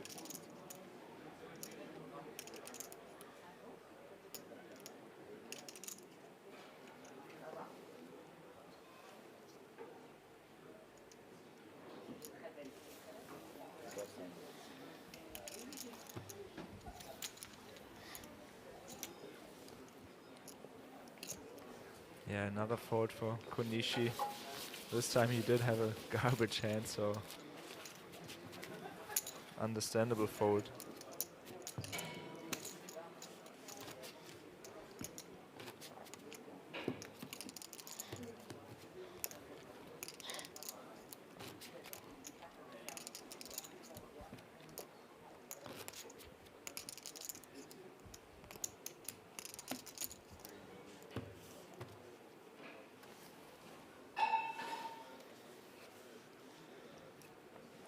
And by the way, I don't think Konishi has been playing badly at all. Just a little bit too passive maybe, but it's so tough. You haven't really played heads up before. You're playing against one of the best players in the world. You've played 5 days of poker. You've played like 12 hours today already. 5 seconds.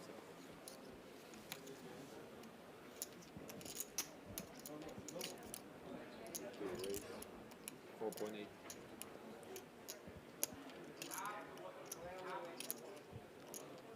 Oh, and change of strategy here. 3x on the button here for Konishi with the king 6. He's trying things out. I like it.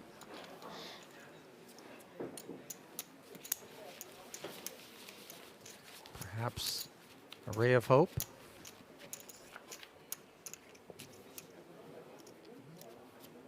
Yeah, he's desperately trying to change the momentum.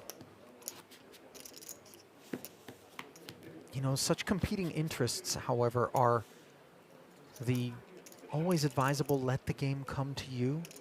And then when you get heads up, the reality that you don't have such luxuries necessarily, and sometimes you got to go to the game. Yeah. Oh. Competing interests indeed. Yeah, heads up, you cannot hide. Have to fight for every pot.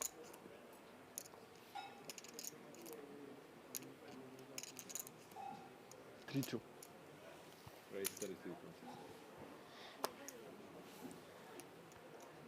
3.2 says Marius. Ace 10 for Konishi.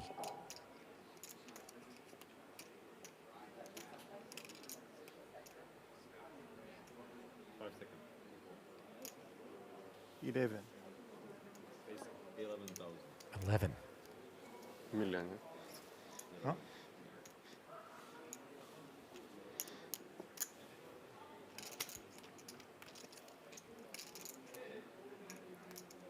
Marius, it does feel like senses that when chips are put in there, they're attached to real hands, but maybe that hand not real enough to take the heat of an ace 7. Wow, shows the ace and mucks it. I don't love that. No, not at all. I mean, all you're doing is potentially emboldening your opponent, but of course, given that Konishi had ace 10, it actually is a way to live rent-free in his head. And it was a good fold, but yeah, I mean... we know it's not ace-jack plus that found the muck. Right. And so when we show the ace and we fold, we really leave Konishi thinking, what's it going to take to get chips off this guy? True. But even more so now, Konishi has to 3-bet light. If Kutzmanas is opening every hand and then folding ace-x to a 3-bet, well, then we're getting folds 80% of the time. Mm-hmm.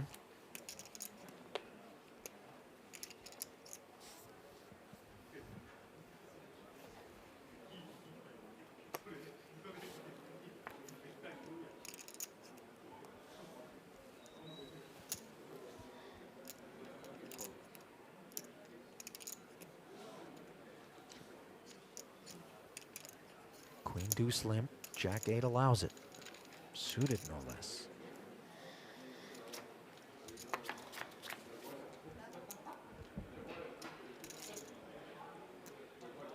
Ace jack 9 monotone board. Kutzmanas with the best hand.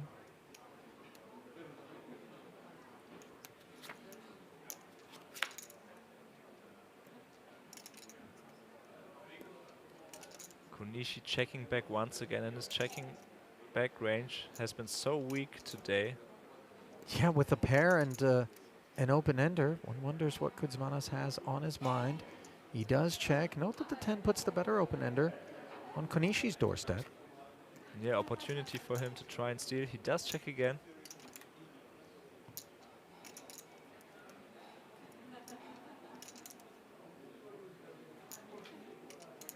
And after 2 checks, Kuzmanas can definitely go for value here with the jack.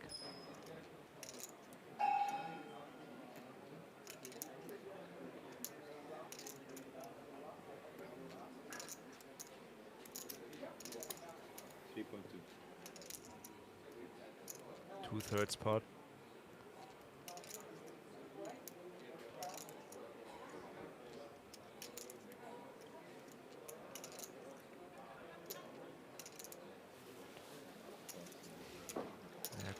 I thought about it for a brief moment.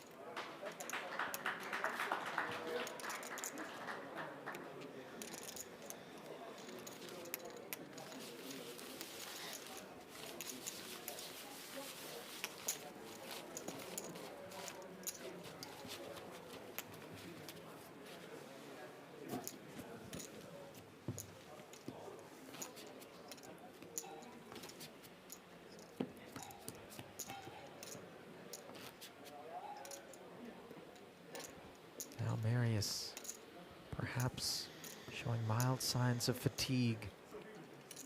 Maybe a touch of annoyance at how protracted this match has been in spite of the fact that he has held the deck. Maybe he would have expected he could have closed it out sooner. Just given the card distribution. 3-2. 3-4 offsuit clicks. We've seen the small suited combos into the bin at a high frequency. Maybe he just likes hearts. 6 high hearts are kind of his thing. All right. 6-3 twice and now 6 deuce. Konishi defends. Whiffs. Of course, same story for Kuzmanas, but betting lead. This one should be c-bet and take. He could check here as well, trying to delay. Because most of the time on the turn, Konishi has shown whether he has something or not. Well, ace on the turn, that helps the button. Surprised at the choice from Marius to check back. Obviously, the ace on the turn after that is nice for him. I'm actually not surprised, no, because after a second check from Konishi, Kuzmanas really knows that it's very easy to steal. And yeah, Konishi has split his range somewhat on the turn. He bet with his with better hands. He checked with his worst ones. Another check out of Kuzmanas, and he's just playing the board here. Same story, of course, for Konishi. Not impossible for him to have a queen as played. Just checking, hoping to ensnare a c-bet, and then respecting the ace, now showing up with trips. But the third check clearly leaves us fairly comfortable that we can steal this one.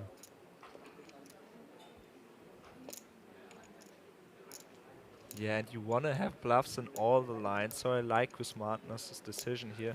Sometimes he's stealing it on the flop, sometimes he's checking back on and stealing it on the turn. Sometimes he's checking it back on the turn again and stealing it on the river.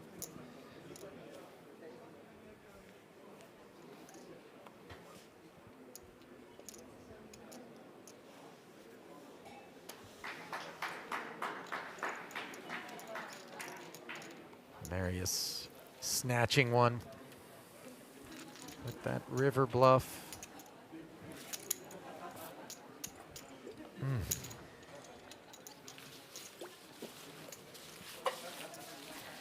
I will say I applaud the manner in which Marius hasn't gotten out ahead of himself in the effort to close.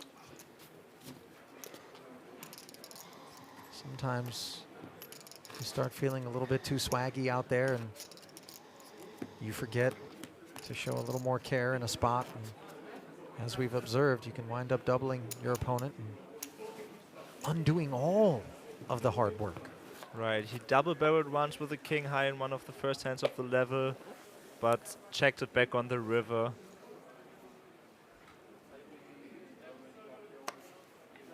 Which was the right play. Mm-hmm. So 36, 3.6. 3.6 raise. 2.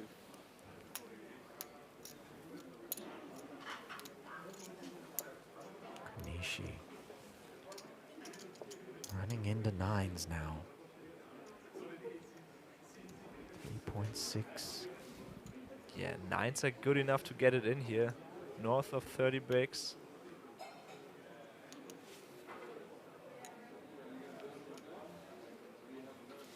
$12 million maybe? Wow.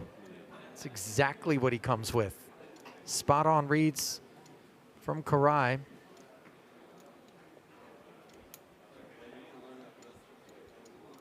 Represents another 8.4 million of the 48 back.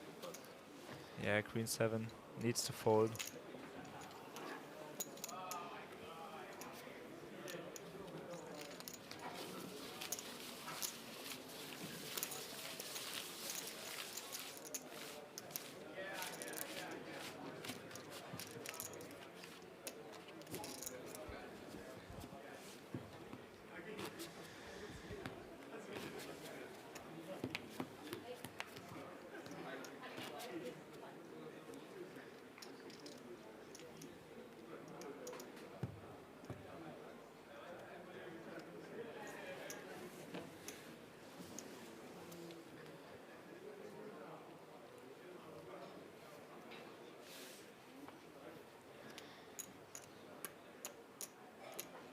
Jack 8 suited. 3-2. So I'm gonna raise 3.2. I really would appreciate if he looked up at the dealer and he goes, "What do you think?" He's still pretending to think about it. Yeah, this is stone autopilot. Jack 7, again, it just, when they share cards, it just seems to be Kuzmanos with the better version. Such a high percentage of the time. Count this one among them. 8 million in the middle. Both players flop straight draws. Clearly, Kuzmanos is better as an open-ender.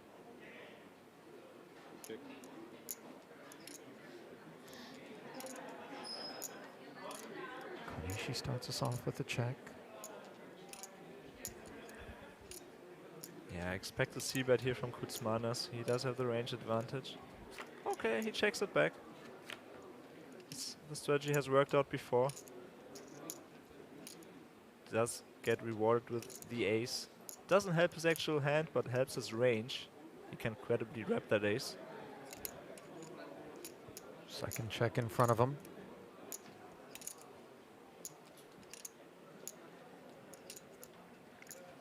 And the hand before, he delayed it until the river. Let's see if he wants to do that again.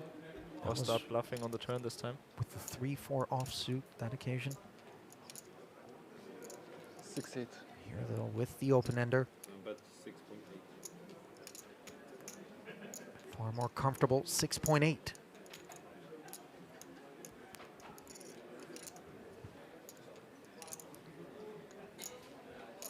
Yeah, this is so annoying for Konishi. He has to fold again.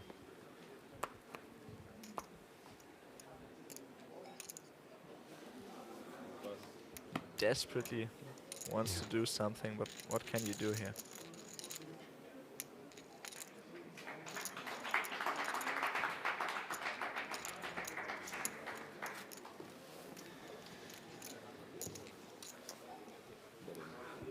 The only advice I'd be giving him is being more aggressive pre-flop, especially against these button opens.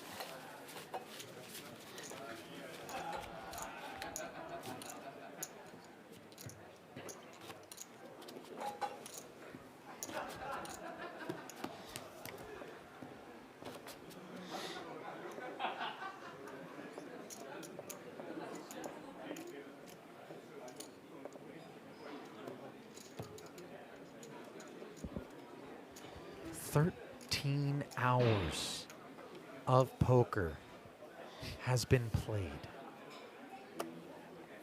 And this is after so many days before it. Yeah. Red 4s here. Konishi limping as he's been apt to do.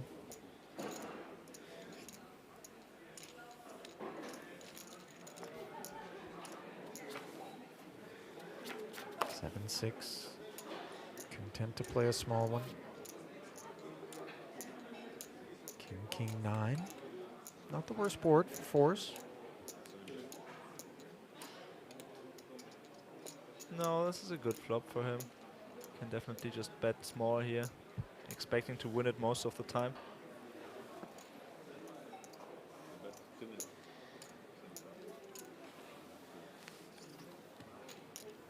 Yeah, you'd rather check back with a hand like pocket 8s here, but with pocket 4s you want to clear these overcards like the 7-6. It's a good bet by him.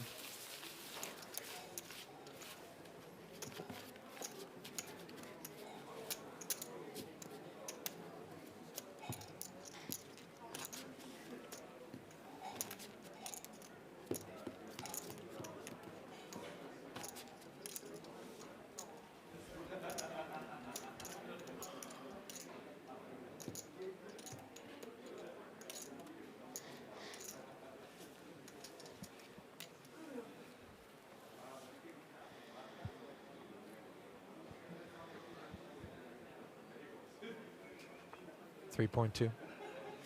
Oh, I'm sorry. Did I? Is there an echo in here, maybe? Oh.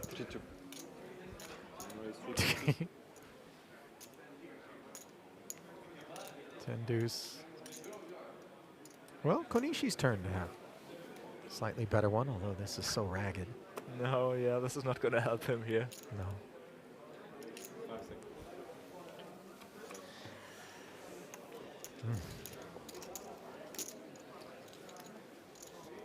Yeah, I mean, this is the correct fold against the button open. But if the button opens 100% of the time, then I've said this before, maybe it's time to just 3-bet bluff. Even with a hand as bad as 10-3 off. You know what's crazy? I don't think I've ever felt an almost 30 big blind stack have more helplessness surrounding it than the one that Aki's been wielding. Yeah. I mean, it's almost 30 bigs. You can play a little bit of poker with 30 bigs. You can. But I don't know, do I hold the card distribution entirely responsible, or at some point do we begin to turn our eyes upon Aki, who turns his eyes onto these 2 black kings? This is the best hand he has had, I think, since we started heads-up play. Yeah. So long ago. 3.6. 3.6 declared. Kuzmanos was 6-7. Offsuit connector. Will defend. Yeah, easy call here. Remember, we talked about Kuzmanos avoiding losses by not connecting with boards when Aki made big hands. Will he have enough on his stovetop to be a customer to these kings? 8.8 million chip pot. Top pair and an open ender for Kuzmanos versus this overpair. Stage does seem somewhat set for more chips to find their way into the middle. Yeah, Konishi here with the pocket kings, just 54% equity though. This is a coin flip. Konishi bets 3rd pot here. Let's see how Kuzmanos wants to play this. That coin is weighted in Konishi's favor, but that is chunky equity. Yeah, and for the sevens. I think this hand is strong enough to raise here. Top pair plus the open ender. 9.5. You know, 9.5. I don't disagree with you. I wonder, though, whether or not what we feel is Kuzmanos' perception that whenever these C-bets come in from Konishi, they tend to be rather honest, wouldn't dissuade us from opening up the action in this manner, and the all-in does come in. Oh, and Kuzmanas definitely has enough equity to call here. He hasn't raised to fold. Nope. So we're on our backs, and we're playing for 87.4. If Konishi's kings can hold, he will once more have himself the chip lead. If, however, Kuzmanas can find a 3, 6, something like that. I still say you have something like 7 or 8, he will dash the hopes of Konishi. And the 7 shows up. Trips.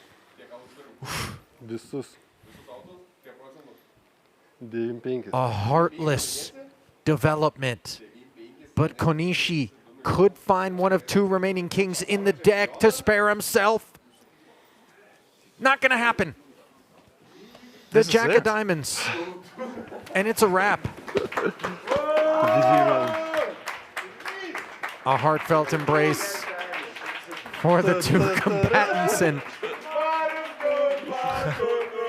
Q in the gallery is Marius Kuzmanas, as he is your 2026 World Series of Poker Europe champion. Honorable mentions, of course, to Akihiro Konishi. 1.2 million euros. I think his buddy just got the memo that it was kings that was his undoing. And it is your moment, Marius.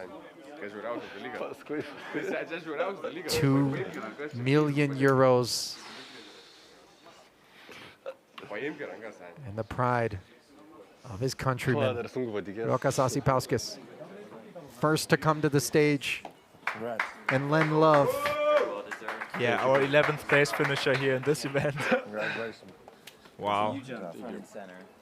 Well, the boys Okay, booking here a we date are. here with Jeff Platt. Let's send it down. Marius, congratulations. This is something special. What does this moment mean to you? I don't know if I can find any words right now because it's so exciting, you know. After such a long grind, 5 days straight, playing every day for 10 hours plus, to finally win it, you know, you can only dream about it, and it actually came true. And I'm sure in those dreams, your friends and maybe family are here and they're watching you. What was it like to have that kind of support on the rail, here and abroad? Oh, it's amazing. I got so many messages and I couldn't read them because, you know, I was playing and watching the stream and trying to be prepared and in the moment all the time. So now I will have some time to answer them. You know, cannot wait to get back home to see my family and everyone who supported me. Of course, the rail here was very impressive. Cannot ask for anything more. Love to hear it. Well, congratulations again on a well-deserved victory. To present you with this bracelet, we turn it over to our 2025 World Series of Poker main event champion, Michael Mizrachi. You got the mic, you're good. Congratulations, bro. Thank you. Damn. On behalf of the World Series, GG Poker, we want to present the 2026 main event European champion. Here we go, brother. Thank you. Marius, congratulations. Let's hear it for him. There's your champion, Marius Kuzmanas.